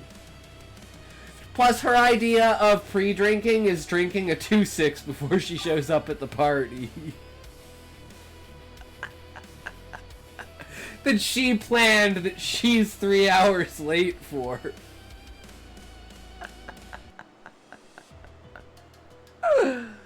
Oh man, self-imposed 1-drink limit since I turned 21. Nice, country girl. I drink a little bit, but I don't really care for it. I like to smoke because there's no hangover. Just depends if you're smoking sativa or hybrid or indica, whether you're like being put to sleep or not. I'm just always perpetually tired. So I try to amp myself up to give me that rumble and energy you need to keep the blood flowing. Fully intended to go to my grave, honestly, able to say I've never been drunk. That's a legit goal. I was gonna say that with being high, and then my parents gave me weed, and I was like, well, it's not, doesn't really do anything, right? Kinda does, but like, not really.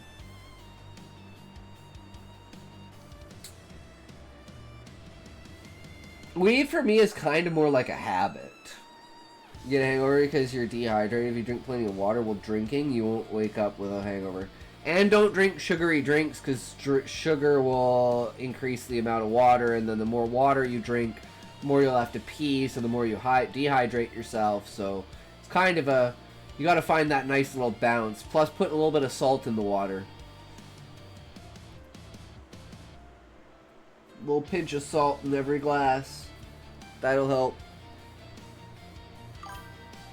I like my dangerous Kool-Aid drinks. Queen, I used to do Jello shots, and I'd make Jello shots, and yeah, I would just... We'd have, like, you know, the little plastic, like, you know, the little kind of paper type... You know, like you put, like, McDonald's ketchup in? The little tiny, like, paper holder things? That you would put, like, condiments in at, like, fast food restaurants? Yeah, I'd put the Jello shots in those, and you just like fold them back into your mouth, so you just wouldn't have to worry about like scooping them out of a cup or something. You could just like peel them back and just suck them right up. Fucking, oh my god, I get so hammered because it takes a while for it to break down in your stomach. So you're like, well, I didn't do anything, that didn't do anything, that didn't do anything, that didn't do anything, that didn't do anything. Guys, not that.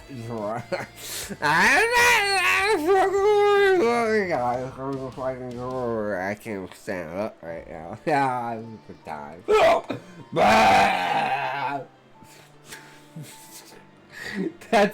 That's my drinking experience. They just gave me a pack of those for my 21st birthday, and stuff tasted like cough syrup. Kool-Aid drinks. Yeah, I got way too much Jello shot. Oh, Jello shots. Cause you're supposed to like you're not supposed to like, you're supposed to like swallow them. Then you stand up. Stand up. 1 tequila, 2 tequila, 3 tequila, 4!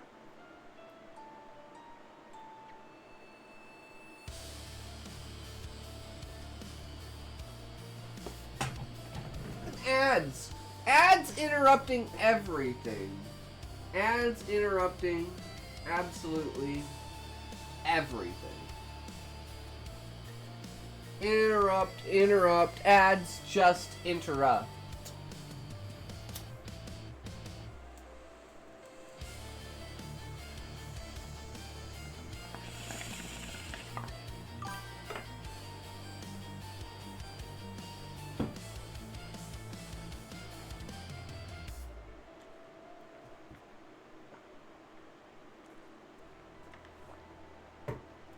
I'm back, both from ads and helping my wife. Hope I didn't miss anything directed at me. Welcome back, Sean. No, Sean.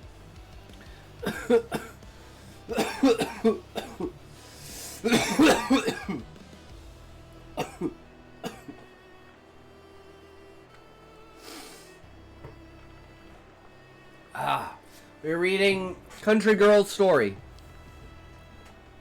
We're discussing hangovers. Hell, if you're white as a sheet, come on, let's take a walk. I think we would both use some air. Cord had always been good for his blunt honesty and knowing what Ellie needed, no matter how stubborn she wanted to be about it.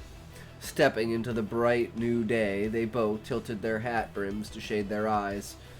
Looks like it's a beautiful day. Want to head to the dugout perch over the river. You know, it was always Kay's favorite spot. Sure, lead the way. Plenty of excitement last night. Path from the back door of Cord's workshop was wide enough for them to walk side by side. So shall we take stock? Do we have to? Ellie let out a heavy sigh that felt like it had been building since leaving Hollow Point's front gate the night before. Unless you're about to tell me I really dreamed it all. Depends on what you remember, he said as they found the sheltered dugout in a sharp bend just a few feet above the moving water, taking stock of what they called a habit they had developed in times of unease. Or taking stock was what they called a habit. It was a way of making sense of things and coming to solutions between themselves. Yes, I'd call it very necessary given everything. Renee and Asa. She closed her eyes, the vision of both leader wraiths still fresh in her mind, as was the sinking feeling in the pit of her stomach. That should have been her first clue that her life was fundamentally changing. At the moment, she was completely oblivious to what being singled out on the ceremony naturally meant. Both Asa and Renee knew who would by rights be the person to lead the ritual burial. Did they look at me to lead the circle of filling in Gran's grave? Yep. Thanks for that. She breathed out, truly grateful for his stepping in beside her. I don't think I could have finished it on my own. That was a really good scene. Don't mention it. He squeezed her hand lightly, and after that, the release ceremony. They had come to it. Pinnacle of the evening, and the one moment that would define every day of the rest of the life. Gran came to me. She named me Elder. She did. Cord's gaze rested where the flames had found a home at the end of the release ceremony. Or did you not notice the new marks this morning? Is anyone else getting a Lord of the Rings vibe, or is it just me? I haven't read Lord of the Rings since I was like 12.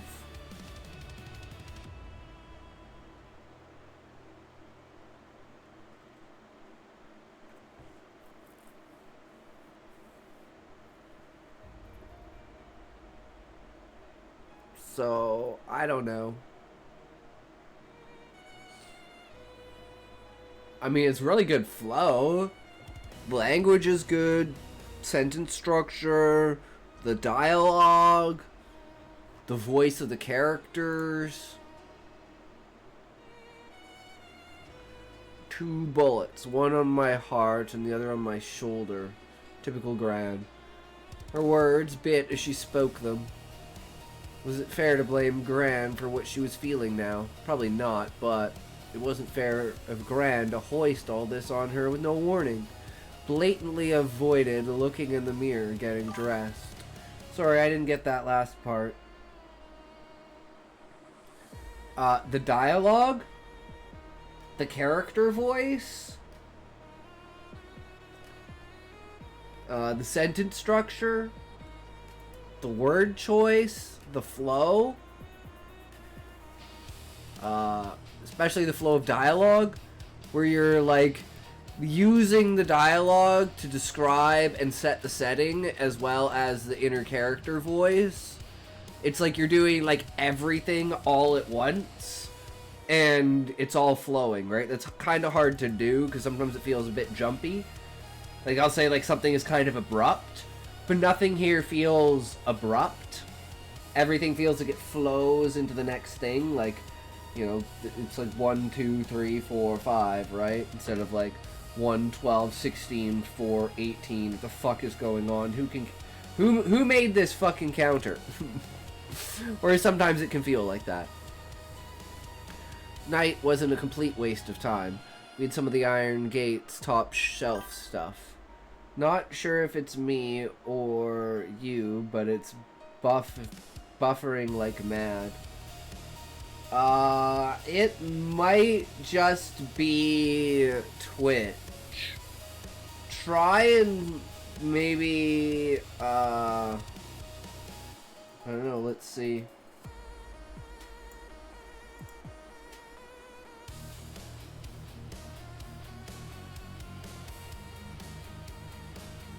Everything looks good on my end. Hasn't said I dropped any frames. It's probably fucking Twitch. Twitch, man! That's why we stream on other platforms. Because I don't want you to be forced to watch on Twitch. And forced to watch ads. If you want, you can always go over to Kick, over to Twitter, over to Rumble. Any one of those. And if you miss it, it's always on YouTube. Yeah, I missed all of that.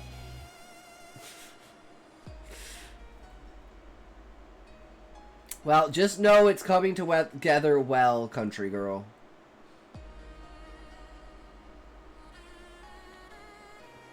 So far with your writing style, again, it's like probably a...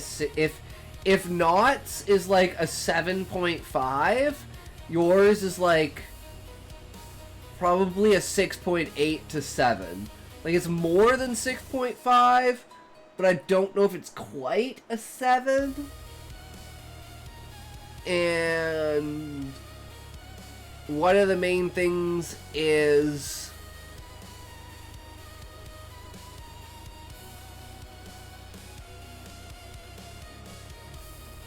how do you say this? Like,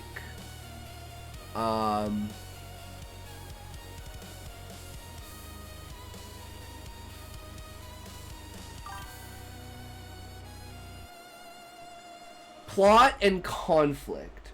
Last solid thing I heard was taking stock.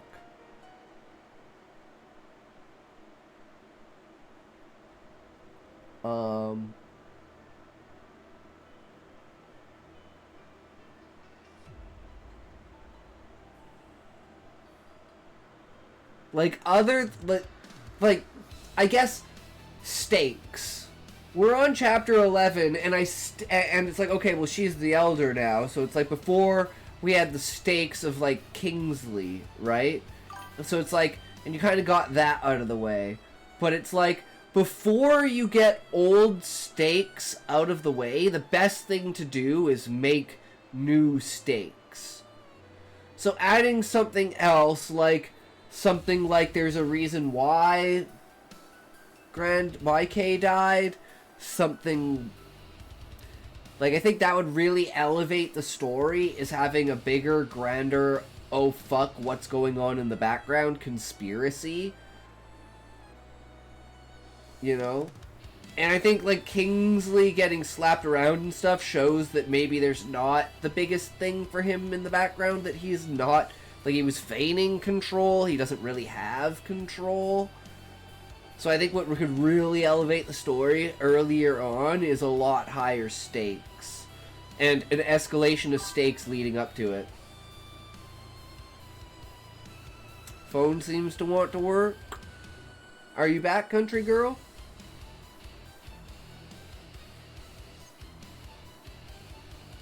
So I think the story, I think the story itself is what's holding it back. The plot. The characters are great, the interactions are great, the dialogue is great, the flow is great. The story itself, like the plot, not the setting and like what's actually happening, but like foreshadowing for the future, like building up something more for you to grab onto, that you're always reaching into the shadows, that anytime anything is resolved, there's always something new around the corner, right? Like, I'm just waiting for some great catastrophe to befall now that the character is the elder, right? Some sort of information to know, like maybe she would be, you know, get some information from Kay, like, oh, I was assassinated, and it's like, oh my god, this hasn't happened before, you know, kind of thing, or something like that. Or I don't know, I just feel like, at least for me, the stakes aren't high enough, and that's something that, like, that small change can really change the story from, like, a 6.5 and a 7 to, like, an 8 or an 8.5. Nah, died of stroke complications. Easy.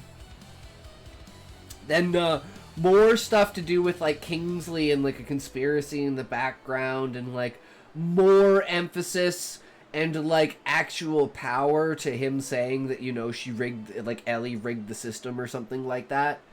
You know, more than just an emotional reason why she doesn't like the werewolves.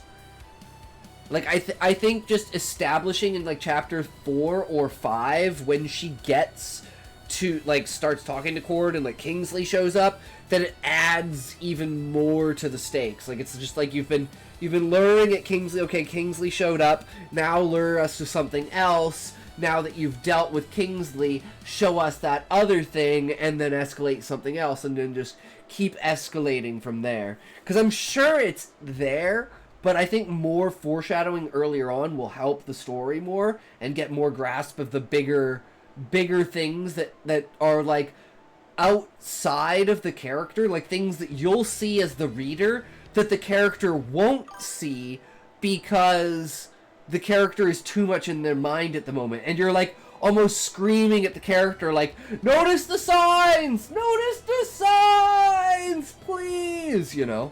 In the Immortals of Kingsman, the service, Secret Service, not that kind of story, bro.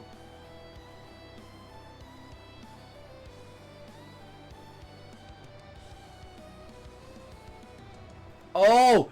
Kingsman! Not that kind of story, and then shoots him in the head. You know, the whole idea of, like, oh, the evil monologue, and then the escape. Which is funny, because he winds up escaping either way, because he winds up in the second movie. But, the butterfly man. But yeah, I see what you're saying. But yeah, I think just elevating, we've been programmed for big world ending, altering stakes. Yeah, but that's just, well, it's, like I said, that's my bias. That's me personally, right? That's why you have to look at it like, everything else is like an 8, but just the plot itself, to me, is just, I need something bigger. And it seems like there's the smallest hint that it could be there, but it's not enough to grasp onto, right? Like, there's other covens, there's the werewolves, there might be vampires, there could be centaurs, there could be other fantasy, like, creatures, goblins, right? Like, who knows what this world has in store? And getting more of that is what I want. But, again, it's like, is that what you want as the author?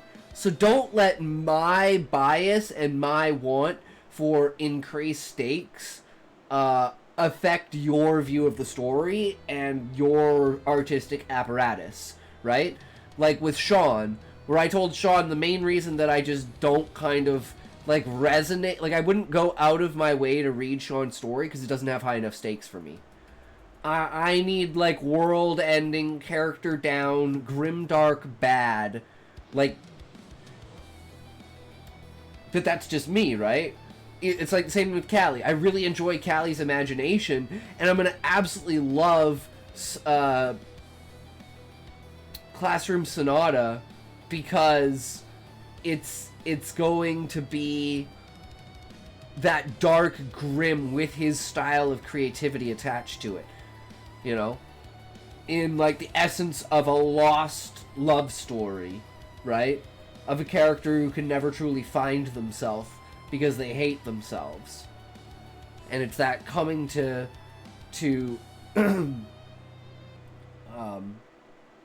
like the understanding of accepting who you are as opposed to like changing yourself for other people to have them accept you.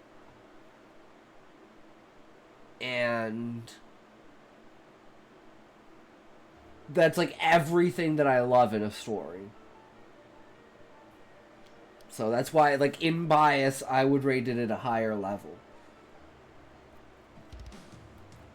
But that's just my insight, right? Take it as you will. Night wasn't a complete waste of time. We had some of the Iron Gate's top shelf stuff. Cord's eyes glinted. Now, this is an intimate personal story with stakes to match. Sounds good. It's not my kind of story, but that's, you know, that's what I'm here for, to get eyes on a story from a different perspective, right? Cord's eyes then glinted with a spark that was gleeful malice at the next thought. Not to mention, I'd have paid big to see Marshal Adama lay your old man out like that. I'll admit to enjoying that part, she laughed, her face lighting momentarily.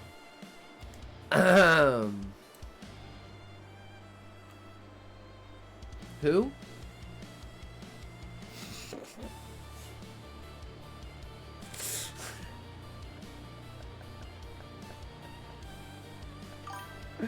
Some of my hard and fast rules. The plots concern the characters involving and no children solving adult problems. Makes sense, country girl. It definitely sets a tone for it, right?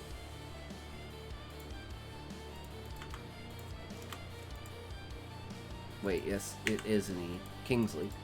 Kingsley raging about me being named Elder in front of half the town. Not so much. If Darren and your uncle didn't knock him down a peg for that one, I would have.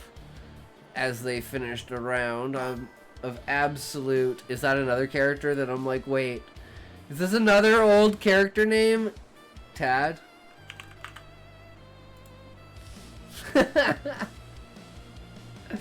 That's why we do this, right? That's the main reason why we do this.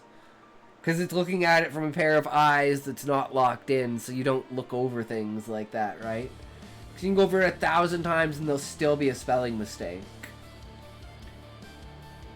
If Tad and your uncle didn't knock him down a peg for that one, I would have. So he finished a round of almost adolescent laughter. He looked at a little more considering. Might not have gone as well. Tad has more than 7 inches and at least 30 pounds on me. That sounds bad? You should say half a foot.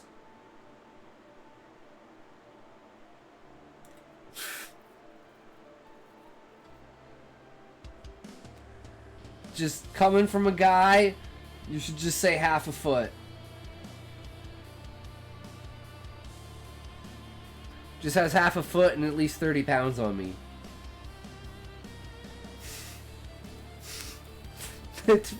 That's just bad word.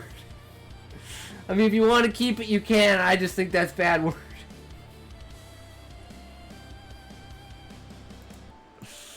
Damn, bro, you got 7 on you? That's brutal. It's just the way that height is described versus other things.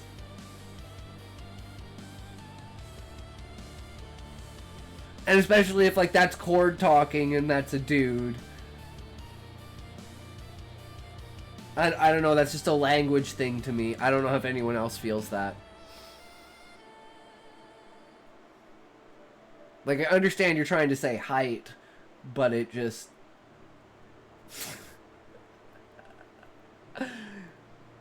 It evokes something else in me, let's just say that.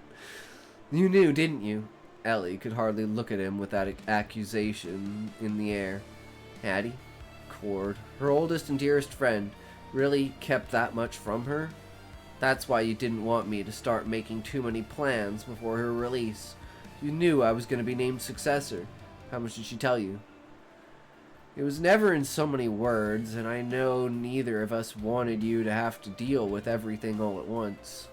Guilt mingled with relief was written in as clearly in his eyes as in the tone of his voice. Kay mentioned enough here and there that I understood what she was planning. She knew she was near the end, and she also knew who could be trusted to take care of the family and the coven after she was gone. Neither one of you ever told me, she asked. She felt empty and betrayed that they thought she couldn't handle the knowledge. Now she's gone, and everything she spent her life building in the coven is mine. Not to mention most likely everything in this place. You're not making it better, Cordero. Wait. I thought his name was Cortez.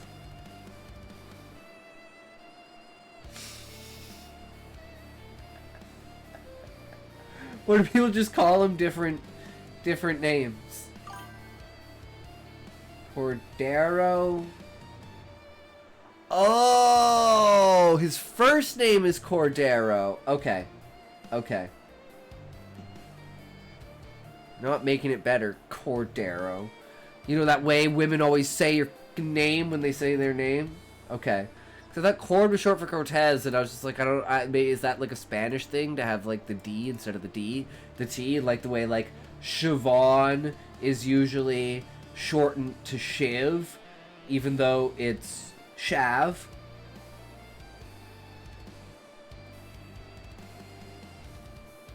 Or Shav. You're not making it better, Cordero. I'm sorry, Elf. Cord knew he had to tread lightly. Neither one of them had a habit of engaging in their formal names unless the discussion was serious. I really am. I know. She stopped, willing her mind to calm long before a question that demanded to be raised. Cord, I need to ask you something, and I want you to answer honestly. Nothing but the truth from me, you know that. Leaned back in the earth wall, waiting for her to speak.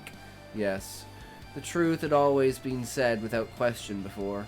One or two lies of omission didn't change the rule. Shoot.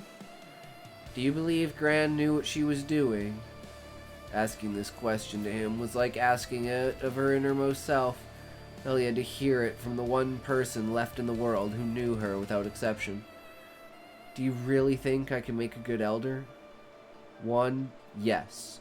Kay Ralcaris was one of the best people that either of us ever knew. And I don't care what your father or anyone else says, she kept her wits to her last breath. Put a hand on her shoulder where the fire had touched it. And two, yeah, Elv, I trust in your future. Always have. Always will. You have what it takes to lead the coven and make your Gran proud. That's what I heard from her last night when she named me. She said she trusted my future, she whispered, remembering the warm security of love that had washed over her when Gran's spirit had engulfed her. Thank you, brother. No problem, he beamed at her. And I want you to know something else. No matter what happens, I'll be right here by your side.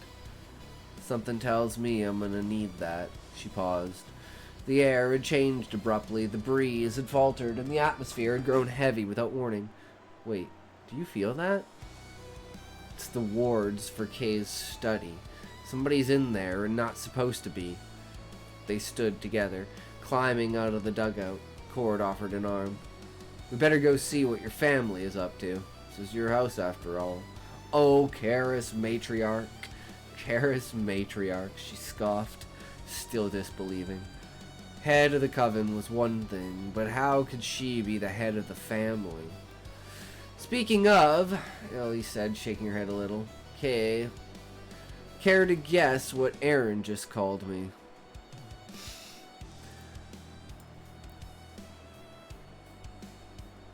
I'm sorry.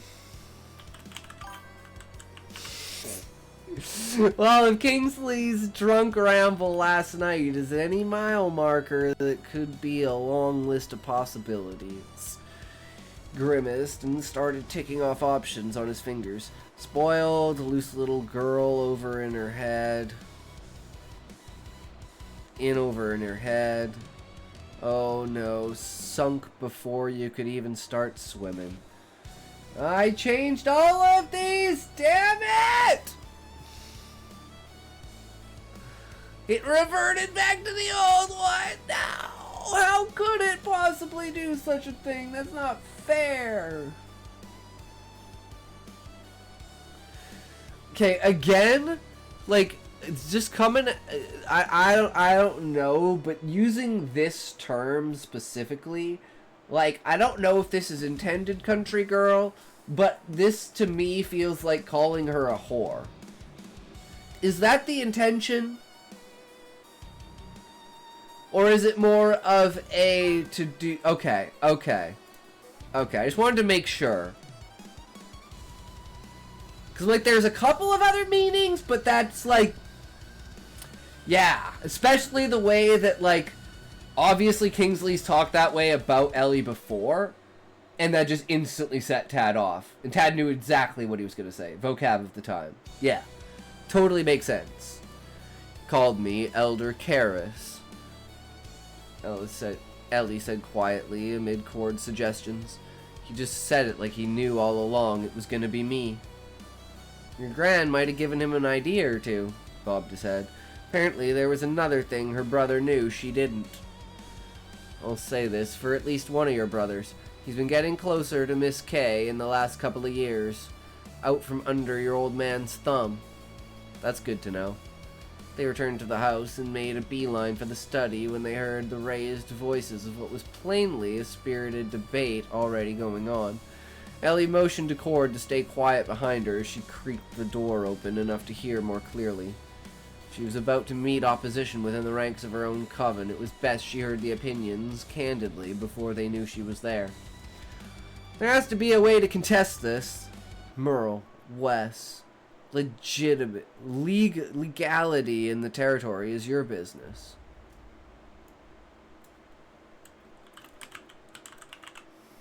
It happens. It happens, okay? We just, fix it. Move on. It's not published yet, right? Right? It's not published yet, right?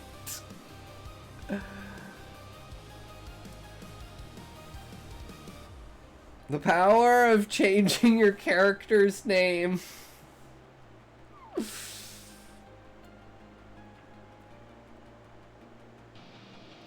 Kingsley's tone matched the anger, if not the intoxication of the previous night. Ellie caught a glimpse of his reflection in the mirror. He straightened his posture and the lapels of his jacket. My mother left the coven to Elvina. It's proof she couldn't have been in her senses. How nice of you to remember.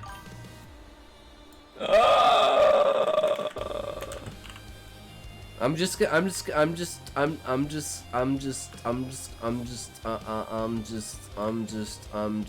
go like this, and I'm gonna go like this, and I'm gonna go on, and I'm gonna go, okay, 1, 2, 3, 4, 5, 6, 7, 8, 9, 10, 11, 12, 13, 14, 15. Okay, I think we've seen enough. I think we've seen enough.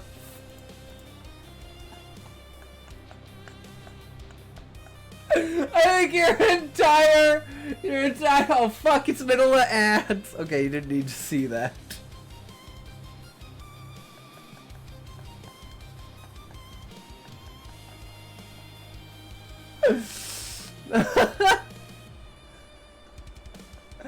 It happens at least 25 times. I was like, this has to be the last one, right?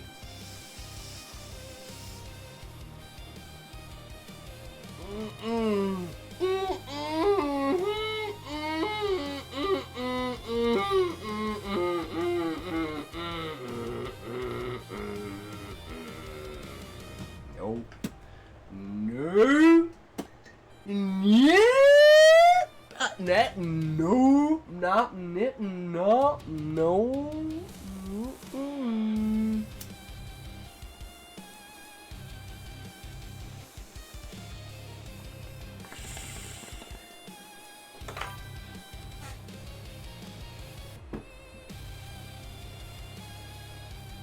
Welcome back.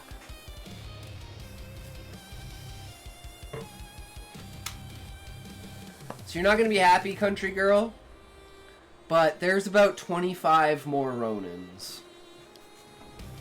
So be prepared. I'm just warning you. Be prepared. I counted 17, and we were only like halfway down the rest of the chapter. So there could be more. Apparently we talk about him a lot in this chapter.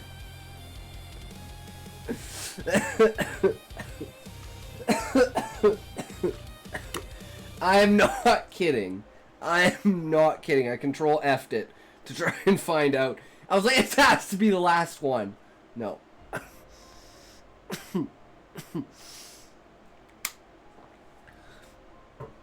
I went through this 4 times!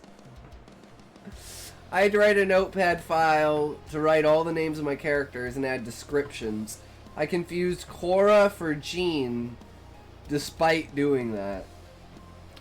I mean, Sean, it's... yeah. It's bound to happen once in a while, right? And if people don't have a clear image of what the character is, then when that happens... So now I'm thinking about this would be a good litmus test to sneak in. Because this is, like, I do this. This is, like, I guess I'll give away the secret, guys. You purposefully make a mistake and see if someone notices.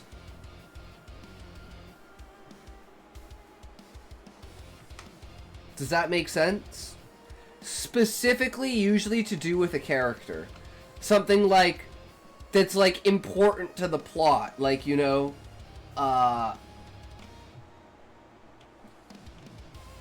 like a scar the character has, or something like that, or something like that.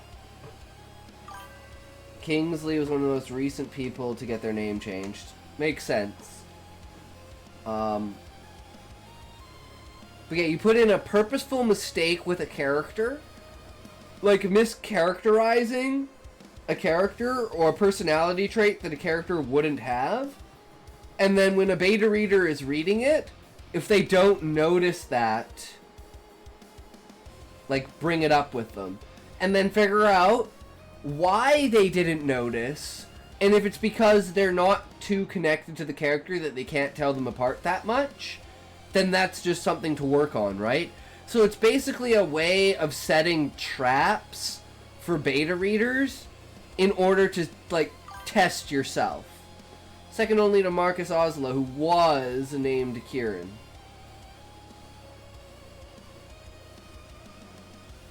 Okay. And that's the guy who was, had an arranged marriage with Ellie until everything happened and she left.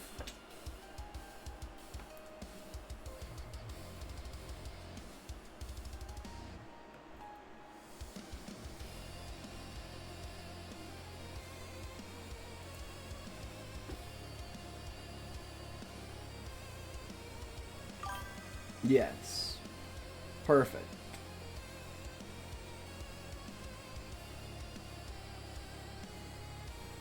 All right.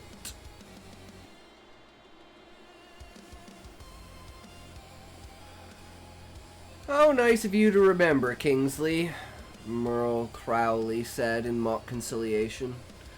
While Ellie couldn't see the Coven factor, she could swear she heard the raising of his eyebrow and bristling of his mustache. We already told you.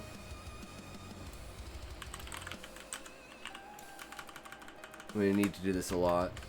Kingsley, it's what we've been saying all night. Miss K's release ceremony may have yielded unexpected results, but there was nothing illegal about it. Your mother's last rite is ironclad in traditions and laws. She had a right to choose her successor, and she did just that. Ellie heard her uncle's voice and the creaking of the wood floor under the couch where he must have been lounging. So you do such a great job setting the scene through character action, right? This character does something, and something catches their attention, and then it causes to set the scene. Like, this is so well done in your writing. Just, like, it's... You've, like, almost mastered doing this in dialogue. Like, that's a really big strength to have. A lot of people can't do that. A lot of people just set the setting and then have the dialogue, right? But character action should always be your medium through which the world is seen. So that's how setting should be described, right? Your daughter was named publicly. Pretty sure... Yeah, it's just 1L. Good to hear. Yeah. I have no idea what... Oh, there's no I. Okay. And accepted by witch, wolf, and wraith alike.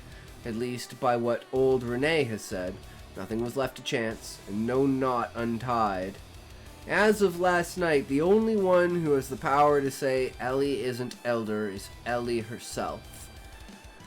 I like this here because before you're thinking, it's like in this chapter you've confirmed now two specific things. First is, well, she's staying there. And in your head, you're thinking, well, of course she's staying now she's said it because she has to. Especially since action tags are among the last things I add. Yeah. Yeah. Well, that's part of the process, right? Then it can set everything up. You know what has to be said, and then you know how it is said once you know what it is, right? It's harder to know how it's said when you don't know what it is. And it's like an order of things, right? Like the idea of like bed mass, right? Like there's an order of operations in the mathematics of it that make it like click and work and resonate, right? And now here you're saying Ellie has the power to choose to walk away. And since you've already confirmed that she's staying, that makes that statement earlier even more powerful. Dialogue, I'm pretty confident in. Setting descriptions, not so much. And you don't really need to, like, you know, the smallest, tiniest things. The only things you really need about setting are atmosphere and things that are inherent to the scene. So it's like, when someone sits down, it doesn't seem like the chair they sat in appears out of nowhere. That's probably the biggest problem people have with setting, is that they don't set things up that need to be in the scene. Like that stool over there, you know, the painting on the wall. It's like the idea of like Chekhov's gun. You show the gun, you gotta use the gun. If you're gonna use the gun, you gotta show the gun. Should be things like character would take note of. Yeah, and in this case, that's exactly the way it is, because she only would take note of him sitting in the chair because she heard the creaking of the wood on the floor under the couch. And she's used to hearing that from people sitting on the couch. So she's building an image in her head, which is building an image in your head. And the way that that's done means you don't have to say, oh, there was a green couch that he sat on that creaked. You're using the character's approach to their perspective to build the setting up. As well as setting the mood of the character, because obviously they're lounging in a chair. You know, they're not, like, threatened by what's going on. And the other character is the one who doesn't have any power in it, right?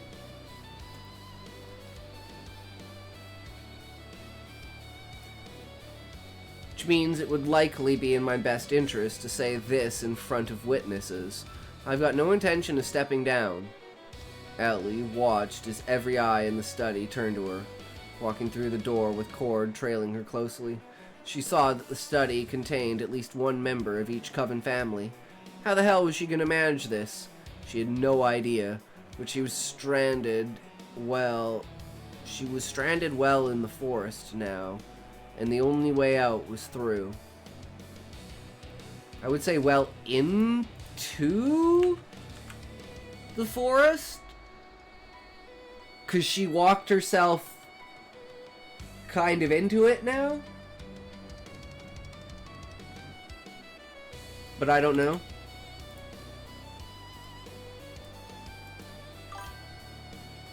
Otherwise, I'd say, like, I don't know, just well in doesn't seem right. Color of the couch probably wouldn't come up unless it provided a mental stimulus, such as the faded green fabric of the couch reminded her strongly of the times her grandmother cuddled her on this very couch.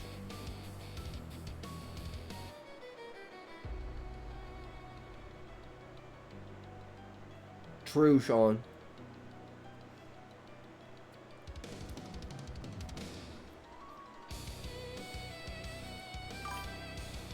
Oh, I meant to change that to deep in the forest.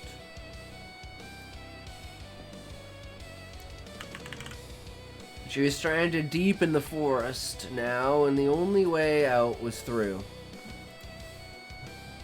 Sorry to keep you folks waiting. I didn't realize I'd called a meeting. Miss, that's... I love the cheekiness.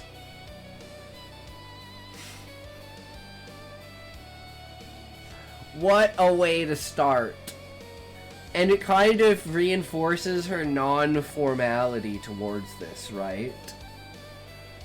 So now my question from this is, how will this change over time? I don't like in there.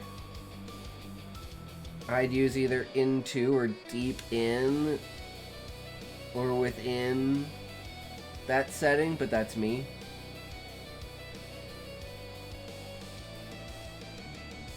You mean deep in the forest, Sean? Even with the, like, removing the well?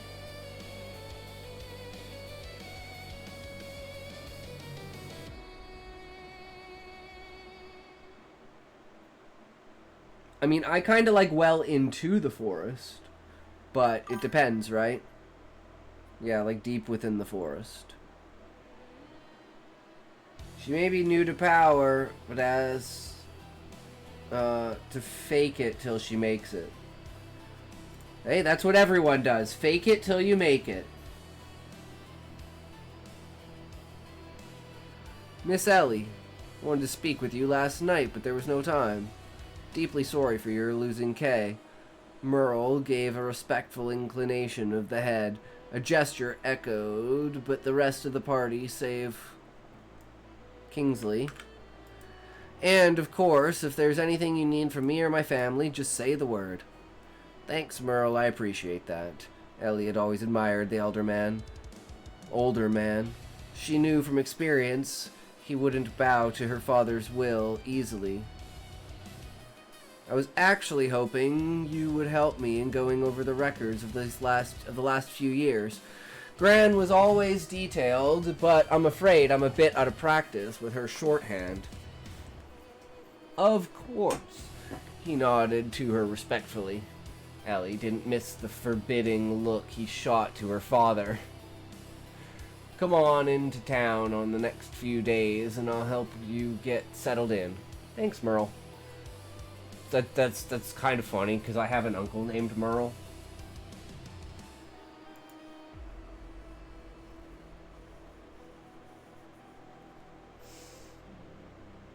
Now, I could point out that this is all no coincidence that my father called you here to try overturning Kay's last order within 24 hours of her release ceremony. Ellie looked around at the men gathered in the study. These were men that, yes, Kingsley had been trying to work on undermining. These were men that, yes, Kingsley had been trying to work on undermining her. But they were also men that had respected Kay and look to the Karras family for leaderships. Hi, homie. Hey, Hugo. How's it going, brother? Welcome, welcome. How are you, good sir? How's your day going, Hugo?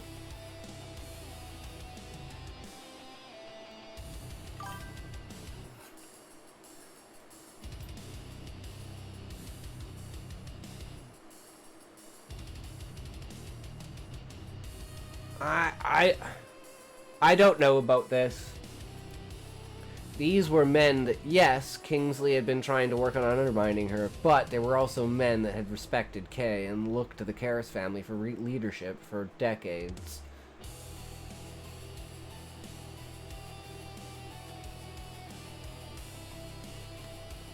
I guess it's just a stylistic choice, right? For voice.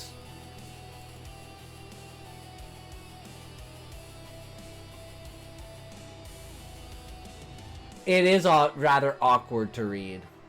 I feel like removing the yes would make it like, these were the men that Kingsley had been trying to work on like, to undermine her.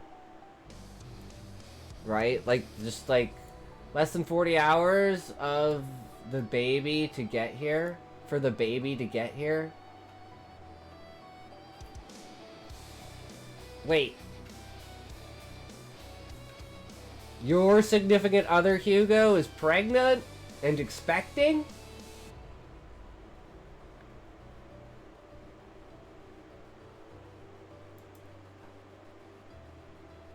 One of the men that Kingsley had been attempting to corrupt so they would help him to undermine her. Yeah, something like that, Sean. But if so, oh, I probably never mentioned my wife's pregnant and in her 39th week tomorrow. Damn, Hugo, congratulations, bro. Congratulations, that's amazing. Do you know if it's a boy or a girl? Do you have a name? That's so cool. Yeah, is it your first? Sean, I think, is the only one here who has kids. I'm just a single loner. My sister has 2 kids, though. So I got a niece and a nephew to keep me company.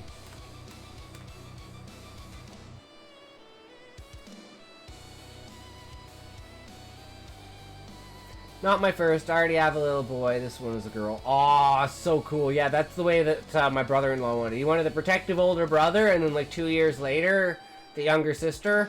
But he was going to keep going until they had one of each. They got what they wanted. Stopping there. Got the 2, the boy and the girl. Don't need to go any further than that. Like I always say, girls are cheaper in diapers. I'm good with 2. Yeah, 2's a good number. A boy and a girl? Perfect.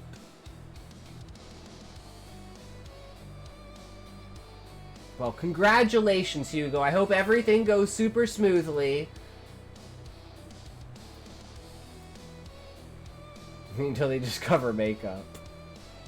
I think Sean's kids are in their 20s, so... But I could be wrong.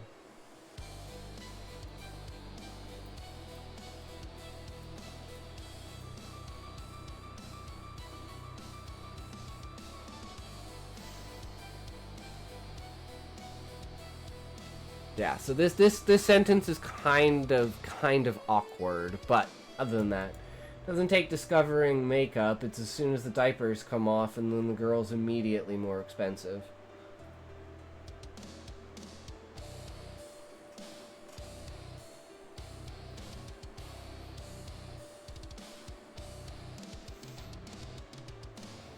I could see it.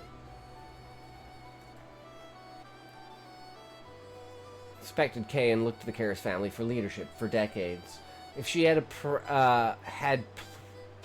she had a prayer of taking her position successfully, it wouldn't do to alienate them, at least not yet. That doesn't seem productive. Allow me to make this chance to say I appreciate that each one of you has aided my family in the past, and I hope I can prove myself as elder on my own merit in the future. We supported your grandmother for over 40 years, and she was one of the finest elders in living memory.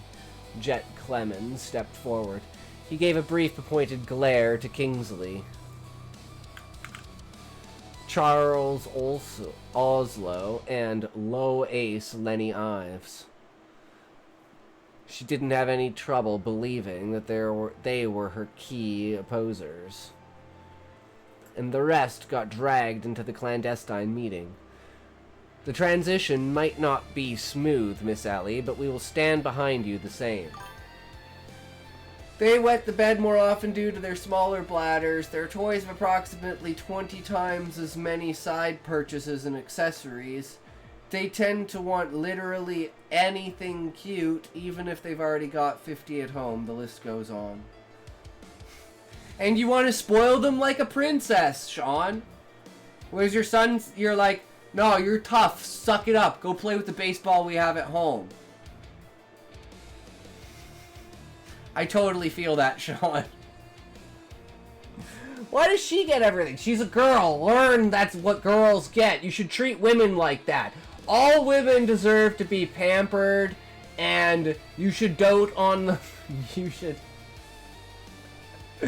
hang on their every word, but you gotta be manly about it, and confident, and strong, and protective. Not arrogant. That's how you get them to fall for you. And then you can buy them all the pretty things and make them happy that way. Am I on the right mark?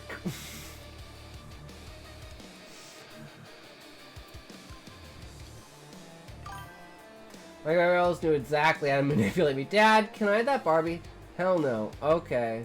What about the $250 Power Wheel? Sure, princess, it isn't a Barbie. Daughter. Daddy, I need $100. Me. Okay, princess, here you go. Son. Dad, I need $10. Me. Well, that's why you have a strong back, so you can work.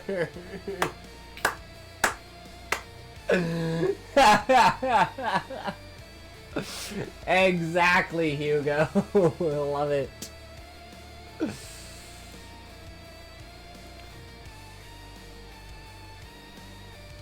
It's just a cultural thing, man. You can call it a stereotype all you want. Dolls are fine. Barbie is to blame for a large majority of eating disorders in the world. I mean, fair enough, Sean. Fair enough, right? Fair enough. Botched BBL. Yo, what's up, brother? How's it going? Welcome, welcome. I mean, as long as you're boycotting on principle, right? That sounds about right to me. You guys want to hear a funny story about Barbies? So, for Christmas, because my niece is old enough now, my dad got her, hey, I'm starving myself right now because of my Barbie. If Barbie was real, at those original Barbie proportions, she'd break in half. Yup. So my dad got my niece a Barbie, and so we're sitting there at Christmas, and she's opening it up, and my dad leans into me, and he goes, look. And I look at it, and I go, what? And he's like, I wasn't sure if I should return it or not. And then I looked at him, and I looked back at the Barbie, and I burst out laughing. Do you know why?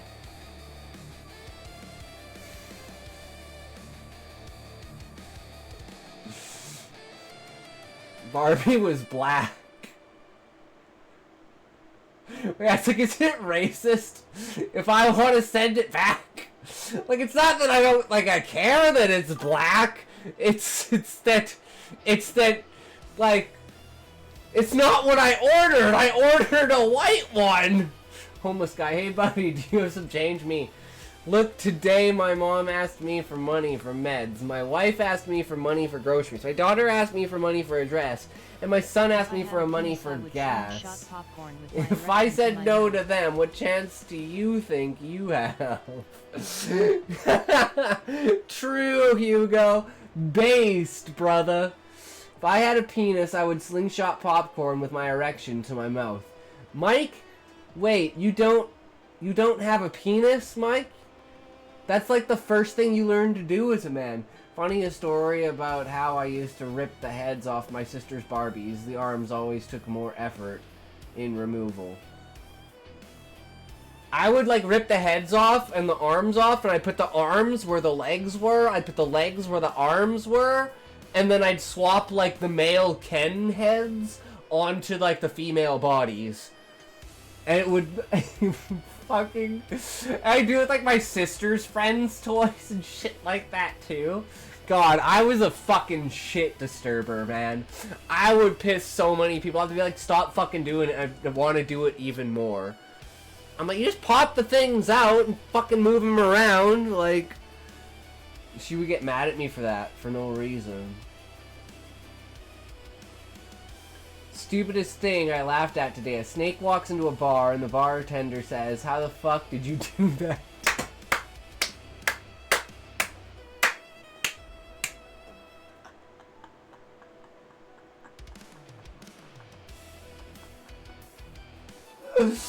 Oh my god, that's fucking beautiful, Hugo. That is fucking beautiful. I'm immortalizing you. Oh wait, I gotta turn the thing on. Hold on. Edit panels. Chat creations. Where's chat creations?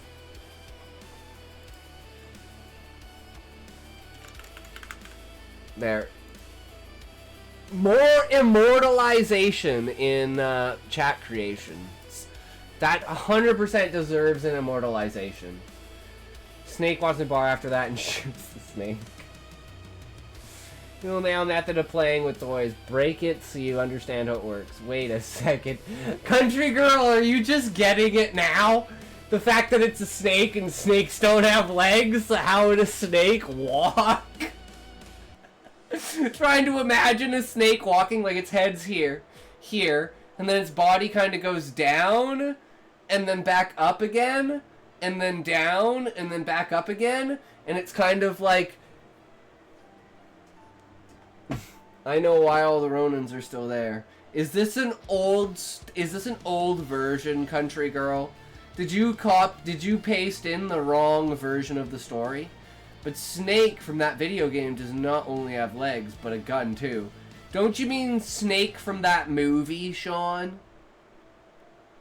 We all know Snake was based off of, why am I fucking forgetting the name now?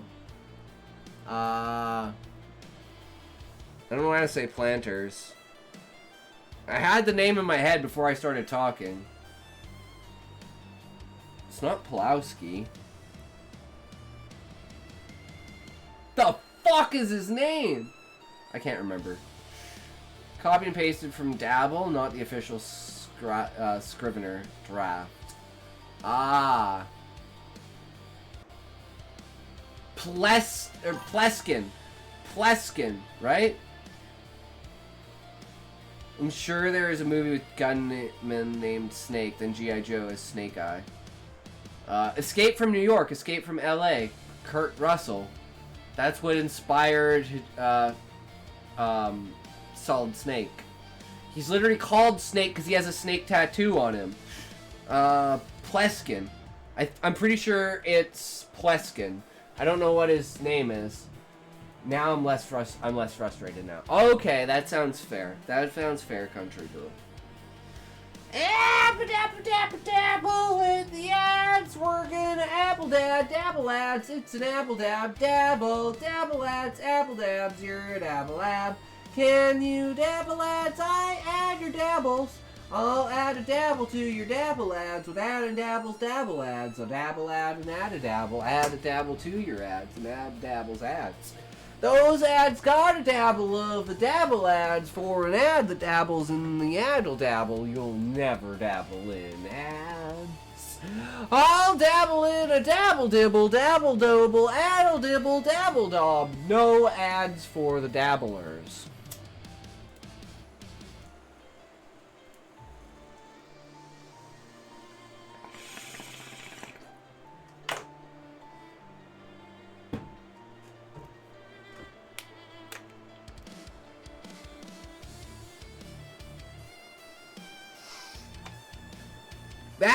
Batted ads, get out of here, batted ads. It's batted ads. Just because I'm batted ads doesn't mean ads are bad.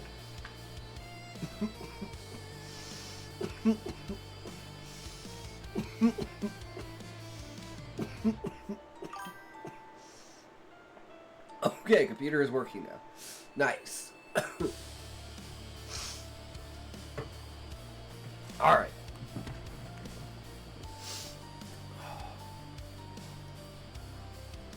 I'm told the next town council meeting is only a few weeks away, and I'm sure there's coven business to take care of before then. Ellie moved, making herself the focal point of the room by walking behind the desk. Okay, this is this is what I mean.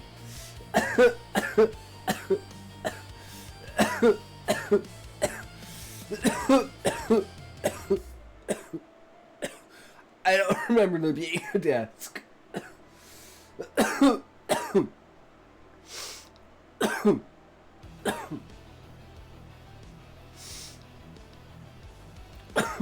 So, I'm pretty sure you didn't mention a desk. Because I was going to say that there hasn't been anything said about setting. So, this is the point where I would say the desk comes out of nowhere. So somewhere earlier, like for instance, while she's talking, right? That's where it's like before she begins talking, step one, before she begins talking, she eyes the room, then she eyes the desk. So now you know there's a desk. Then she starts talking as like she runs her hand along the desk, moving around maybe objects that are on the desk. Maybe caressing the design of the desk, if it's important, right? And then have her go towards the desk as she's talking. But it's still the same scene. So this is what I mean by things feel like they just pop out. It's relevant to the... If it's not relevant, right? If it's not relevant to the scene at all, I wouldn't even include it. But if it is relevant... And it's like kind of like a show of authority, right? Like she's walking behind the desk that no one else would walk behind. Kind of set that as her like showing her power and manifesting her power, right? This is her exerting herself for the first time as an influence over everyone in the room.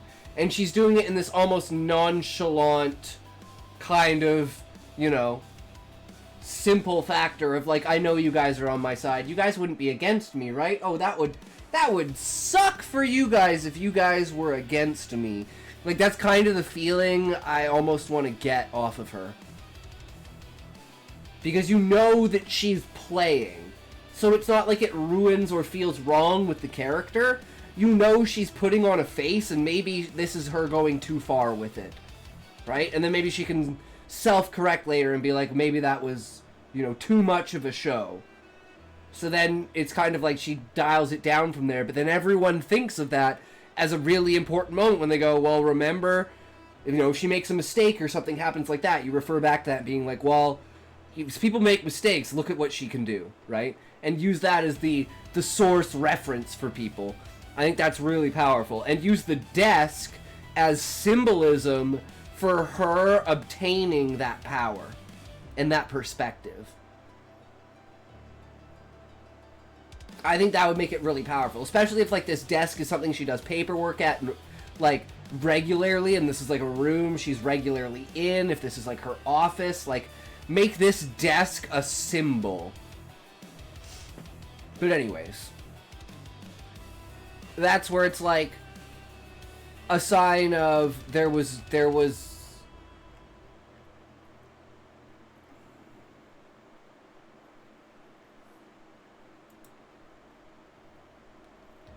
I like I wouldn't call it a slip up, but it's just like a missed opportunity, like I say, a missed opportunity on capitalization. That's like that's my lingo for I'm not quite sure about this, but that's just me.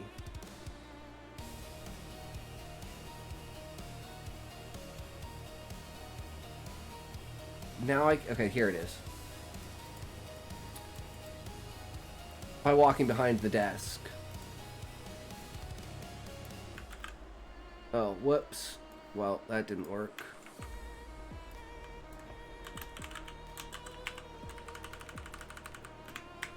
Kingsley wasn't the only one to show marked displeasure with her action. Merrill's concerned expression grew deeper. Merle's concerned expression grew deeper, and Charles Oslo breathed audibly, taking a step back. Even Uncle Wes straightened up in his posture, though he seemed more proud than alarmed. Now, if I can interest you gentlemen in some lunch, we can eat and then get to work. Starting with Kay's last will and testament. Merle, am I correct in assuming you have it with you? Cord helped Talia present refreshments and small foods, and when the plates emptied, it was time to settle into business. Doing so meant taking up every remotely comfortable spot on chair, couch, or rug in the great room. It wasn't necessary for the entire coven, or indeed those outside the Karras family, to be involved in the proceedings, but understanding that in the previous few days, mourning had been public, there was no making the will reading private. Will reading private. Yeah, now I'm less annoyed because I went through the Scrivener doc 4 times. The problem of having so many different drafts, right? You miss which one. There's 8 of them that say final. Final FX. Final FX music. Final music. Final FX music image. Final image music FX sound. What do you mean? Sound! There should already be sound! What the fuck is this?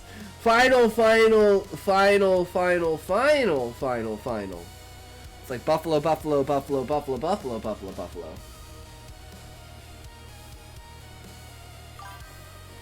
Scriv doesn't copy paste into Google Doc right. Yeah, and Google Doc sometimes doesn't work on copy pasting back into Scrivener. But it's usually pretty good. There are definitely times where I'm like, I'm pretty sure that did not do what it was supposed to do. Like, I wish it copied, like, everything, like the... That way I didn't have to read it in Google Docs, but it would be, like, the same layout format and everything.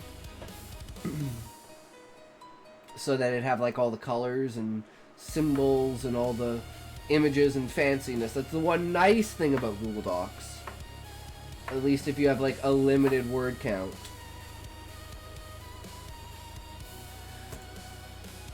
Alright, we all know Miss K was a woman of planning. Merle cleared his throat, putting on his reading glasses and looking down to the collections of paper he brought. She asked me over here last spring, informed me in a way that only she could that she wasn't getting any younger, and would I help her put her affairs in order before the time came that she couldn't do it herself. I, Kay, Marietta Karras, Elder of the Palem Coven, being of sound mind and spirit, do declare this document to be my last will and testament. It was planned? She knew this was happening? Ronan and Ellie spoke. Kingsley and Ellie spoke. Not in unison of feeling at the same time. Ellie looked away and she addressed the question to no one in particular. Kingsley's words were harsh and accusatory to Merle, who, with a cautious glance towards father and daughter, continued reading the document aloud.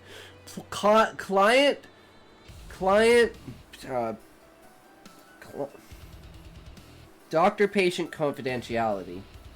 Client-patient confidentiality.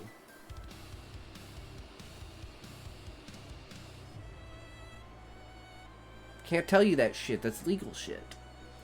Ronan Kingsley's looking at him like, why the fuck didn't you tell me, bro? I would have been better prepared. Lawyer, client confidentiality. Attorney, client. Yeah, those are the words I'm looking for. You know, I'm just bad at words, right? I'm like the one that applies to law. It's the same idea, right?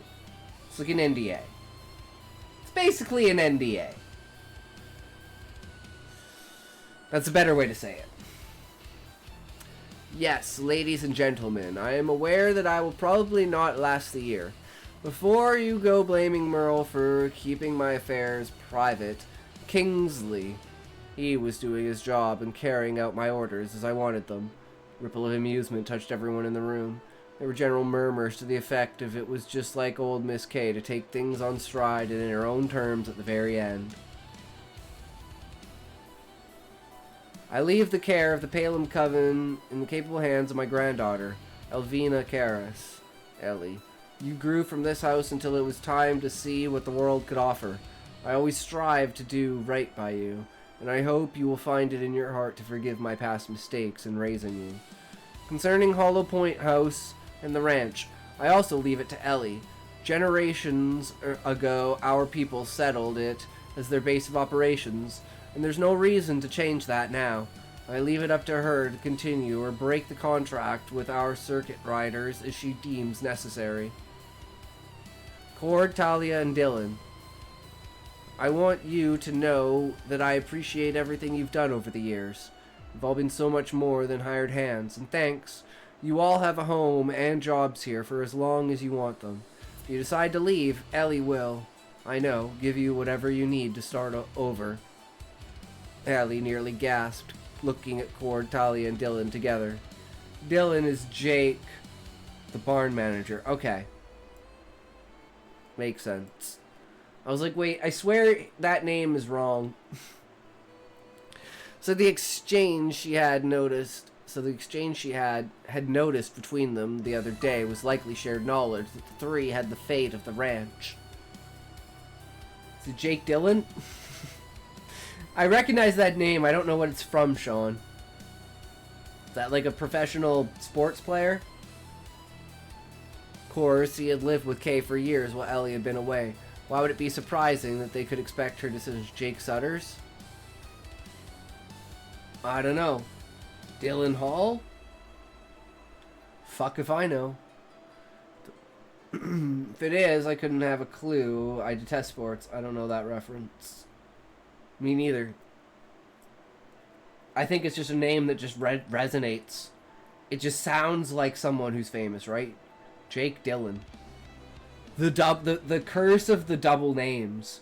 When your first name is also a last name. And your last name is also a first name.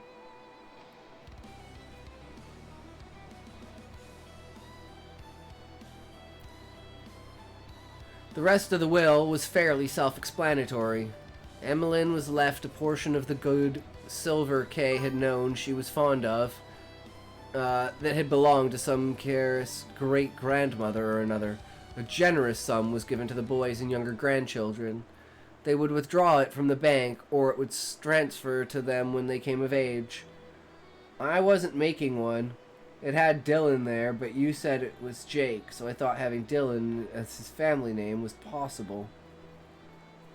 It is possible, you never know, but I don't know if they even have family names because they're orphans, and if their family name was anything, it would be Karis. but they can't be called Karis, right? So I think that's actually kind of complicated. But I don't know. They could withdraw it from a bank, or it would transfer to them when they came of age.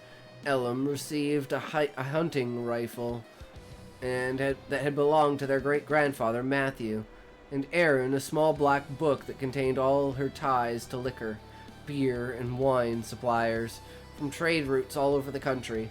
She knew nothing was dearer in the world to him than his saloon, the Liar's Fiddle. When Merle reached the end of the last page, he looked at Kingsley, whose expression had become more and more engraved by all he had heard and not heard in the last few minutes. He handed him a sealed letter. Jesus! This is for you, he said grimly. Kingsley took it with the kind of cautious distaste of a man gifted with a shirt made entirely of poison oak.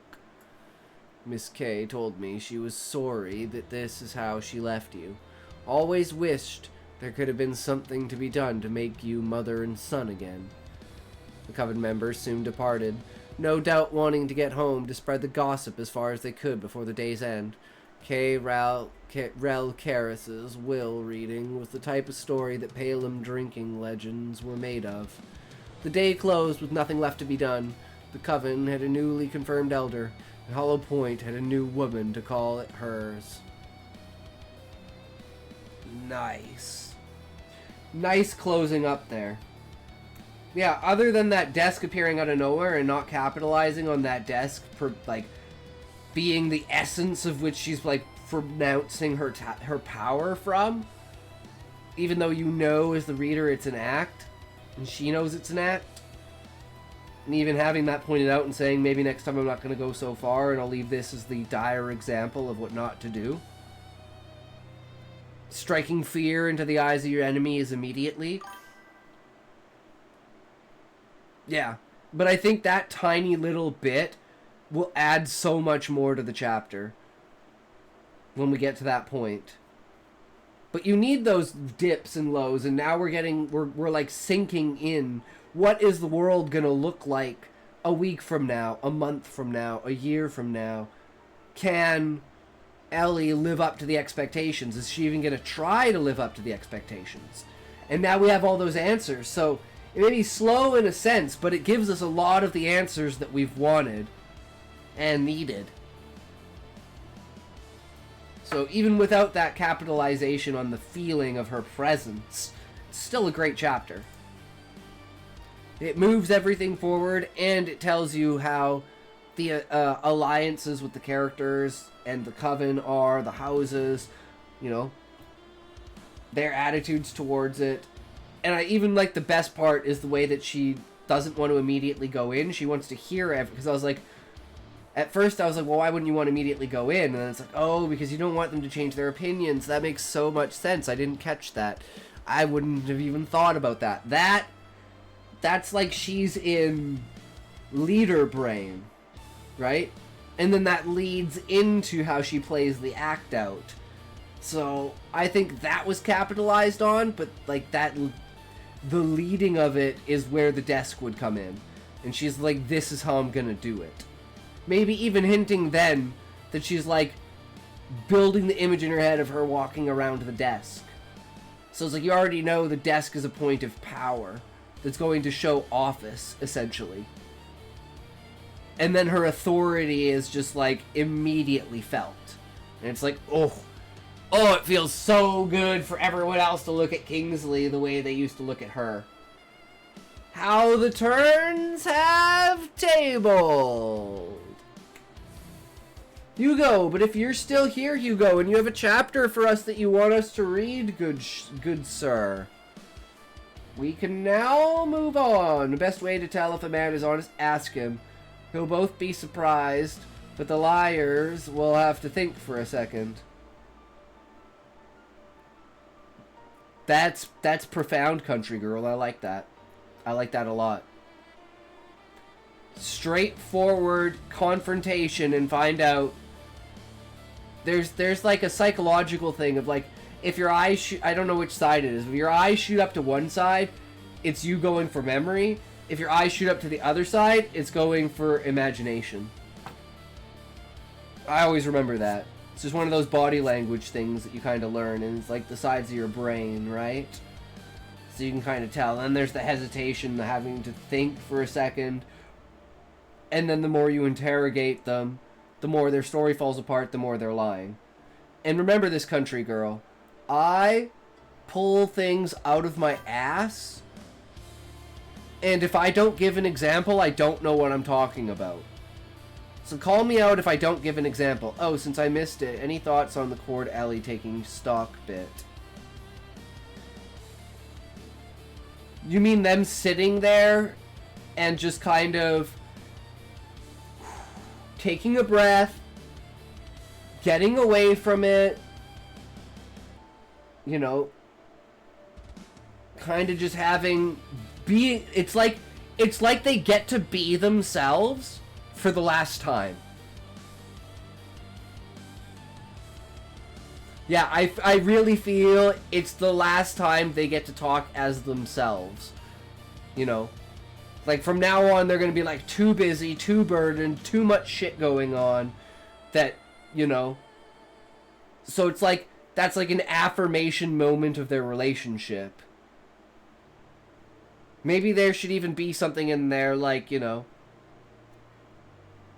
No, you know what? I think that would be heavy-handed if you did something like that. I think it's perfect the way it is. I think it would be heavy-handed if you did something like, oh, do you ever think our relationship would grow apart because of this? Do you ever think politics would ever put a wheel between us kind of ideal? And I think it would be heavy-handed if you did something like that. I think leaving it at that and just knowing that their relationship is going to be fine is perfect. And that's like the direction the story should take. I dislike Reincarnated is in inanimate object story in general. There are good ones, but most aren't. This title, I misread at first. When I woke up, I was reincarnated as a cart. What did you think it said, Sean? As a cock?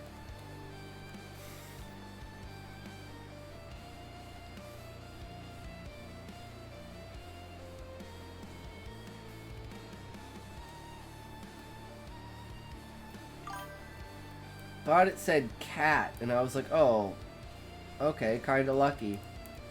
Would be a nice moment, but they both know that's physically and spiritually not possible. Yeah, I think it's just the way that it's done is fine. But it does feel like that final moment of them being themselves together, at least for a while, you know? Like, they know they're gonna have to put responsibilities ahead of that. Sweet. Glad I can help.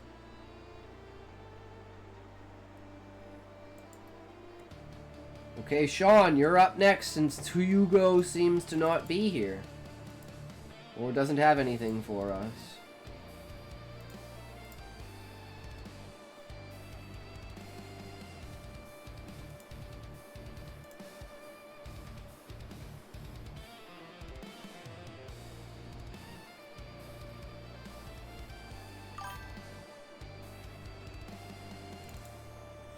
Getting the adopting each other's siblings vibes more.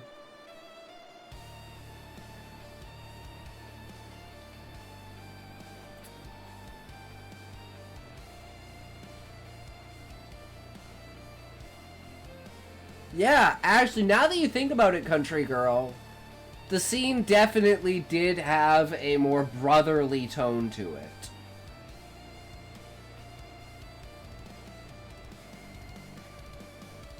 I will say that.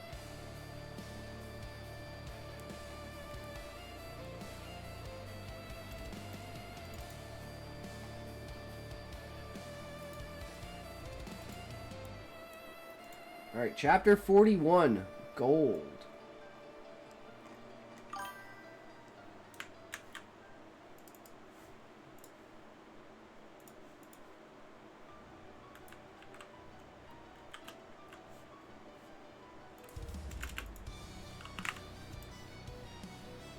One last question. What's up?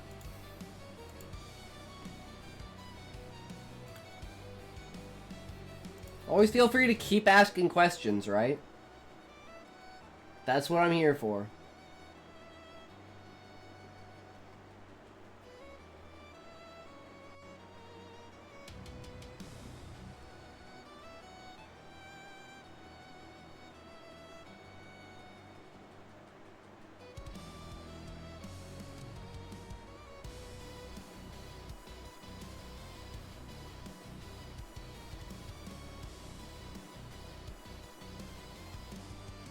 We're gonna have ads in a second here. Fact, Dak, and ads. Dak, Fack, and Fagdags. Here, hey Nico! Welcome, welcome! Welcome back! If you think of one later, you can always ask it in Discord. Might be delayed, but I'm sure it will get answered. Yeah, exactly. The Aaron, elite bartender brother. Side shifting doesn't feel like a total 180 shift, does it? I liked it. It does, but I liked it.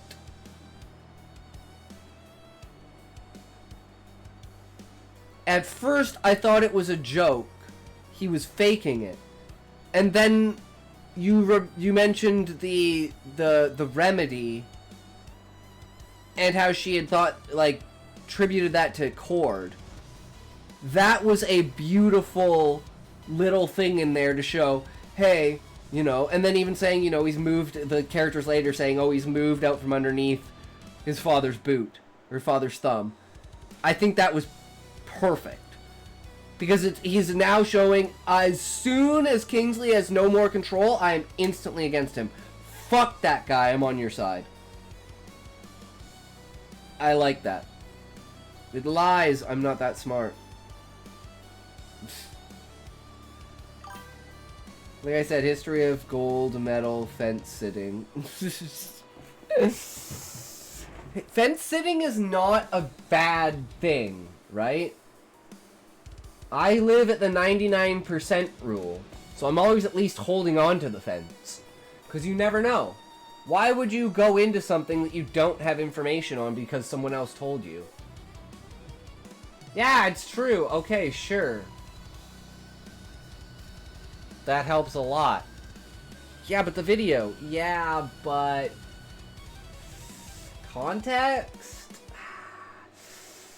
It's 99, right? Yeah, sure. That's what it looks like, but you never know. You never know, right? So always live with that in the back of your mind. Nico. Sean, do you mind if we put your story on hold for Nico? If Nico wants us to read their story, because it has been so long since we've read a Nico story. I believe, yeah, we're on chapter 5. If you want us to read it, Nico. Because we're going to have an ad in a second here.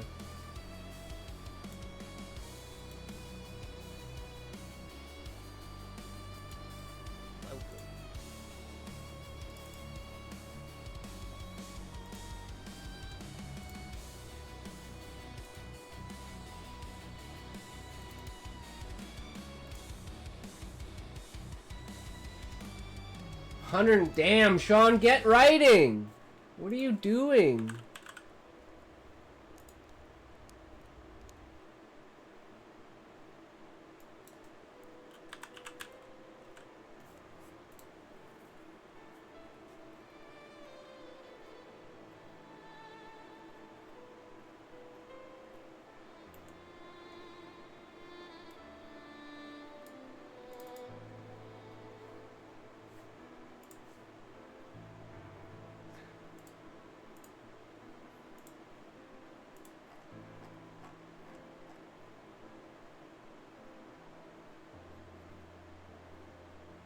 Trying to find it. I know it's here.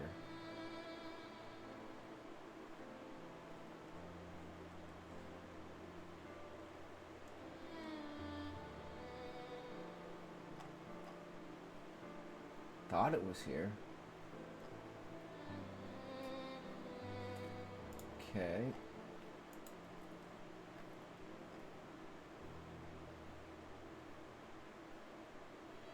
Gonna live for a while. Sounds good, country girl.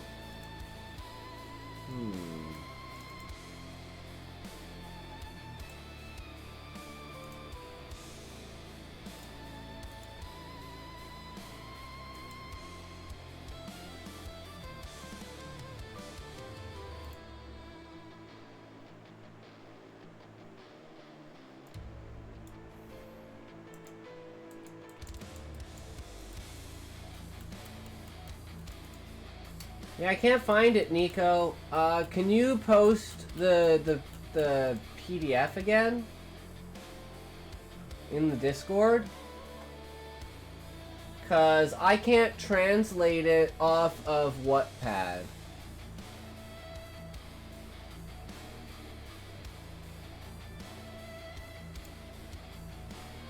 I know, I'm pretty sure I downloaded the PDF, but I can't find it.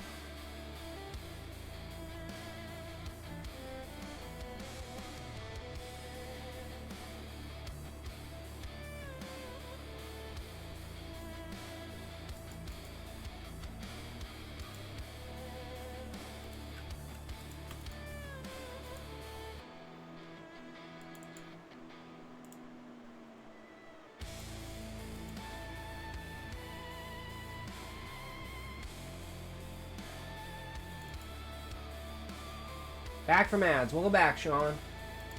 I can't find Nico's work. Because I need it in like a PDF format or something like that. Because it's on Wattpad. I can't copy it. And because of that, I can't translate it.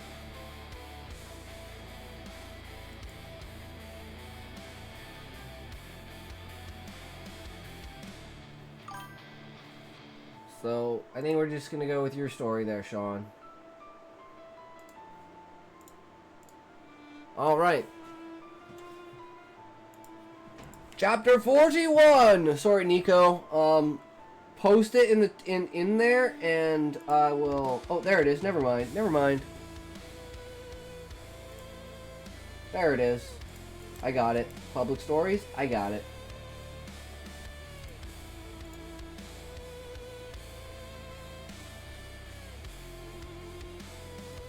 Come on.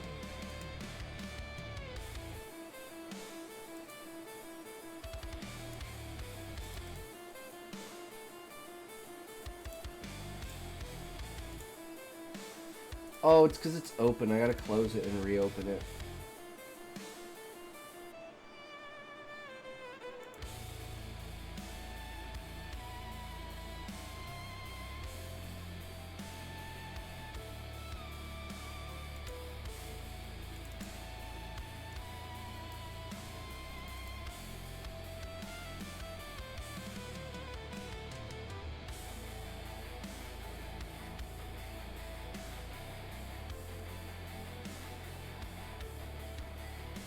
Alright, chapter 5.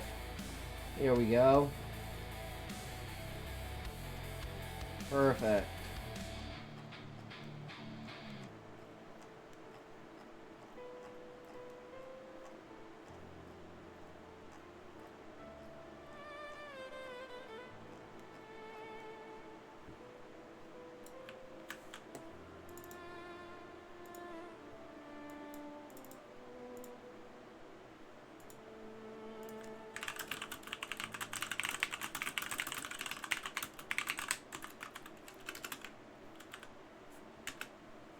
Alright.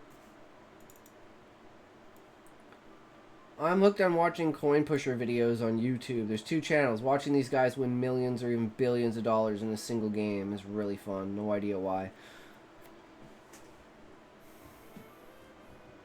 Real monies, Sean? Real monies?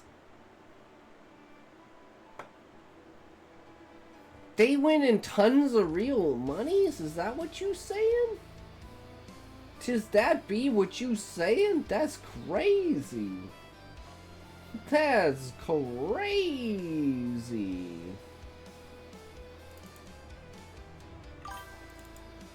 Yup, at a high limit gaming facility. I mean, when you're rich, right? Rich get richer. Gotta spend money to make money.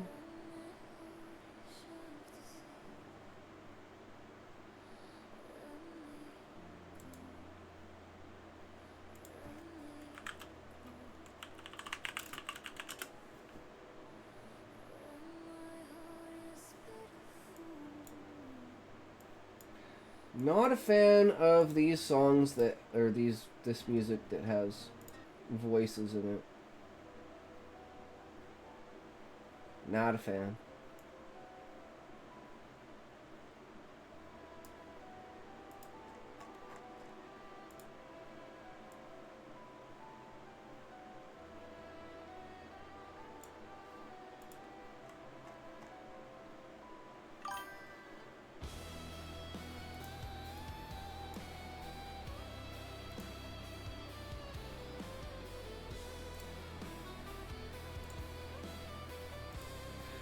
First guy was doing 1 quarter challenges at $1 million per quarter. Took him $10 million to get it to pay out. Made $9 million profit. Alright, Omi, I'm gonna bounce. Have a nice one. Alright, Hugo, have a good night, good sir. Thanks for stopping in and hanging out. Always a good time. Take care, man. Okay. It should be completed now.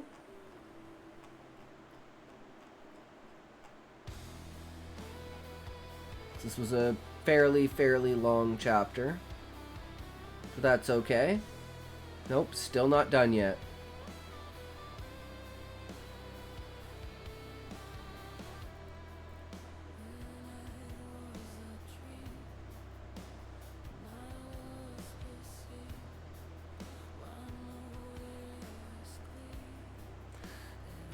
Well, this is annoying.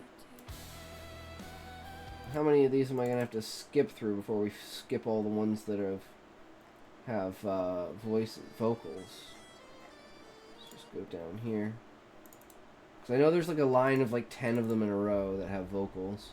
Get those off the playlist! I just gotta make a playlist of ones that don't have them on there. That's what I gotta do.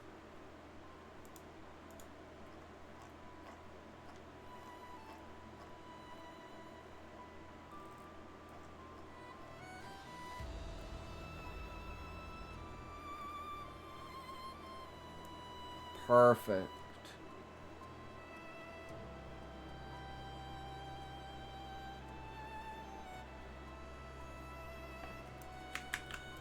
All right, here we go.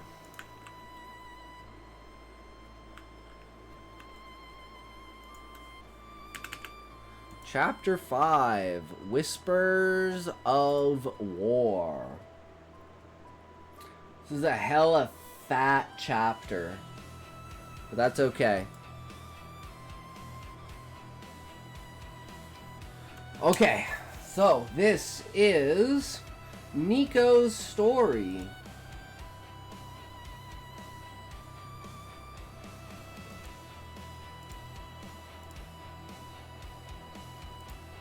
All right. Chapter 5, Whispers of War. Fortunately for the peoples of Europe and the Levant, Subotai had not yet unleashed the full power of his horde on their lands. He knew that Europe was a fortress clad in steel and fire, and that a hasty assault would only shatter his human waves against Europe's firepower. His ambition required patience and method. In the endless steppes of Central Asia, he consolidated his power, gathering more and more clans under his banner, merging bands of raiders into a single disciplined entity. But if the heart of the horde remained sheltered, its fangs were already biting.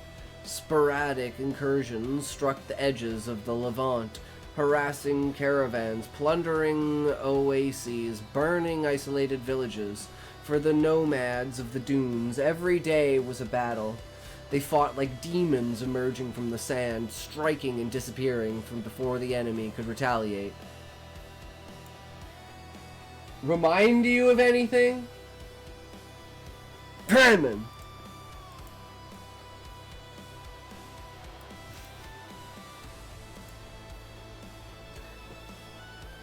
which is badass, by the way.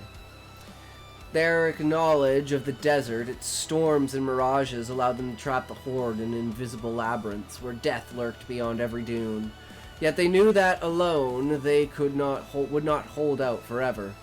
Emissaries were therefore sent to the sister tribes of the Sahara, calling for unity against the invader, but the latter, while respecting the cause of the ghosts of the Levant, remained pragmatic.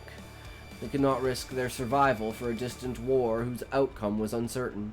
Nevertheless, contingents of mercenaries were recruited, men and women hardened by the desert, ready to sell their weapons and their blood for fair compensation. It wasn't the hoped-for alliance, but it was better than nothing. Meanwhile, in Europe, Hassien continued his mission. He was no longer alone. Other envoys from the desert had joined him, dispatched by chiefs who trusted Jawad al-Farid's judgment. They had taken another route, crossing the Black Sea aboard merchant ships. With them, they had brought a precious asset, a translator, a merchant familiar with negotiations in the West, capable of speaking several local languages. This simple presence changed everything. Before that, Hussein had faced great difficulties. In this cold and gray continent, he was just a mute stranger asking for directions. Asking for directions was a trial. Getting supplies, a fight. Above all, he didn't know who to address. Europe was a patchwork of cities and tribes, each operating by its own rules. Every invisible border he crossed exposed him to new laws, new alliances, and new dangers. But that wasn't the only challenge he faced. Europe was not the desert. The humidity clung to his clothes, chilled his skin, seeped into his bones. He had learned to survive the glacial nights of the desert, the bite of the wind on the dunes, but here the cold was different. It crawled in the ground. It clung to him like a parasite. His first nights bivouacking were a torment. I don't know what bivouacking is. Am I supposed to know what bivouacking is, or is that like a translation error? Or is that like a tribal thing? It says it's a word. I have no idea what biovacking means.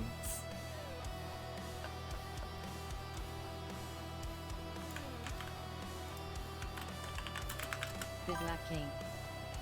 Bivouacking.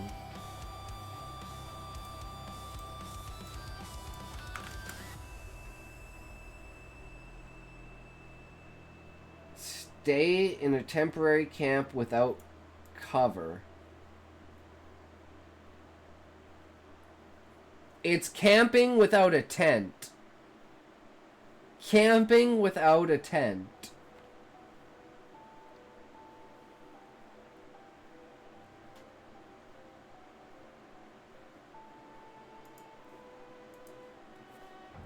You learn something new every day, hell yeah.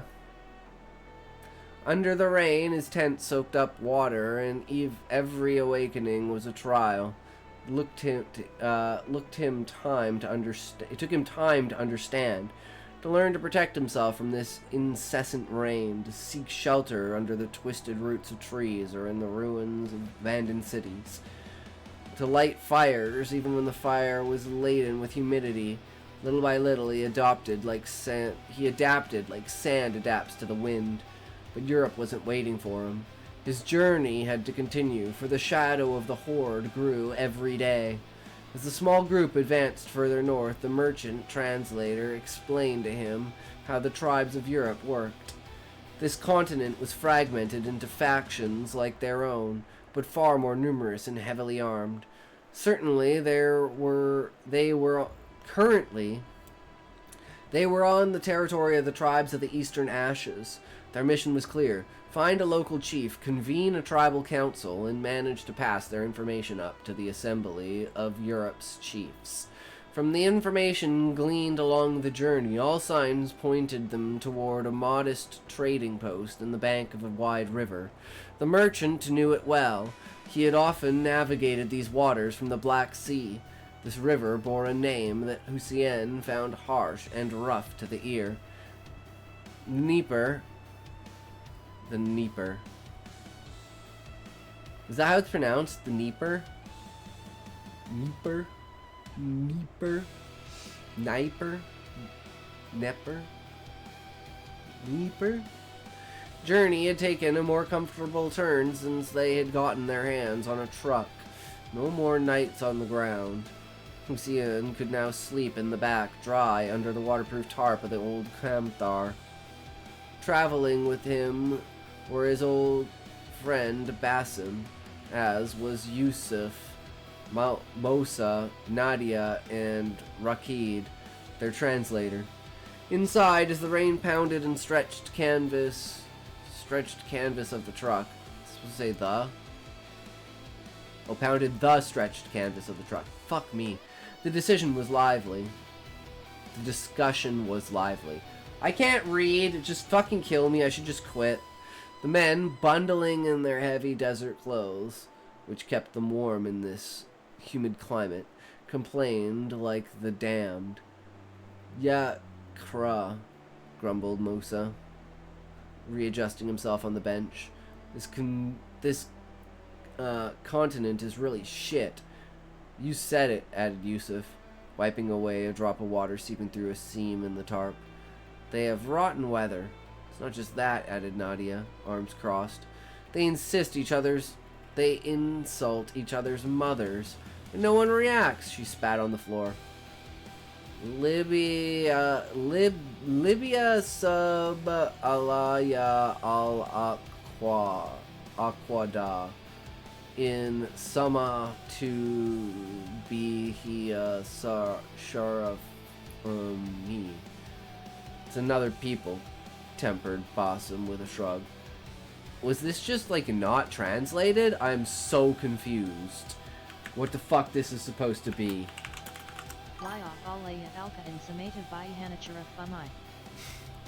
Sounds like something Smokey would type. Don't try to read the sentence in another language.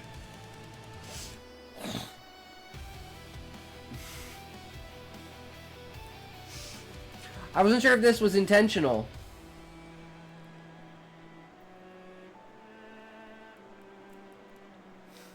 Or if the AI just never translated this. It's another people, tempered Bassin with a shrug. Another people, repeated Nadia, outraged. Who would let someone else trample on their own mother's honor? She turned her head towards Yusuf. Not really, that's for immersion. Okay. Okay, I wasn't sure. I wasn't 100%, Nico. If I hadn't translated it, I would have thought that. But it's because I translated it that sometimes it can get fucked up. So that's what I thought, but I just wanted to confirm that before. And that's just them speaking in their language as opposed to, like, English, right? Because they're not English. Or whatever language your language is, which I'm guessing is Spanish.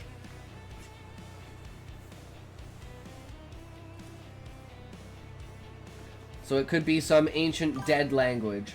Translated it with someone who speaks Arabic. Oh, so that's actually, like, them speaking Arabic? Oh, that's even cooler. So then if you know...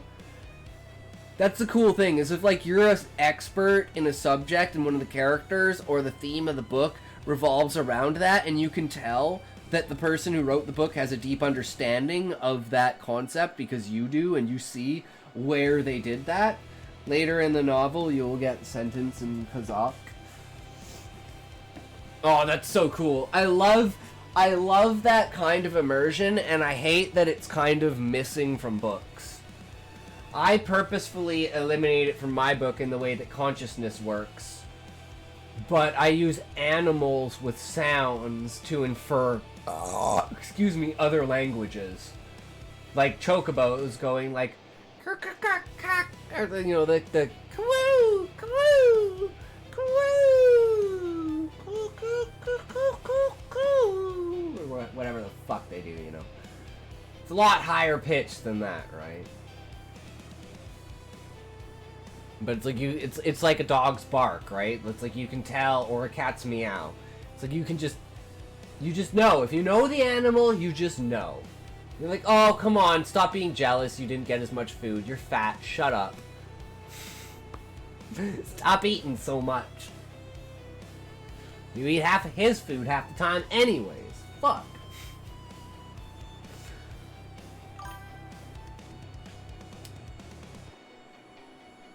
She turned her head to Yusuf. Would you let that happen? The last time it happened, I demanded a duel. Yusuf raised an eyebrow and tapped the hilt of his dagger. As you can see, I'm still here to talk about it. If a nurse is sick and another nurse nurses the nurse, can the nurse nursing the nurse nurse that nurse the way the nurse wishes to be nursed? Damn, Mike, that's some powerful shit. It's a question of which nurse is nursing which nurse. Because if we're talking like a Nurse Ratchet, oh shit. But if you're nursing Nurse Ratchet, oh shit.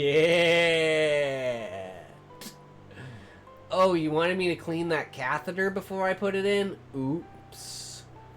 Oh, you wanted this. Oh shit, look at that, I spilt it. Oops.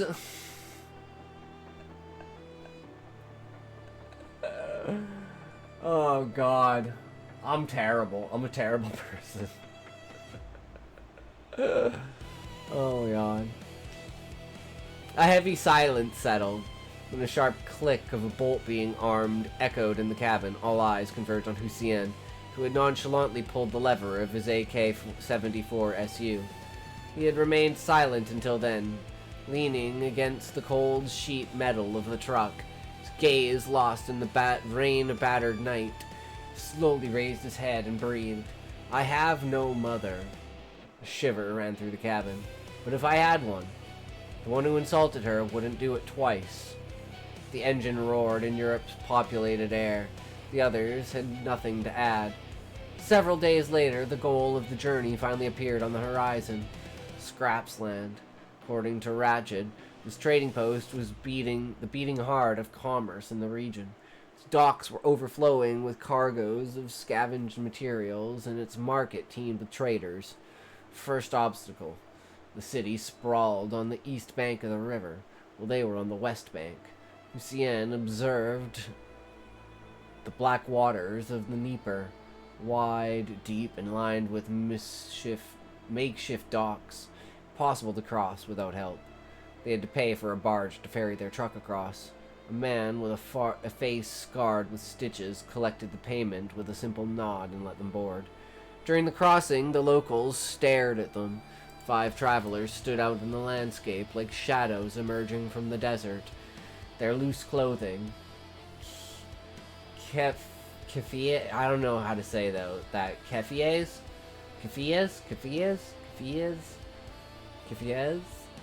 and turbans contrasted with the heavy leather jackets of the inhabitants, sometimes adorned with fur and ballistic protections.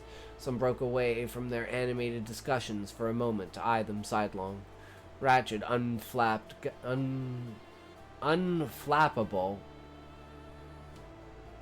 guided them to a bar.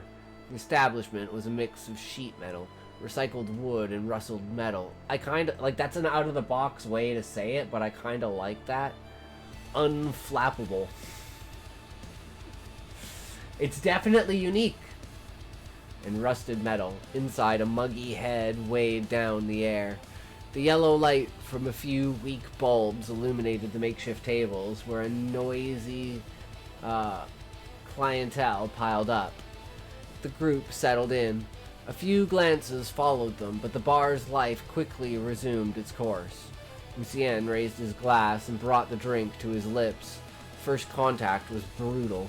A liquid fire surged down his throat, eliciting a surprised hiccup from Bassem. But it was Nadia who reacted the most violently. Damn, that's not date alcohol. She spat out a little grimace. No, it's moonshine, replied Ratchet, laughing. What? Moonshine? Potato alcohol. They drink it straight from the still. Uncut. Nadia coughed and shook her head. Disgusted. Jamaji. Barbarians, she spat. Hamaji. Barbarians, she spat. Setting down her glass, a hearty laugh erupted behind them. 3 men had approached their table. Burly fellows, dressed in reinforced armor and mismatched military gear. Most massive of the 3 wore an armored poncho, his rifle slung over his shoulder. He sized them up for a moment before speaking. You're not from around here, he said in a deep voice, his accent drawling. Lucien didn't understand a word. To his great surprise, Ratchet burst out laughing as he stood up. Alexander, he exclaimed, revealing his face.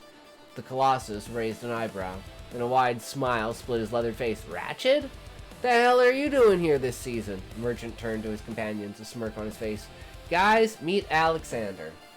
He's the burgomaster of this post. Lucien narrowed his eyes. What the? The city chief, if you prefer. The four travelers exchanged a glance. They didn't understand, but guessed it was a greeting. Salam, they replied in return. Ratchet and Alexander took time to catch up, exchanging news over a drink. Laughter punctuated their reunion, but soon the tone grew more serious. So you can guess I'm not here for business, declared Ratchet, setting down his glass. We need to meet Voivode. Alexander raised an eyebrow. Why?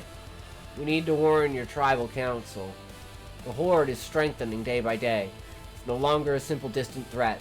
It won't be long before it sweeps over Europe and the Levant. The Burgomaster crossed his arms, thinking for a moment. Rumors have reached us, but is it that worrying? Ratchet let out a bitter laugh. You can't even imagine. We're already facing repeated incursions in our lands, and no matter how many we take down, more keep coming. It's a tidal wave that knows neither fatigue nor fear. Alexander clenched his jaw. Our voivode, Mikhail Melnichenko, was here a few days ago, but he left for Nova Kiev. We absolutely need to meet him. You must prepare for the invasion, Alexander. You don't have the luxury of ignoring what's coming. The Burgomaster nodded after a moment of silence. I know. I'll have some rangers escort you. They'll lead you to him. Lucien, silent until then, exchanged a glance with Basim. The road wasn't over, but they had just crossed a crucial step. While the travelers from the Levant settled their affairs, Den wandered the streets of Scrapsland, his face sullen. He had just regained full mobility, but his mother still refused to let him go on an expedition. Wait, did we just shift? Hold on. We just shifted perspective, right?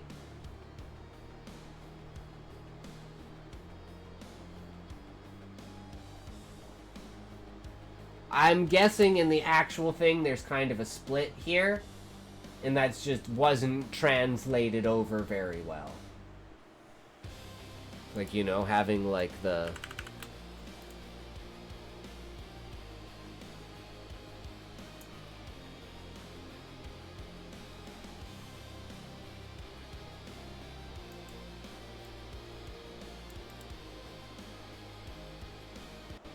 I feel like this is abrupt.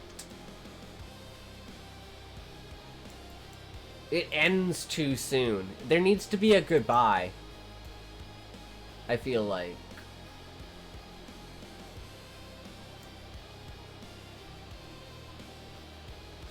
They said farewell in parted ways. Something like that. I don't know. I don't feel like this is the end. Right? This should make me feel like this is the end. And I'm like, okay, well, it's done, so now it's another character. Right? Or feel like it trails off. Or something like that. I feel it would be more... It would just hit that stronger, but that's just me. The road wasn't over, but they had just crossed a crucial step. The travelers from the Levant settled their affairs. Den wandered the streets of Scrapsland, his face sullen. He had just regained full mobility, but his mother still refused to let him go on an expedition. Too premature, she said. He grumbled, frustrated, and scratched his chin, ruffling his nascent beard. That's not what I meant to do.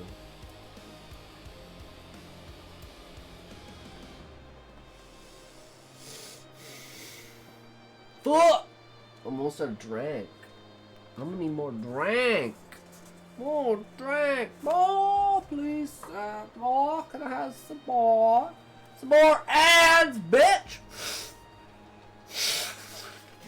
I'll never throw some ads at you. We all vote them ads. Ain't gonna be no down demder getting no up in her damn be with ads, boy. What you talk about does be that what is. I don't know only what I can, you see. That's how big man is, yo. Who say what ads do and to me, I know what speak for. It's not ads, I say, you see what I can do without seeing such abominations before my eyes. Shall they fall ever crescent before the meaning of the word that is upon our lips, so cursed, so evil that it is never to be spoken, yet we speak it.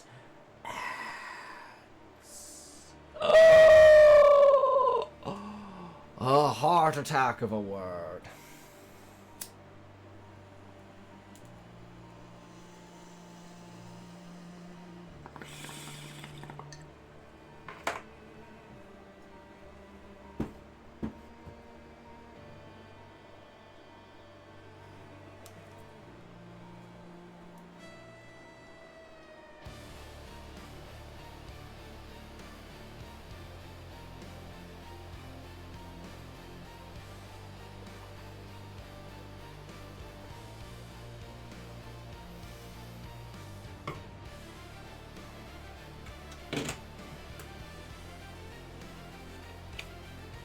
Alright, we are back.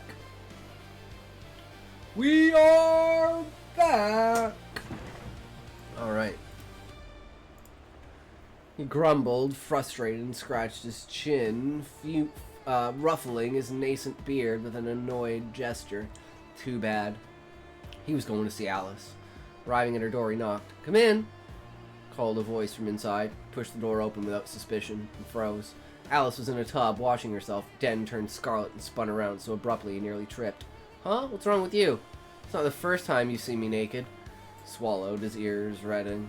It's just that it's not really the same as before." Behind him, he heard her chuckle before the water splashed as she got out. "It's okay, you can turn around." Slowly, Den pivoted, still crimson. Alice had wrapped herself in a cloth that still clung a bit to her skin. She gave a mischievous smile. "Is that a magazine in your pocket, or are you happy to see me?" Den opened his mouth, closed it, stammered. "It's a magazine," he immediately regretted answering so stupidly.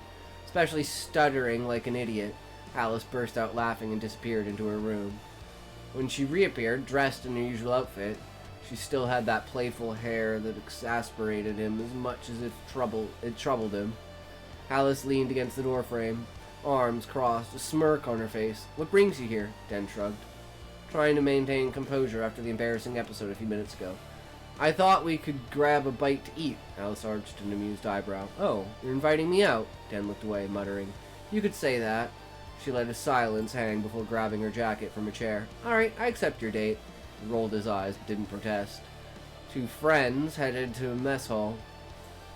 This establishment aimed to improve the daily fare so as not to eat exclusively canned goods and bland rations. That day, the special was roast wild boar seasoned with spices from the black tea, a rarity, therefore expensive. Den had saved up and intended to enjoy it. They got their meal and sat at a table, laughing and chatting as if nothing had changed, till Alice, true to herself, opened the ball. "You know, you're not discreet." Den stopped mid-bite, frowned. "What do you mean?" Alice rested her chin on her hand and fixed him with a falsely innocent look. "I can see how you look at me, and every time I look back, you blush and lower your head." Den felt a shiver run down his spine. He opened his mouth to respond, but no sound came out. Alice giggled and pointed her finger at him. "See? Exactly like that."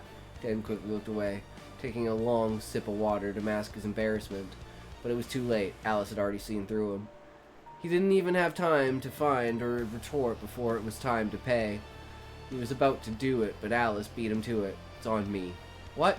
You haven't been able to work these last 6 months because of your bum leg. Consider this your welcome back gift."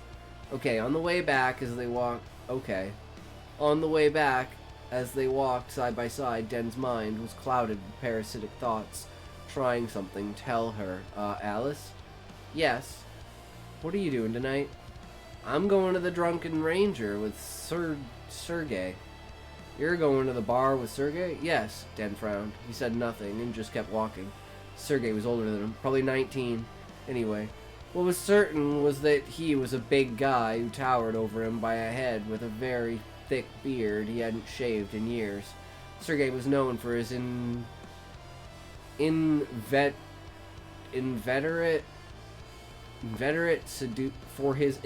seducer attitude. According to rumors, he'd already slept with half the town. That wasn't Atlas's type at all. At least, she wasn't the type to settle for being just a name on a conquest list. Faced with this silence, Alice raised an eyebrow. Does that bother you? Den didn't respond for a few moments, contenting himself with kicking a pebble. No, just... He didn't finish the sentence. Alice observed him with a smirk. You have a problem with Sergey? Not particularly. You made a weird face when I said his name. Den sighed, stuffed his hands in his pockets, and shrugged. Are you jealous? The young man nearly choked. What? No, not at all. Alice stopped and grabbed his forearm to force him to do the same. She fixed him, a smirk on her face. Oh yeah? Yet you're making a funny face. Den grumbled, uncomfortable, looked away. It's just that... He sighed.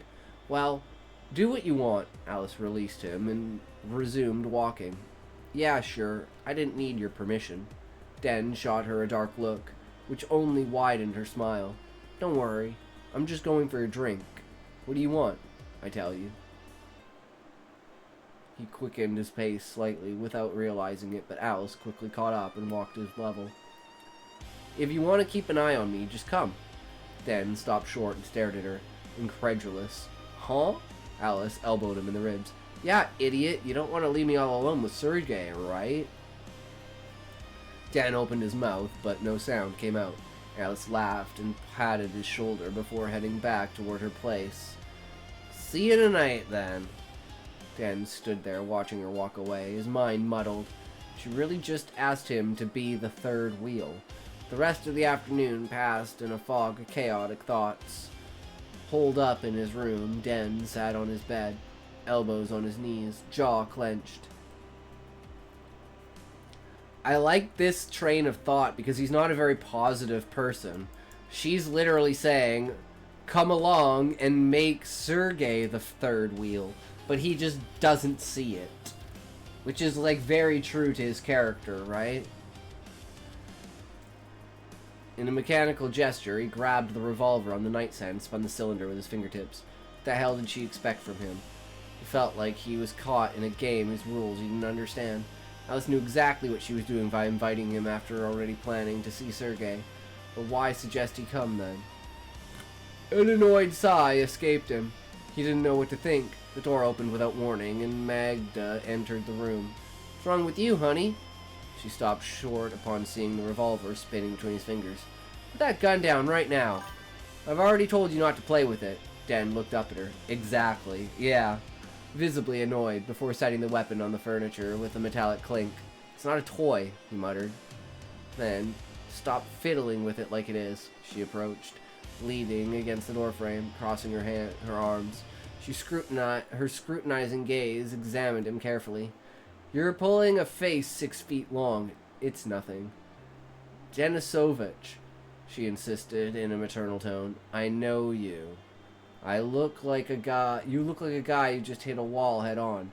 So what's wrong? Dan hesitated a second, then sighed deeply. Alice invited me out. Magda raised an amused eyebrow. And that's supposed to be bad news? Dan pouted, nervously playing with a buckle on his belt. She already had a date with Sergey. He finally let out. I feel like she just suggested I come to hold the candle. He carefully avoided his mother's gaze, but he could feel her amused smile before she even spoke. My dear son, you still have a lot to learn. Dan finally turned his head toward her. A frustrated winkle creased his forehead. What do you mean? Magda shook her head, her smile widening. She's trying to make you jealous, you idiot. She's pushing you to your limits to see how you react. He blinked, as if the information took a moment to make its way to his brain. You think? I'm a woman too, kid. I know what I'm talking about. She sat on the edge of the bed, grabbed the revolver he had left and spinning the cylinder in turn, as if to give herself something to do. When I met your father, I had a rival. Luda. A bitch who had her eye on him, and your father had Big Oaf always hung out with her without realizing I was interested. Den listened attentively, surprised by this sudden confession. I had to seduce Caspod to get your father to finally talk to me. Den's eyes widened. Seriously? Magda burst out laughing. Oh yes, and believe me, I didn't pretend. Den frowned, still skeptical. But Alice, it's not the same. Magda stood up and patted his shoulder affectionately. Of course it is. It's exactly the same. The difference is you're too stubborn to realize it. She headed to the door, then stopped before leaving. If you want my advice, kid, she's already chosen you. She gave him a wink before disappearing into the hallway, leaving Den alone with his thoughts. Great way to immediately shift and tell what's going on for the character. Like, that's kind of huge right there, right? He didn't have to go on some self-discovery. He has someone who's very close to him that's always there, that he's previously talked about and mentioned, so it doesn't feel abrupt. It feels like it was meant to be. So, that's kind of the power of, like, setting things up, right? So it doesn't feel abrupt. It feels that's the only way it could be, right? And you know she's done this tons of times before because of the injury and the way he's probably been during that time. So, and it gives even more insight into their relationship, which is really cool. It's like, there is so much going on in this chapter. I love it. He stayed there, silent, digesting every word. Then slowly he fell back onto his bed, staring at the ceiling. Damn. That evening, Den left his house, his mind troubled. Alice hadn't given a specific time or place, so he went straight to the Drunken Ranger, a bar not far from the market. The place was known as a hangout for rangers and mercenaries seeking warmth and oblivion in alcohol. The inside of the bar was noisy and smoky. Men laughed loudly. Others played cards while drinking moonshine, weapons casually placed on tables or slung over shoulders. Dan ordered a bottle without really thinking and went to sit in a corner, his hood pulled over his head. He waited 15 minutes past. Then he saw her. Alice had just entered, arm in arm with Sergei. Dan immediately felt tension form in his chest. This was no longer just a friendly evening. Sergei wore his usual camouflage jacket, a holster under his arm from which the grip of a pistol protruded. He stood straight, confident, his hand casually placed in the small of Alice's back. Dan slumped in his seat and pulled his hood down further. He wanted to see without being seen. Alice was smiling. She looked at ease, too at ease. Leaning towards Sergei, she played with a lock of her hair. She laughed, a light, spontaneous laugh. Den felt a ball of anxiety and anger grow in his stomach. He gripped the grip of his VZ by reflex, for realizing his gesture, and immediately removed his hand. Am I going crazy or what? But the worst came when she touched Sergei's hand. Den looked away and brought the bottle to his lips. He drank a long swig in one go. The burn of the alcohol wasn't enough to calm the storm within him. When Alice and Sergei went out to smoke, Den hesitated, then followed them. The cool night air slapped him, but he didn't stop. Leaning against the wall, he saw them talking, and Sergei caressed Alice's cheek. She didn't move. She was smiling. Then he kissed her. Den felt an electric shock course through his body. His stomach twisted, his throat tightened. Alice didn't push him away. When Sergei pulled back, he said something Den didn't hear. She waved goodbye to him with a smile. Just like that. Just like that. Den was seething with rage. His blood boiled. Couldn't let this pass. Approached her with long strides, his boots pounding the ground. When Alice saw him, her smile faded immediately. She paled. Just a drink. Huh? He said in a hard voice. Alice didn't respond right away. How long have you been here? She asked, crossing her arms. I got to the bar before you. She raised an eyebrow. You were watching us from the start. Yes. And what were you waiting for to intervene? Den narrowed his eyes. What? If I invited you, she continued, locking her gaze on him, it's because I hoped it would finally give you the courage to tell me how you feel. Her tone was sharp, but not only. There was anger, disappointment. Den opened his mouth, unable to respond right away. What do you mean? He stammered. It was with you that I was supposed to leave. Alice took a step forward, her gaze burning with reproach. But you prefer to stay in your corner, saying nothing, doing nothing. Den felt his heart race. She had hoped for something from him. He tried to salvage it in a hesitant voice, and now? Alice stared at him, then looked away. She sighed. Now? She said, shaking her head. Now you go home, and so do I. Den felt the ground give way beneath him. Alice, she cut him off with a gesture. I gave you the best chance to declare yourself, and you let it slip. She turned on her heels and walked away, leaving him alone, frozen in the glacial night. Den opened his mouth to call her, but no sound came out. An old veteran, smoking his cigar nearby, chuckled. Well, kid, you screwed up royally. Den lowered his head and shamefully headed home. The next morning, Den was brutally pulled from sleep by a firm hand shaking his shoulder. Groaned and tried to turn over, but his father's deep voice shattered his hope of plunging back into the void of sleep. Get up, kid. Den opened one eye, still foggy from fatigue. He had slept very little, his head still echoed with the events of the previous night, and his stomach was a lead ball. He didn't want to see anyone. Dad, leave me alone, please. But his father didn't yield. Get up! There's a mission waiting for you. Den frowned slightly. A mission? Huh? He muttered, trying to sit up. An escort to Nova Kiev. Kiev. It'll clear your head. The information took a few seconds to penetrate his foggy mind. Nova Kiev. A long mission, far from here, far from her. For a moment, he almost smiled. Pfft, okay. Finally let out, passing a hand over his face. He got up, quickly dressed, without even taking time to eat, holstered his sidearm, and slung his rifle over his shoulder. Wanted to leave as soon as possible. On the way, his father explained the mission details. This feels abrupt. Unless it has something to do with those mercenaries.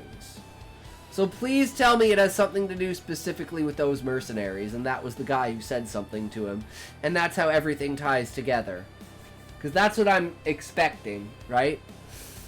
On the way, his father explained the mission details. Escort and drive 5 travelers to Nova Kiev, accompanied by 3 other rangers. A simple mission, but one that would keep him busy for several days, or more. Den clung to that idea. Get away, breathe, clear his mind. There, no one would remind him of what he let slip. He took a breath, and that's like a more foreshadowing, I'm hoping. So good. So good.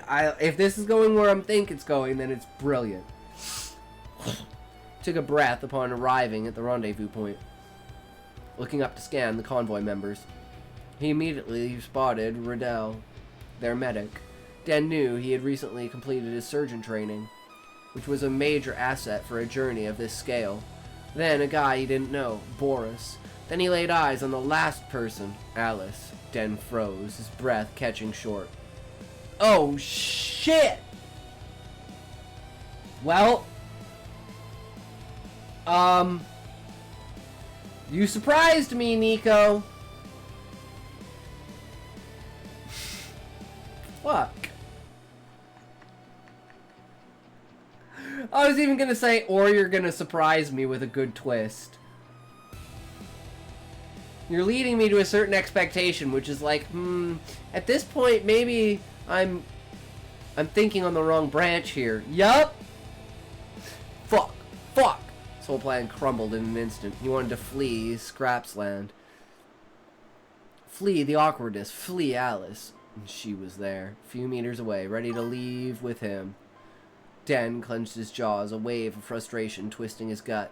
Without a word, he climbed into the truck, deliberately ignoring her gaze. Settled in the back and pulled his hood over his head. Boris took the wheel. The engine started, and with it, a journey that would be anything but an escape. The truck's engine purred softly as they left Scrapsland, moving away from the docks and the market's tumult. Den, sitting in the back against the tarp, pulled his hood over his head and crossed his arms, trying to ignore Alice's presence a few meters away. With a dark gaze, he discreetly scanned the 5 strangers traveling with them. They wore desert-inspired outfits, long coats of thick fabric, reinforced with leather plates and sometimes scavenged metal pieces. All had their faces particularly covered by keffiyehs, or turbans. often leaving only their eyes visible. Some wore talismans of bone or metal around their necks. The first was Hussein bin Farid al-Hamad, their apparent leader. He wore a long, dusty beige coat, a black scarf wrapped around his neck, and a turban of the same color. Sharp gaze observed the surroundings like a predator on the hunt. He carried an AK-47 SU, and a long curved dagger was sheathed on his chest. Behind him was Basim al-Makata, younger, slimmer. His blue turban was tightly wrapped around his head. He carried an old sniper rifle, a weapon that had clearly passed through generations.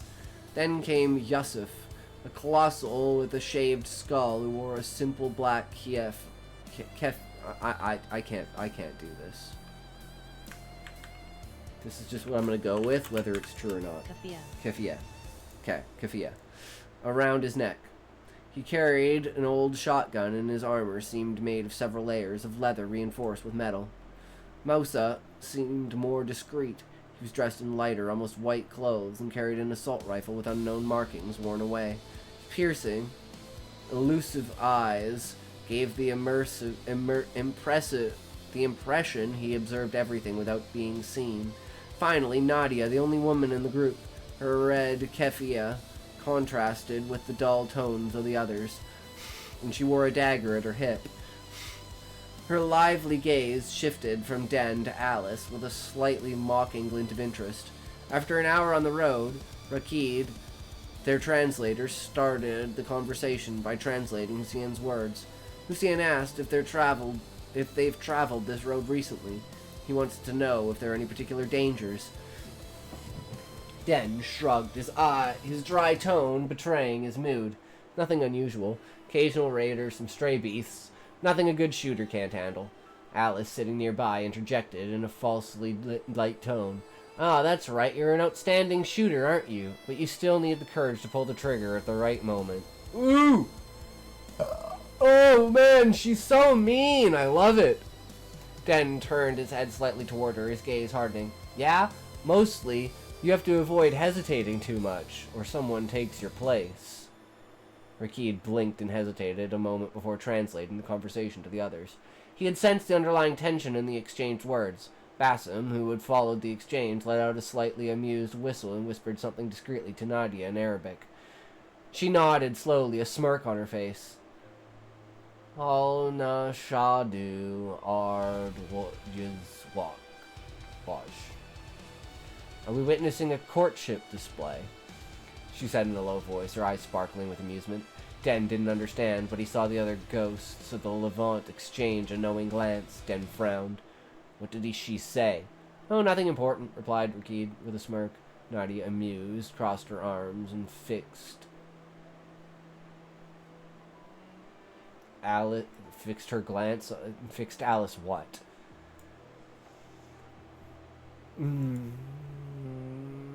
Fixed her gaze on Alice. Hal tahib boo-hoo, she said in Arabic with a slightly teasing tone. Alice looked at her warily, then shot a dark look at Rashid. What did she just say? Rashid cleared his throat, visibly embarrassed. She asked if you love him.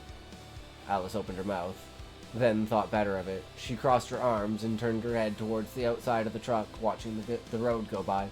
Tsk. You have funny ways of having fun. Den remained silent, but his fist clenched slightly on his thigh. Musa, silent until then, whispered a remark in Arabic to Nadia. She burst out laughing. He said that at this rate you'll end up fighting before the end of the trip. Den rolled his eyes and sank deeper into his seat. His trip was going to be very long. After several days on the road, the convoy came within sight of Nova Kiev. Dawn was beginning to pierce the thick cloud cover, painting the horizon with reddish glows that reflected the remnants of an ancient world. Nova Kiev stood before them like a bastion of surviving humanity, strange amalgam of fallen modernity and post-apocalyptic adaptations. First striking element when approaching the city was the massive and irregular silhouette of its enclosure, built from recovered concrete slabs, rusted armor plates, and cascades of carcasses of military vehicles. The improvised wall testified to the brutal necessity of self-defense. Here and there, makeshift turrets mounted on scavenged metal scaffolds scanned the horizon, their heavy machine guns ready to take down anyone attempting a hostile approach. The great gate of Nova Kiev was flanked by 2 gigantic steel containers welded together, forming a mobile barrier. In front of the entrance, a line of travelers, merchants, and rangers patiently waited their turn to be searched by the guards. The latter wore outfits marked by ashes and dust. Composite uniforms mixing military remnants and makeshift gear. Some sported NBC suits, a sign that certain areas of the city were still exposed to contaminations. Den glanced at Nova Kiev's skyline. Behind the walls, the ruined skyscrapers of the old city rose like mutilated giants, their steel skeletons twisted by time and wars. But at the foot of these ruins, life persisted. New buildings had been constructed from the debris, stacked on top of each other in a controlled architectural anarchy. Improvised bridges of metal and wood connected some structures, and homemade neon signs indicated the presence of markets, bars, and residential areas. The convoy stopped near the checkpoint. A guard in composite armor, his face hidden behind a gas mask, approached and knocked at the door's trunk's door. "Business or passage?" he added in a voice muffled by his mask's filter. Rashid replied immediately, putting out a folded paper that he handed to the guard. "Diplomatic mission. We need to meet Voivode Mikhail Melnichekov. Fuck. Chekno. Chenko. Melnichenko. Holy fuck. Yeah, no, I'm just...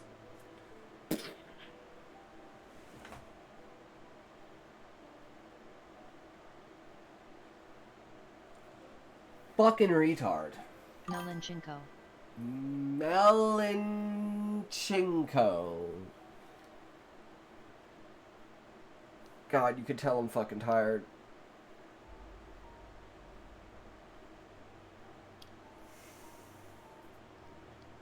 When I can read properly. What? No. Fuck. Melenchenko. The guard nodded slowly and signaled to a colleague. Slavic name are not easy for English native. Yeah. But once you get it, once I get it, I can say names. It's like it's just a memorization, right? The latter approached, examining the truck's cargo with a suspicious eye, before finally raising a hand as a signal. "You can pass. Go see the steward near the central market. He'll tell you where to find the Voivode." Woo! With a metallic screech, the great gate opened slowly, revealing a vibrant heart of Nova Kiev. As soon as they crossed the gates, a cacophony of sounds and smells overwhelmed them.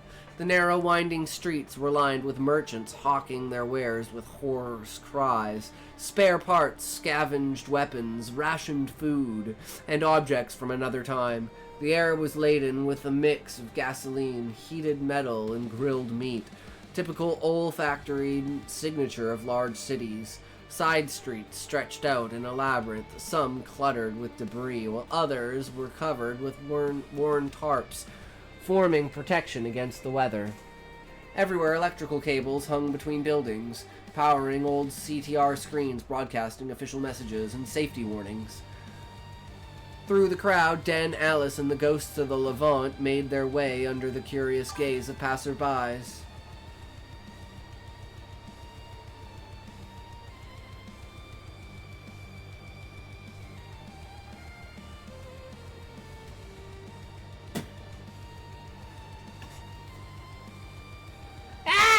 That would definitely make me want... Yeah, no. You could put a gun to my head and I'd just say pull the trigger. I'm not even gonna try. I'll be right back.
Even for you? Yeah, I could definitely see that being on the upper end of...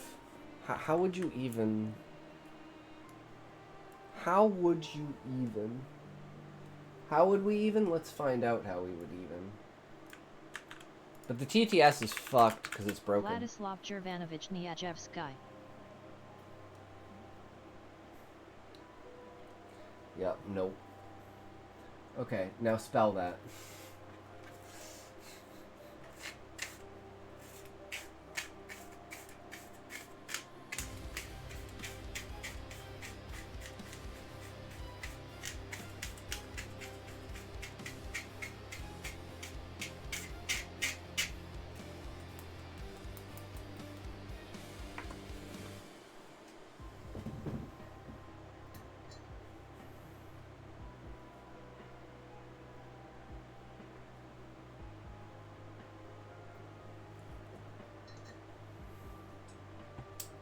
Three, two, one, choke!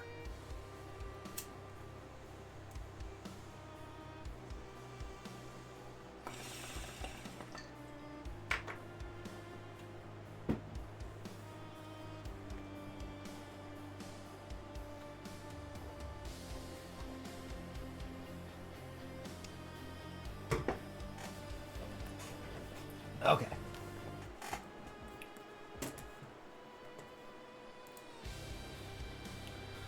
Through the crowd, Den, Alice, and the ghosts of Levant made their way under the curious gaze of passers-by.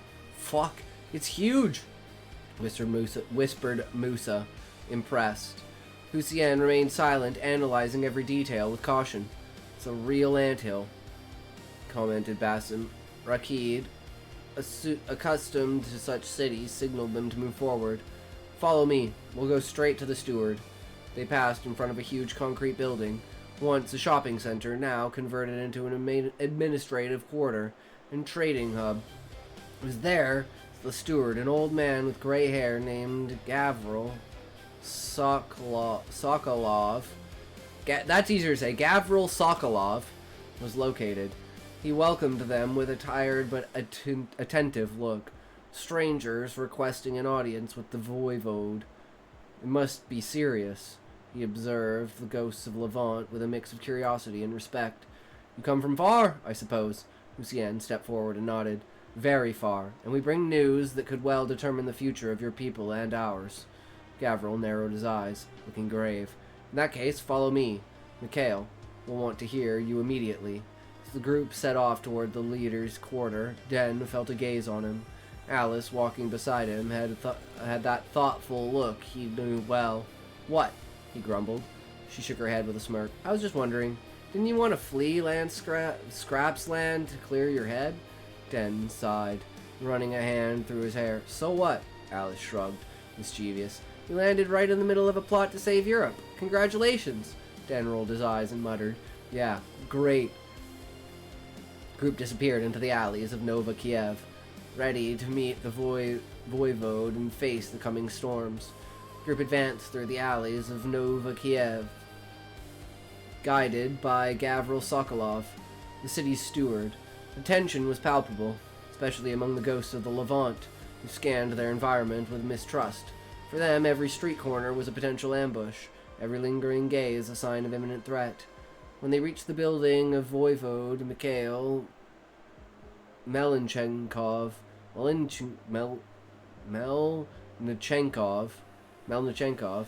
two heavily armed guards barred their way. Both wore reinforced bulletproof vests, well-maintained assault rifles, and helmets with lowered visors. One of the guards, a colossus with a red beard, raised his hand. No one enters armed. Deposit your weapons. Den, Alice, and the Rangers complied without argument, removing their belts, drawing their handguns, and placing them slowly on a metal table next to the checkpoint. Rudel, always pragmatic, even pulled out his surgical scalpel, giving the guards a blaze look. Is this a weapon too? He said with a smirk. The guard grunted and nodded, but when it came to the men from the Levant, things got complicated. Sen took out his bolt-action rifle and his AK-47 74 SU. then placed them carefully on the table. Basim, Maso, Yusuf, and Nadia did the same, depositing their firearms and ammunition in a heavy silence. But when it was time to hand over their daggers, they didn't move. Guards exchanged a glance upon seeing that each ghost of the Levant kept their bladed weapon attached to their belt, hand resting on the blade of it, on the hilt, in an unconscious gesture of defiance. The red-bearded Colossus stepped forward, extending his hand toward Hussein. The knives, too. An icy silence fell over the group.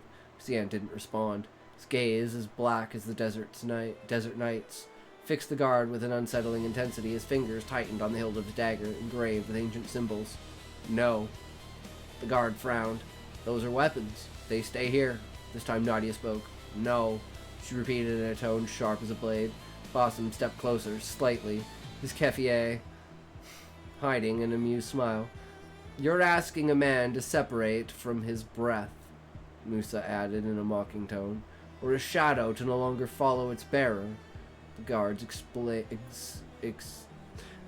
exchanged perplexed looks. Rakid, who had anticipated this reaction, sighed and approached. It's a matter of honor, he explained calmly. The daggers aren't weapons to them. They're an extension of their being. Den watched the scene in silence, arms crossed. You can always retrieve them on the way out, grumbled the guard, visibly annoyed. But Lucien slowly shook his head. We do not enter unarmed. The tone was calm, final. A heavy silence settled, and everyone felt the tension rise a notch. Soldiers of the tribes of the Ashes were not the type to accept such a challenge, but neither were the men of the Levant. Nadia murmured discreetly in her native language, looking at Basim and Mosa. Basim stifled a chuckle. Den, who had observed the exchange with a hint of amusement, turned to Rakid. What did she say? Rakid smiled, looking amused. She's wondering if you're going to bare your claws or just growl into the void. Alice, nearby, pretended to cough to hide a smile. Den shot a dark look at Rakid, then turned to the guards. Listen, you already have their rifles and pistols. Do you seriously think they're going to assassinate your voivode with a fucking knife? Colossus glared at him. Those are the orders, Den sighed. And I'm telling you that if you insist, we'll spend the night discussing who has the most honor in this room. Crossed his arms, provocative. The guard remained silent for a moment. He didn't want to back down, not in front of strangers. But finally he sighed, then turned to Gravel. The steward thought for a moment, assessing the group, and finally nodded. Let them keep them. Colossus gritted his teeth, but acquiesced. Let them keep them. But let them know if they move a finger wrong, I'll plug them myself. Lucien, still impassive, slowly inclined his head. We have not come as enemies. The ghosts of the Levant entered, daggers at their sides, their gazes proud and unshakable. They had barely crossed the threshold when Nadia, in a mocking tone, whispered in Arabic, Well, I think we've won our honor duel. Mosa nodded, amused. We'll see if these Europeans are worthy of listening to us. Den followed them with his gaze, then turned to Alice, who, as always, had an enigmatic smile at the corner of her lips. I have a feeling this is going to be long, he muttered. She shrugged with amusement. Oh, it's only just beginning. The heavy doors of the council chamber opened with a creak of rustled metal. The interior of the building was a curious mix of scavenged technology and martial tradition. The walls were lined with ancient banners, remnants of the old world and the heritage of the tribes of the Ashes. Weapons from another age, bolt-action rifles, rusted swords, battle axes were displayed as trophies on massive wooden supports. The back of the room, on an improvised platform, Mikhail Melnichenkov,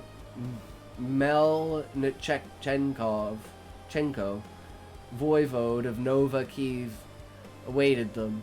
He was a massive man, his face weathered by wind and war. His thick beard was streaked with gray strands, and his bearskin coat gave him the air of a lord of the desolate lands. At his belt hung a Makarov pistol and a long shushka, a finely decorated Cossack sword. He looked up at the visitors, scrutinizing the rangers and the warriors of the Levant with a curiosity tinged with caution. So, these are them, he asked in a deep voice. Gavril, the steward, nodded. The envoys from the Levant, my lord. They bring a message of importance. Mikhail straightened in his seat, placing his two enormous hands on the armrests of his carved wooden chair. He sized up the group for a moment before finally pointing his chin at the leader of the foreign delegation. Hussein bin Farid al-Hamoud. Is that right? Hussein stepped forward, his gaze cold and assured. That's correct, Voivode Mikhail. Voivode. Mikhail nodded slowly and glanced at the other warriors from the Levant. They say your people don't speak lightly, so speak. What justifies us listening to you? Hussein exchanged a brief glance with Rakid, who positioned himself at the side to translate. He took a deep breath before responding. I come to warn you of a threat that could annihilate everything you've built here. Mikhail crossed his arms, skeptical. Another threat, he growled. Planes have been burning under raiders for decades, and we're still standing. Why would this be different? Hussein clenched his fists. This isn't a simple band of raiders. He paused, his gaze sweeping the room. All eyes were on him. It's the horde of Subutai, the Falcon. A shiver ran through the assembly. Even Mikhail, battle-hardened, tensed slightly. Murmurs erupted among the warriors in the room. Rumors interjected of counselor... Rumors. It's hard to do this in the translation without the full quotes. For like people speaking. Rumors, interjected a counselor seated not far from the voivode. We've heard this name before. But no one has seen this horde. Mikhail dismissed that statement. We have seen it. 20 years ago, it crashed against our defenses. Mikhail leaned forward slightly, his eye attentive. And what do you want us to do? Hussein straightened, his voice firm. We must unite our forces. If we remain divided, we'll be crushed like sand under a storm. Mikhail frowned. You're coming to ask us to prepare for war. I'm coming to tell you that it's already here. Silence fell over the room. Den, Alice, and the other rangers exchanged sidelong glances. Finally, Mikhail took a deep breath before slowly standing. You come all this way, crossing dead lands and ravaged plains. What you say cannot be ignored.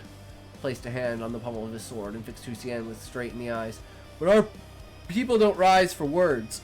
We fight for those who prove their worth. Turned to his men. Prepare the council. Summon all the voivodes. If they want war, they must first see if we have what it takes to win it. He turned back to Hussein. Until then, you and your men are our guests. But know one thing, son of the desert, he pointed. He approached and murmured in a low, threatening voice, If you've lied to us, I'll be the first to run you through with my blade. Hussein didn't flinch. Then listen well, voivode. It talks! Hey! Toxic! What's up, Hellcat? How are you? I know I haven't been on this late in a while. Been really the Thanksgiving weekend. My aunt is over for a week. Yeah, I had to do a bunch of shopping, so I've been slightly lacking on the longer streams, let's say. Oh, it was fantastic, other than my nephew, but what did I buy? A brand new sketchbook. And this was our drawing we did yesterday. We made a teddy bear. And we did like a forest scene.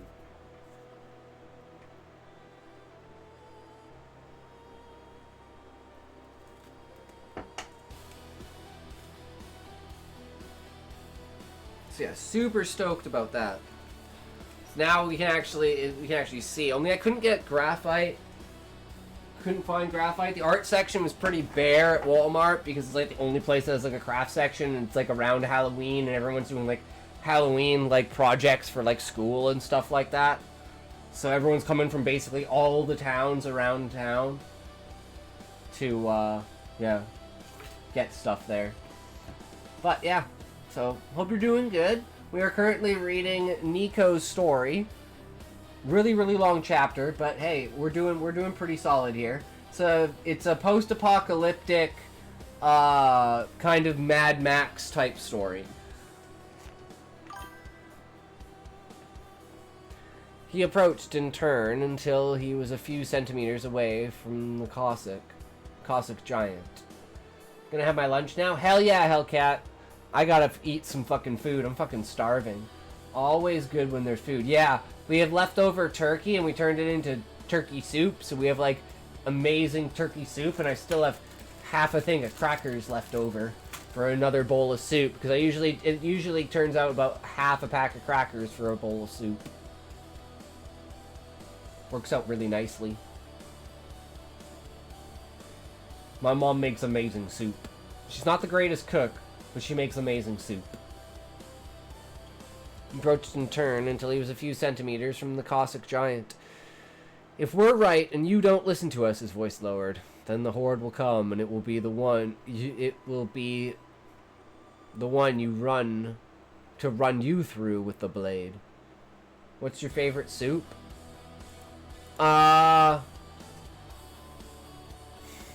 Do you count chili as soup? Or is like chili just its own thing? I think this is a philosophical question. Chili's a type of soup, right? But it's like specific?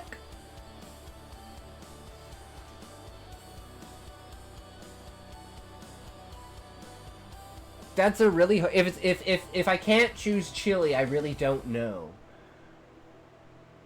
Creamy. Oh, I could. Yeah, okay. If you can't choose chili, creamy mushroom soup would probably be yes. Probably be my second go-to, dipped with tuna. Tuna sandwich dipped in either creamy tomato soup or creamy mushroom soup. To die for. You get your red sauce and your white sauce all in one. It depends on what you're craving on the day, right? So good. You can drink that shit with French toast. Oh, it sounds so good. That sounds so good. Dip. Yes. Yes. Oh my god. Oh, you're making me so hungry, Hellcat. I'm hungry too. I gotta finish this story. French toast. French toast is when you take bread and you basically take an egg and you swirl up an egg like you would with an omelet. You dip the bread in the egg, soak the bread in the egg, and then fry and toast the bread. So it's like you're eggifying your bread. And then, like, I always add, like, cinnamon. I'll add, garlic bread works, too. Yep. I'll add vanilla extract. I'll add, like, baking sugar. Stone, true. French toast slaps. You know what's good? We have a waffle maker. So I'll make, really, never saw someone eat this here.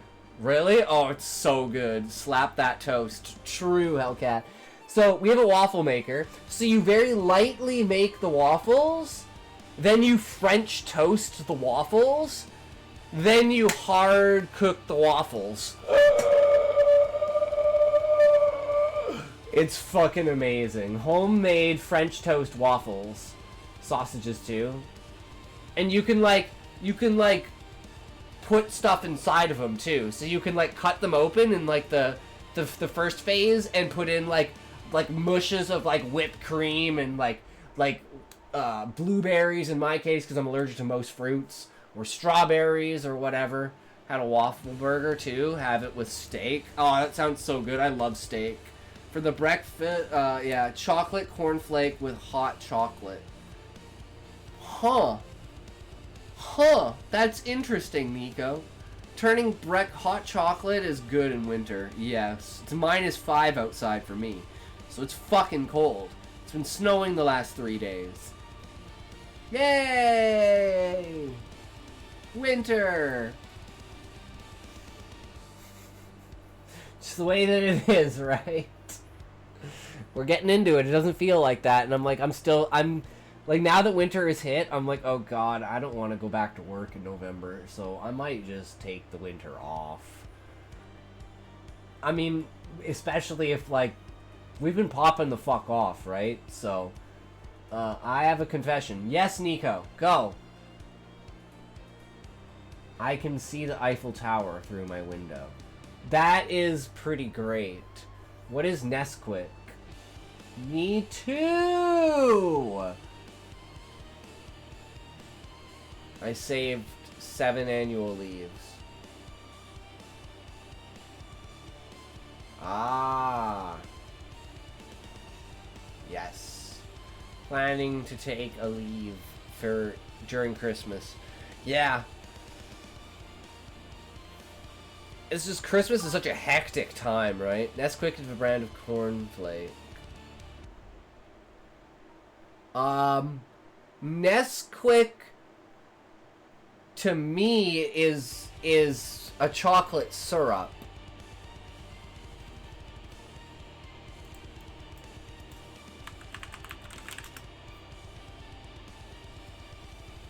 But it's a brand. Like Nesquik, Nestle, milkshake. Yeah. This is the shit I grew up with.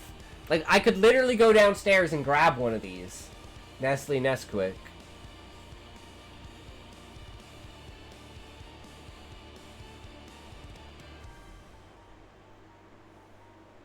It's it's literally the shit. It is so fucking good. That is what you do. I like strawberry cornflakes. I'm down with that. I'm allergic to strawberries, Hellcat, so I you know, I can't say anything. We have Kellogg's here. We have Kellogg's here too. We have Nestle, Kellogg's, Tim Hortons. And then there's like the no-name Great Value and whatever ones you have. I always ate my Nesquik cornflakes and my Nesquik hot chocolate. See, Nico, now you're winning at life, bro. I never really cared for chocolate. I'm not a chocolate fan. I don't really have a sweet tooth. I'm a subtle taste kind of person. But it is what it is.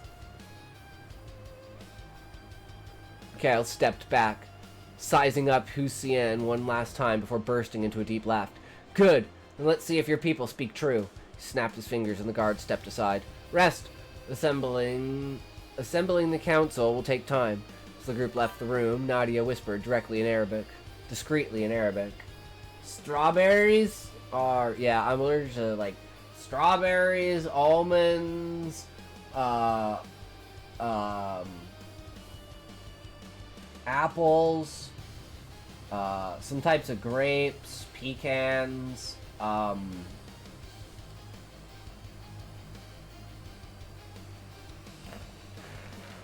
cheese croissant. Now, for the morning, I'm eating a croissant, which is Australian, not French. I don't trust the world anymore, Nico. I don't trust the world. We also have croissant sandwiches. We turn croissants into sandwiches. That's what I do. They're great buns for sandwiches. You can use them for breakfast sandwiches like bagels, too. It's really cool. We've just stirred up a hornet's nest. Basim nodded, a smirk on his face. And now we'll see who gets stung first. Hussein and his companions were escorted to their quarters. Modest rooms in an old building reinforced with metal and wood. A vestige of the old world, the city of Nova Kiev. It was a striking mix of ingenuity and brutality. I don't have a sweet tooth. I can appreciate it every once in a while, though, but it's not something I crave. Like, my brother bought me an insane amount of chocolate for my birthday. My birthday was at the beginning of July. There's probably 25 chocolate bars left over that I just haven't eaten. And there's like more scattered on the ground and around in random places.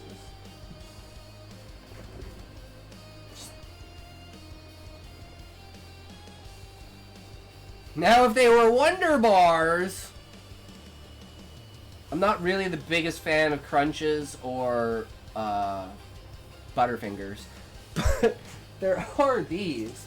which aren't too bad. The Oreo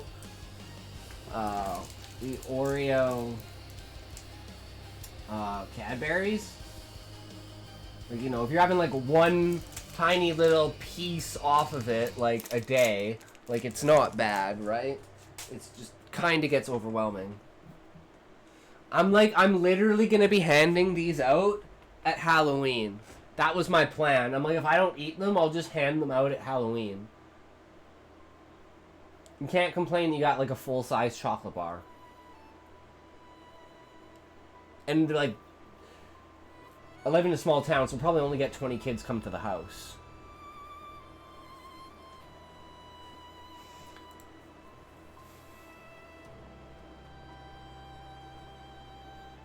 Gutted buildings had been shored up with armor plates, ramparts of charred vehicles served as barriers, and everywhere echoed the streets of forges and training shots. They had succeeded in the first step. Voivode Mikhail agreed to convene the Council of Voivodes. But it would take time. Hussein sat on the rudimentary bunk assigned to him, his mind racing. Seam leaned against the wall, crossed his fingers. We've gone further than I thought.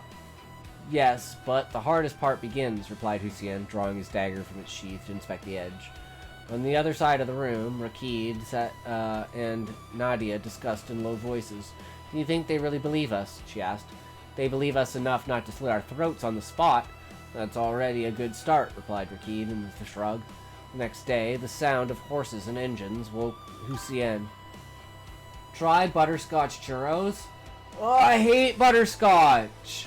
Why would you ruin a good churro with butterscotch? That sounds evil, Hellcat!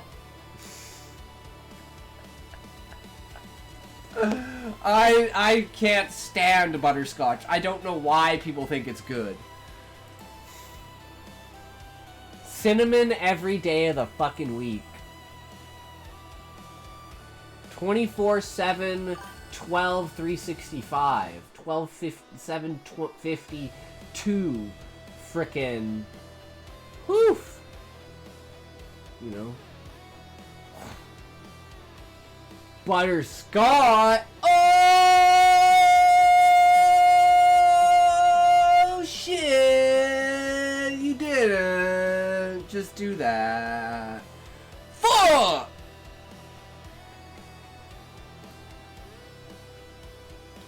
He opened his eyes slowly and dressed quickly. Outside, he saw the emissaries of Nova Kiev preparing to leave. Some would go on horseback, others on motorcycles or old trucks, protected by iron plates. All had the same goal, to carry the voivode's call to the other chiefs of the east. Motherfucking lyrical wordsmith in it. True Stone, absolutely. Absolutely. Fuck ads. We're in the middle of ads, guys. How do we get out of ads? I can't escape the ads. You can't escape the ads. It's a world of ads in a world of ads. Buy ads. For ads. To ads. Buy ads. For ads. To ads. We ads. Do ads. Be ads. You ads. Me ads. We ads. They ads. Do ads. Yay. We love ads. They power the economy. They help us preserve ourselves. Ads are good. You want ads? Don't feel like you can pull away. Watch those ads. Feel like they're in your bones. Then go buy our product and all your money is now gone. It's ours. Thank you. Here's your product. But now you have to pay. Oh, look at that. You don't have money, so now you don't have access to product that you bought. Ha ha, what a scam I am. I know what to do. There's no regulations for this. This is great. I know what to do. Let's go have some ads. Well, I mean, what? That's a bad, okay, guys? That's a bad. We want to talk. Screw ads! Down with ads!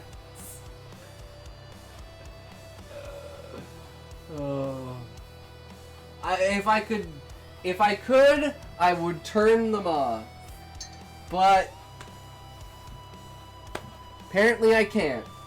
Because if I turn them off, you'll get a pre-roll. And if you get a pre-roll, you might get 6 minutes of ads before you even get to start the stream. And that will absolutely kill the stream. Plus, I want as minimal ads as possible. So if I could, I would turn them off. But the system doesn't allow you to. Oh, but the system doesn't allow you to! Well, you can reprogram the system, right? Of course, I made the system. Well, then reprogram the system. Yeah, but I literally wish, Hellcat, that you didn't have to have ads or pre-rolls or anything until you were partner. Affiliate just meant if you want to, you can run ads. I hate the forcing pre-rolls on people. Oh, to me, it's such a cannibalistic way of, like, approaching the lower end of the content creators on your, like, you know, your platform. But everyone knows the only way to discover on Twitch is to have views.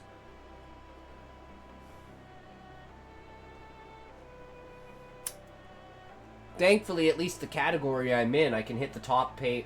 I'll always be on the front page, and I can hit near the top line as long as I have between, like, 8 and 12 viewers, generally, right? Because most people have between 6 and 15 viewers in the writing category. I mean, there's some exceptions to that, and then some extremes to that, too. But that's basically the generality of it, right? Especially, like, at this time of night, but there's a lot more, like, German, French, like, European, because it's, like, the morning for them, right? Even though it's, like, 1 o'clock in the morning for me.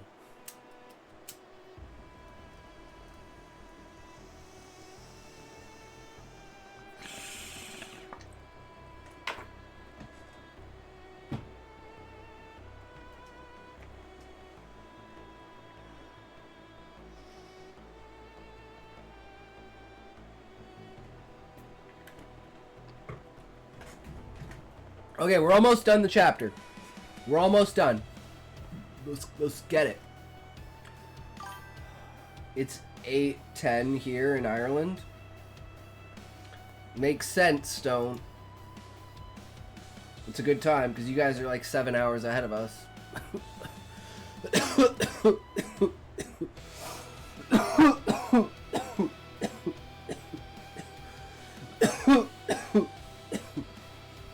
Midnight for me.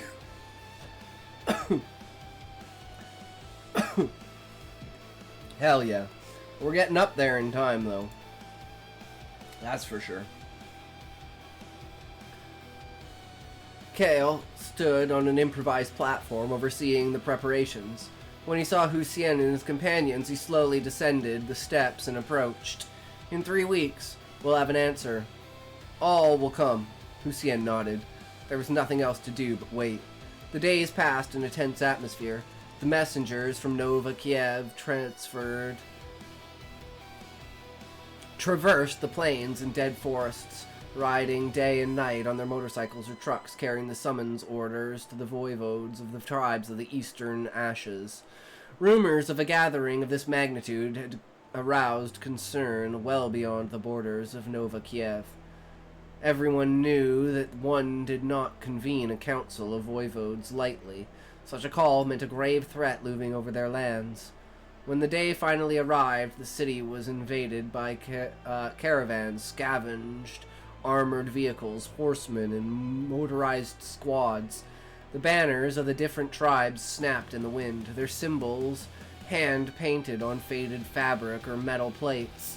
Central Square of Nova Kiev had been rearranged for the occasion. An immense tent of thick canvas, supported by scavenged steel poles, served as the council chamber. Torches and makeshift generators lit the interior, casting moving shadows on the rugged face of the war chiefs settling in. The voivodes arrived one after another, escorted by their guards. Each was a veteran, forged by years of war and survival. Some wore heavy capes of wolf or bearskin, others composite armors patched together with pieces from the old world. All were armed. In the center of the room, Mikhail Melnichenko, voivode of Nova Kiev, stood tall, dominating the scene. When everyone was finally seated, he spoke in a grave voice. "Brothers, sisters, you know why we are gathered." A heavy silence settled. Mikhail swept the assembly with his gaze, lingering on the most influential chiefs. "We have all heard the whispers, the rumors from the east. A force is gathering in the steppes." A voivode with graying hair, his face marked by deep scars, crossed his arms. "These rumors have reached us for months, but this time they come with faces and names." He fixed Hussein and his companions with a sharp gaze. "So, son of the desert, speak. Tell us why we should listen." Hussein, who had stayed in the background until then, stepped forward. He took a deep breath before speaking. "Lords of the East, I am Hussein bin Farid al-Hamoud of the Banu al-Sariq clan. I have crossed the dunes, the rivers, and the dead lands to warn you. The horde of Subutai the Falcon is on the march." 1:10 p.m. here? So you're 12 hours off. Are you Australian, Hellcat? That's what I would assume with that time gap.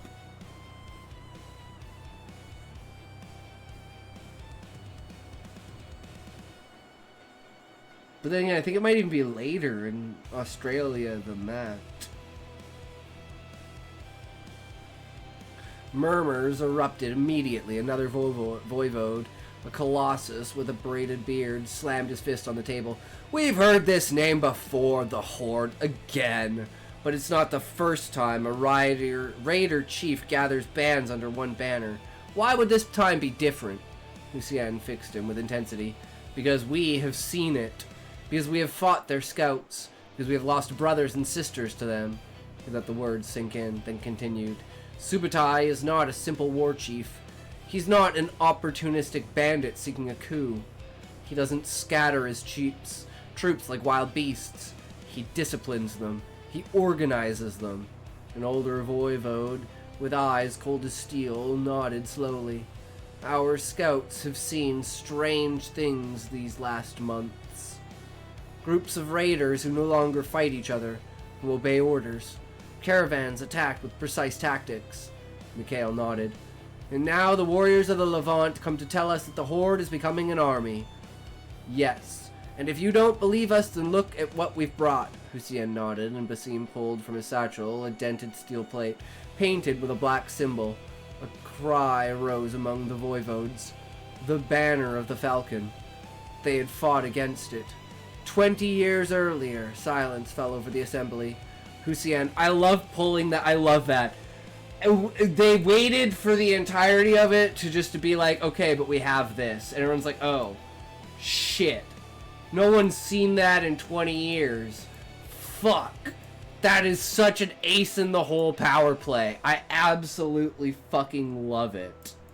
Just like, oh yeah, hey, yeah, and it like matches the demeanor of the character perfectly, where he's just like, I knew the whole time you guys were gonna accept this. I wasn't worried at all. Let's fucking stop these crazy sons of bitches. Hussein continued, capitalizing on the impact of the revelation. You think these are just rumors? We've already lost lands. Our caravans are hunted. We resist, but they keep coming back, more numerous. He advanced, his gaze burning. And I don't think they'll stop at the dunes of the Levant. Another voivode, one of the most skeptical until then, rubbed his beard, his gaze darkened. If they're as numerous as you say, it's not a question of numbers, it's a question of time, interjected Mikhail. He fixed each of his peers, his voice thundering like a storm. We repelled the horde 20 years ago, but if it returns stronger, we must be ready. The voivode with graying hair nodded. We must rise. We cannot do it alone. We'll need all of Europe. Mikhail crossed his arms. Then the question is there. Do we rise and prepare for war, or do we stay behind our walls, hoping the storm passes? A long silence settled. Then a voivode placed his hand on the table. "The tribes of the ashes will fight." Mikhail exhaled slowly, satisfied. "Nice. We are going to war!" Fuck yeah. Great fucking story. So excited to read more of it, Nico.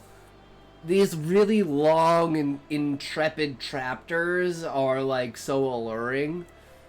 We get like the short punches and stuff, but there's nothing like a sitting back and just fucking going hard on a single chapter.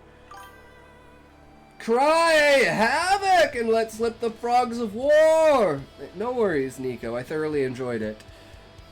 You surprised me and you capitalized on pretty much everything. The only thing I can think of is like transitions between point of view, which most likely you do, and that's just a translation and format error. So I'm not even going to mention that. But yeah, tie everything together. Everything is made clear. We've completely given us, okay, here's the enemy, here's the scope, here's how people feel about it, and here's what we're going to do about it. Now it's the how are we going to do what we want to do. The gathering of everyone across Europe, being like a United Kingdom, United States of Europe kind of thing. I love that. Bringing all the tribes together.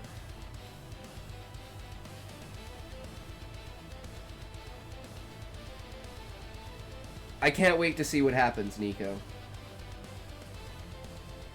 And now, Sean, are you ready?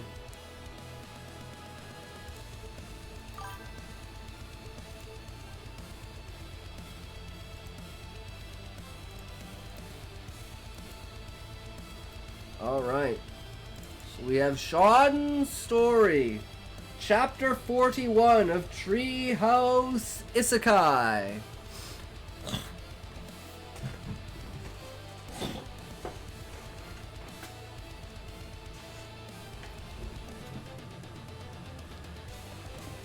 Alright, here we go. Not to mention what comes after the frogs of war have been loosed. Croak! That's what, but you can't send out the frogs of war anymore, Sean, because the government turned the frogs gay. And now they're all femboys, and there's no way they're gonna go fight.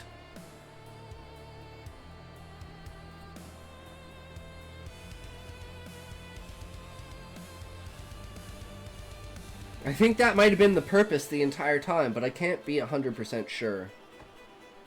It's not one of those concrete, conspiracies, right? It's only slightly on the nose.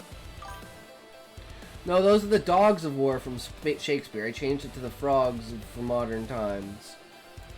I know, but the frogs nowadays, because the frogs are gay, well, I mean, we obviously know you're talking about the French, right? But I mean, like, actual frogs.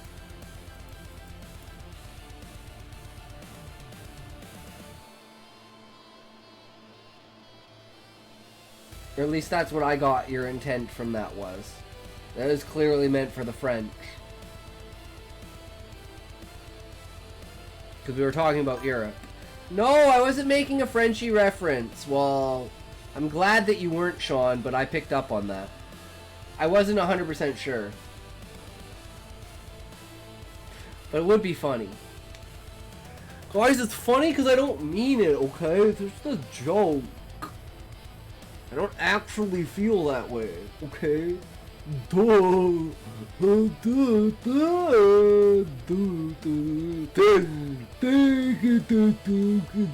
like this isn't the way I talk, guys, I swear. This isn't the real way that I talk, it's only the way I want you to think that I talk. Because if I talk like I talk, you can't talk for a talk. It's like an AI. You can make yourself look like randomly you're one that goes round. That's what it's gonna be what you want. It's gonna make it look like you're not all your voice right now, right? Besides, I'll eat frog's legs quicker than most modern French citizens. I don't know, I'd try any food once, if it's edible. You know? Frog's legs sound like they could be like, I don't know, the dark meat of like seafood. You know what I mean?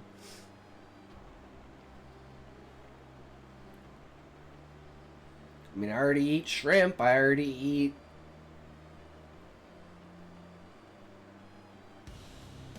Yeah, I guess mainly just shrimp. Like, what other seafood do I eat? Mainly shrimp. Alright, here we go. Chapter 41. We set the table for dinner just in time for the two project leads to enter. Pardon the intrusion, they said as they entered.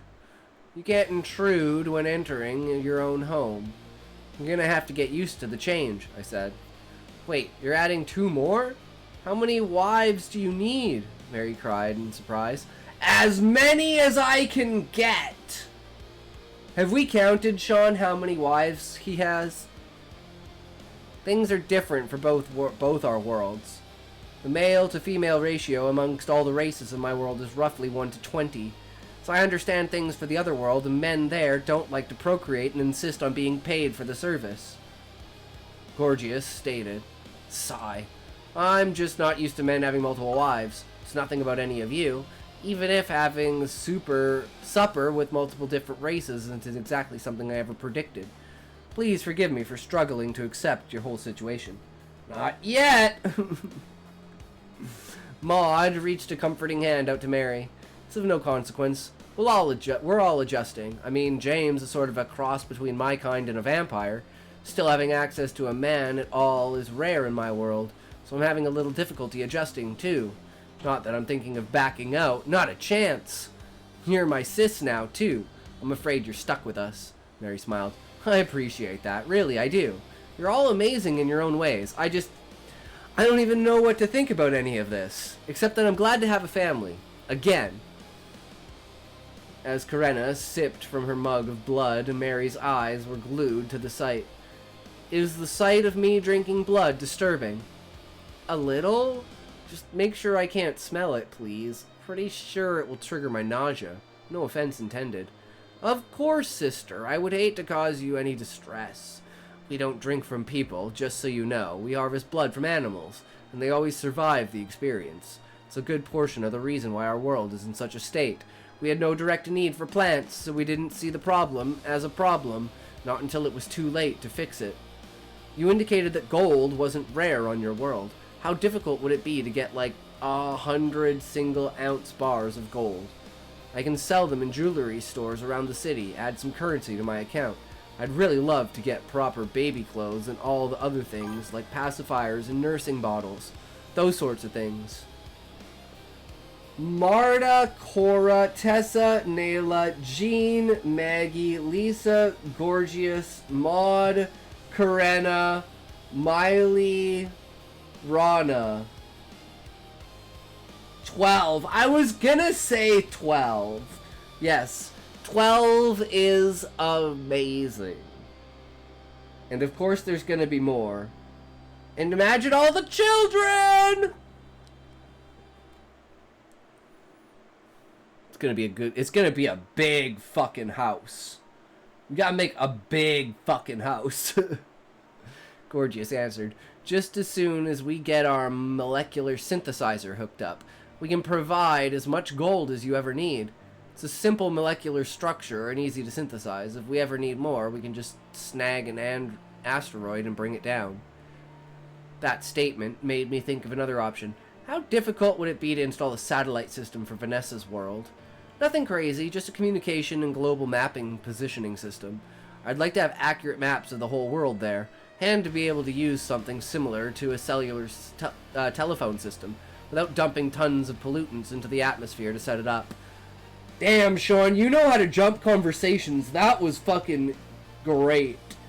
Excellent segue. Excellent segue. I'd like to have accurate maps of the whole world there and able to set up something similar to telephones. Oh snap, I know something that's coming. It's just flashed into my head. Nice! There you go, Sean. Hell yeah. Inspiration strikes once more!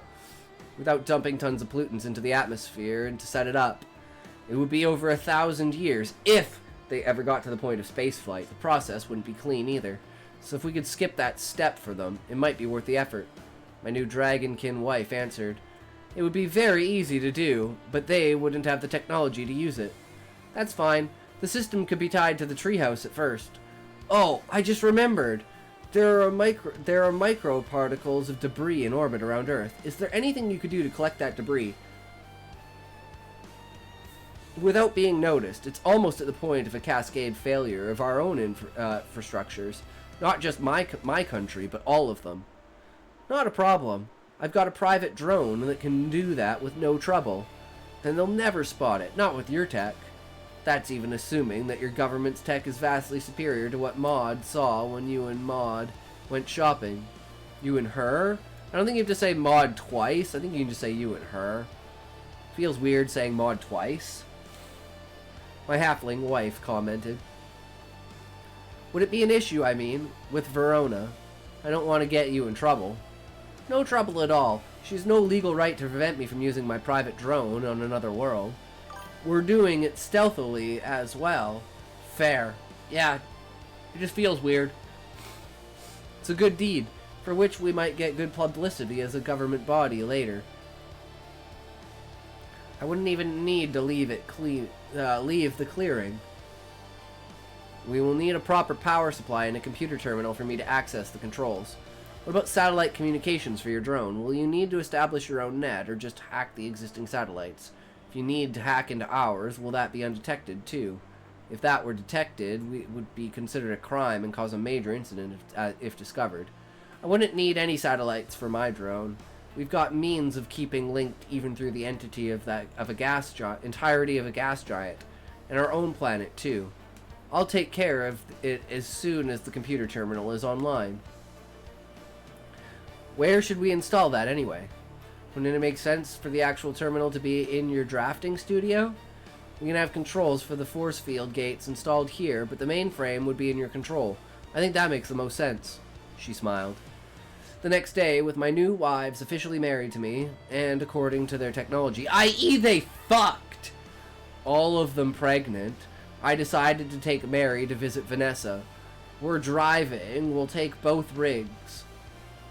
Just in case one gets stuck.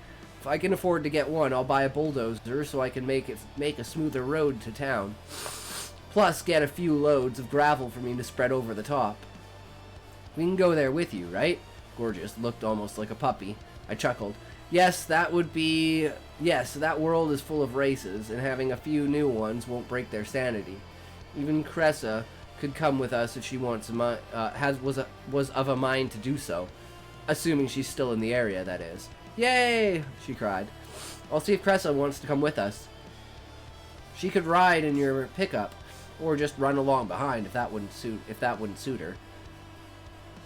Cressa's a centaur.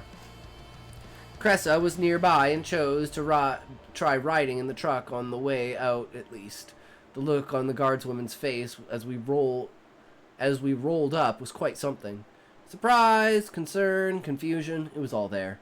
State your business, she stammered. Family visit, I stated, leaning out from the truck's window so they could get a good look at me. Seeing me, she calmed greatly. What even are these things? Exactly that. Things. Machines. Built by the hands of my people. The one behind me is my sister driving. Her name is Mary. Do make sure to memorize her face. Everyone else is either my children, that you know, my wives, and lastly, the four-footed woman. I'd say four-hooved. Four-footed makes it sound like she's the short one. But that's just me, Sean. The woman with 4 feet. I don't know, but that's just me. Is Cressa. She's a friend. She saluted and made a clear effort to memorize each face. Greetings, Lady Mary. Welcome to the Viscounty capital. We look forward to serving you for many years to come. Her donkey ears twitched in the wind as her tail swatted at an annoying fly. Thanks. I guess. I'm not used to being treated like a noble. I hope you don't expect anything like that from me. No, ma'am. We still must treat you with the same respect as a proper noble. But to you, being Sir Waltron's sister... She saluted again, and we moved on. But dude... wait. We still must treat you with the same respect as a proper noble, due to you being Sir Waltron's sister. I can't read today, guys! Oh my god! I'm so bad! Fuck! Marta waved as we approached the manor gates, and the guards there opened the gate without question. I think you can just say opened it without question. Again, I don't think you need the double, but preference, right? Vanessa and Elisa came out to greet us, and were surprised at the sight of Mary's samurai, while Vera and Tracy were surprised at everything. Kara's reaction was almost comical. Instead of being surprised, she was drooling. Brother James, what are those? Can I use one? How do they work?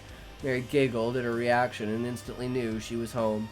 I'll teach you how to drive mine later. It's an automatic, unlike James's truck. That's a manual. It's harder to figure out. Plus, mine looks better. Did you take a wife from your homeworld? Asked Vanessa. Nah, I wouldn't marry this idiot, even if he wasn't my brother. I'm Mary, and I'm here to get a fresh start. I'm also very much pregnant. About 4 months at this point. James thinks it's a better idea for me to live in this world, at least till the baby is born. I have to admit, the air is even fresher than James's property already was. He also said, you have healing magic. Welcome home! What's the proper term here? She's your sister, but you're my son-in-law, so what's the proper term? There isn't an official term, son-in-law, sister, son-in-law's sister. Simply call her by her name. Daughter-in-law isn't quite accurate, since she isn't married to one of your sons. I wonder what Brother Nedwin would... Brother Nedwin would make of Mary. Maybe you two could share makeup tips. In that case, I shall simply refer to her as Sister Mary. I'll provide you with a signet ring to prove to anyone that you are of our house, if not a noble yourself. Luncheon will be served shortly. You seem to have excellent timing, James. I'd think you were a glutton, but I know you don't overeat. Absolutely solid chapter. Brings everything together. They've now moved on. Introduced Nedwin and Mary, created a little bit of a backdrop of, like, the interactions between the characters and kind of established, like, the nuances of their coping mechanisms with what they're trying to do. The extent of technology brought in through that and, like, trying to help out and stuff. Ads fucking cut me off! Ads cut me off, God. The ads got to me, okay?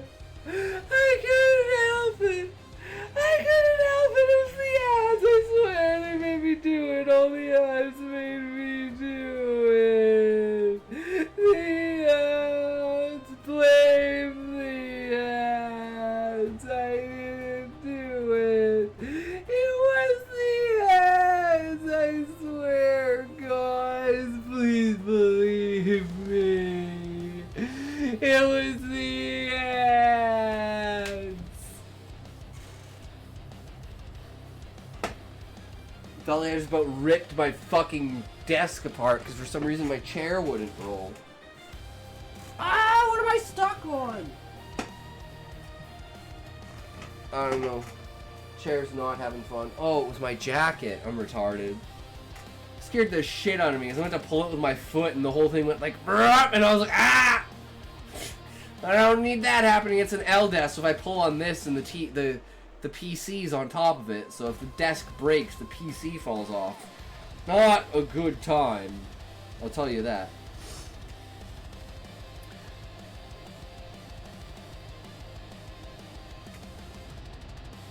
And then at the end, introducing, like, you know, the idea of Nedwin and, like, the connection to the family and stuff like that. Everything kind of segues itself in very nicely. But unless anyone else has something they want me to read, we're probably gonna call it here. Because I'm so tired. Suarez. I'm Suarez. I know it's still a little early.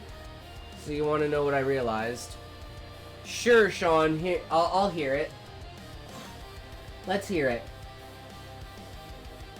Not sure when it will happen, though.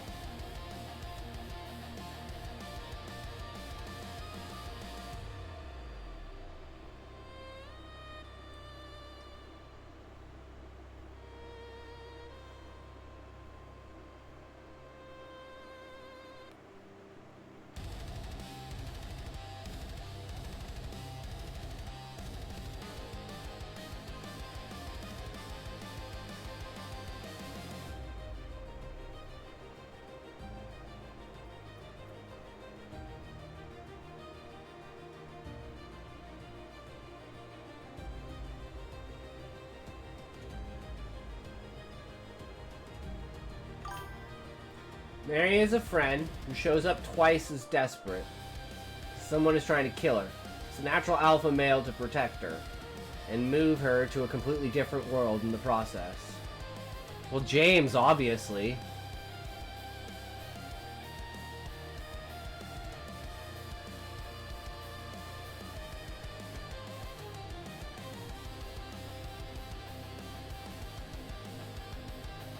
But I'm guessing that's not...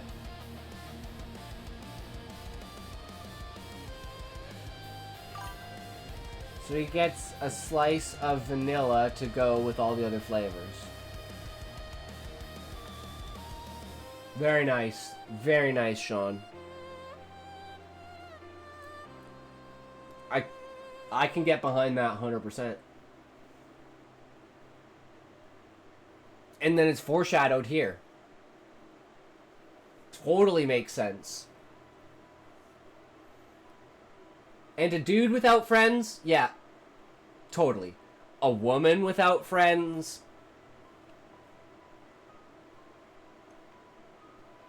Better give a fucking goddamn good reason. Don't need to explain why a dude don't have friends. You need to explain why a woman has friends. Doesn't have friends. You need to explain why a man has friends. You don't need to explain why a woman has friends. Small nuances of character that separate male and female interactions. The ways that they look at the world and, like, people. Right? And then, of course, that's just the stereotype cliche mold that you would use to turn them then into what you needed. But yeah, so... Then capture the would-be killer and sentence him to imprisonment in one of the other worlds so he can provide a service by merely existing, instead of going to jail and being all comfortable like it is over here, no cap. True. True, Sean. True. I am 100% in on that. Fuck that guy. Nah. Fuck it.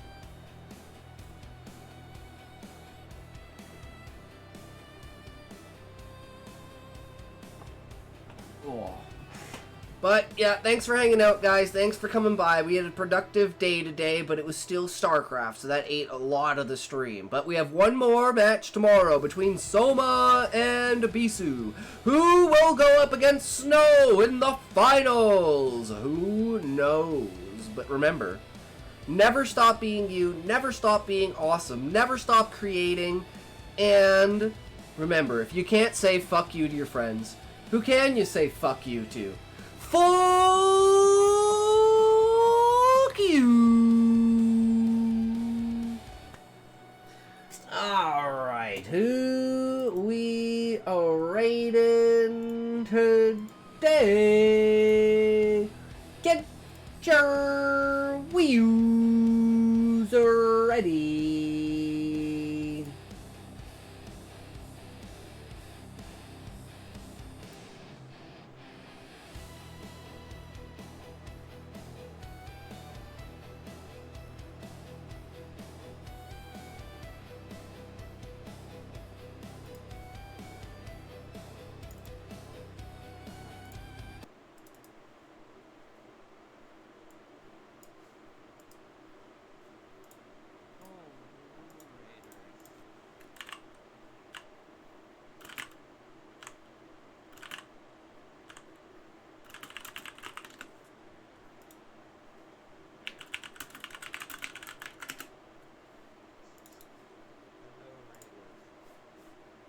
And see us. Bye.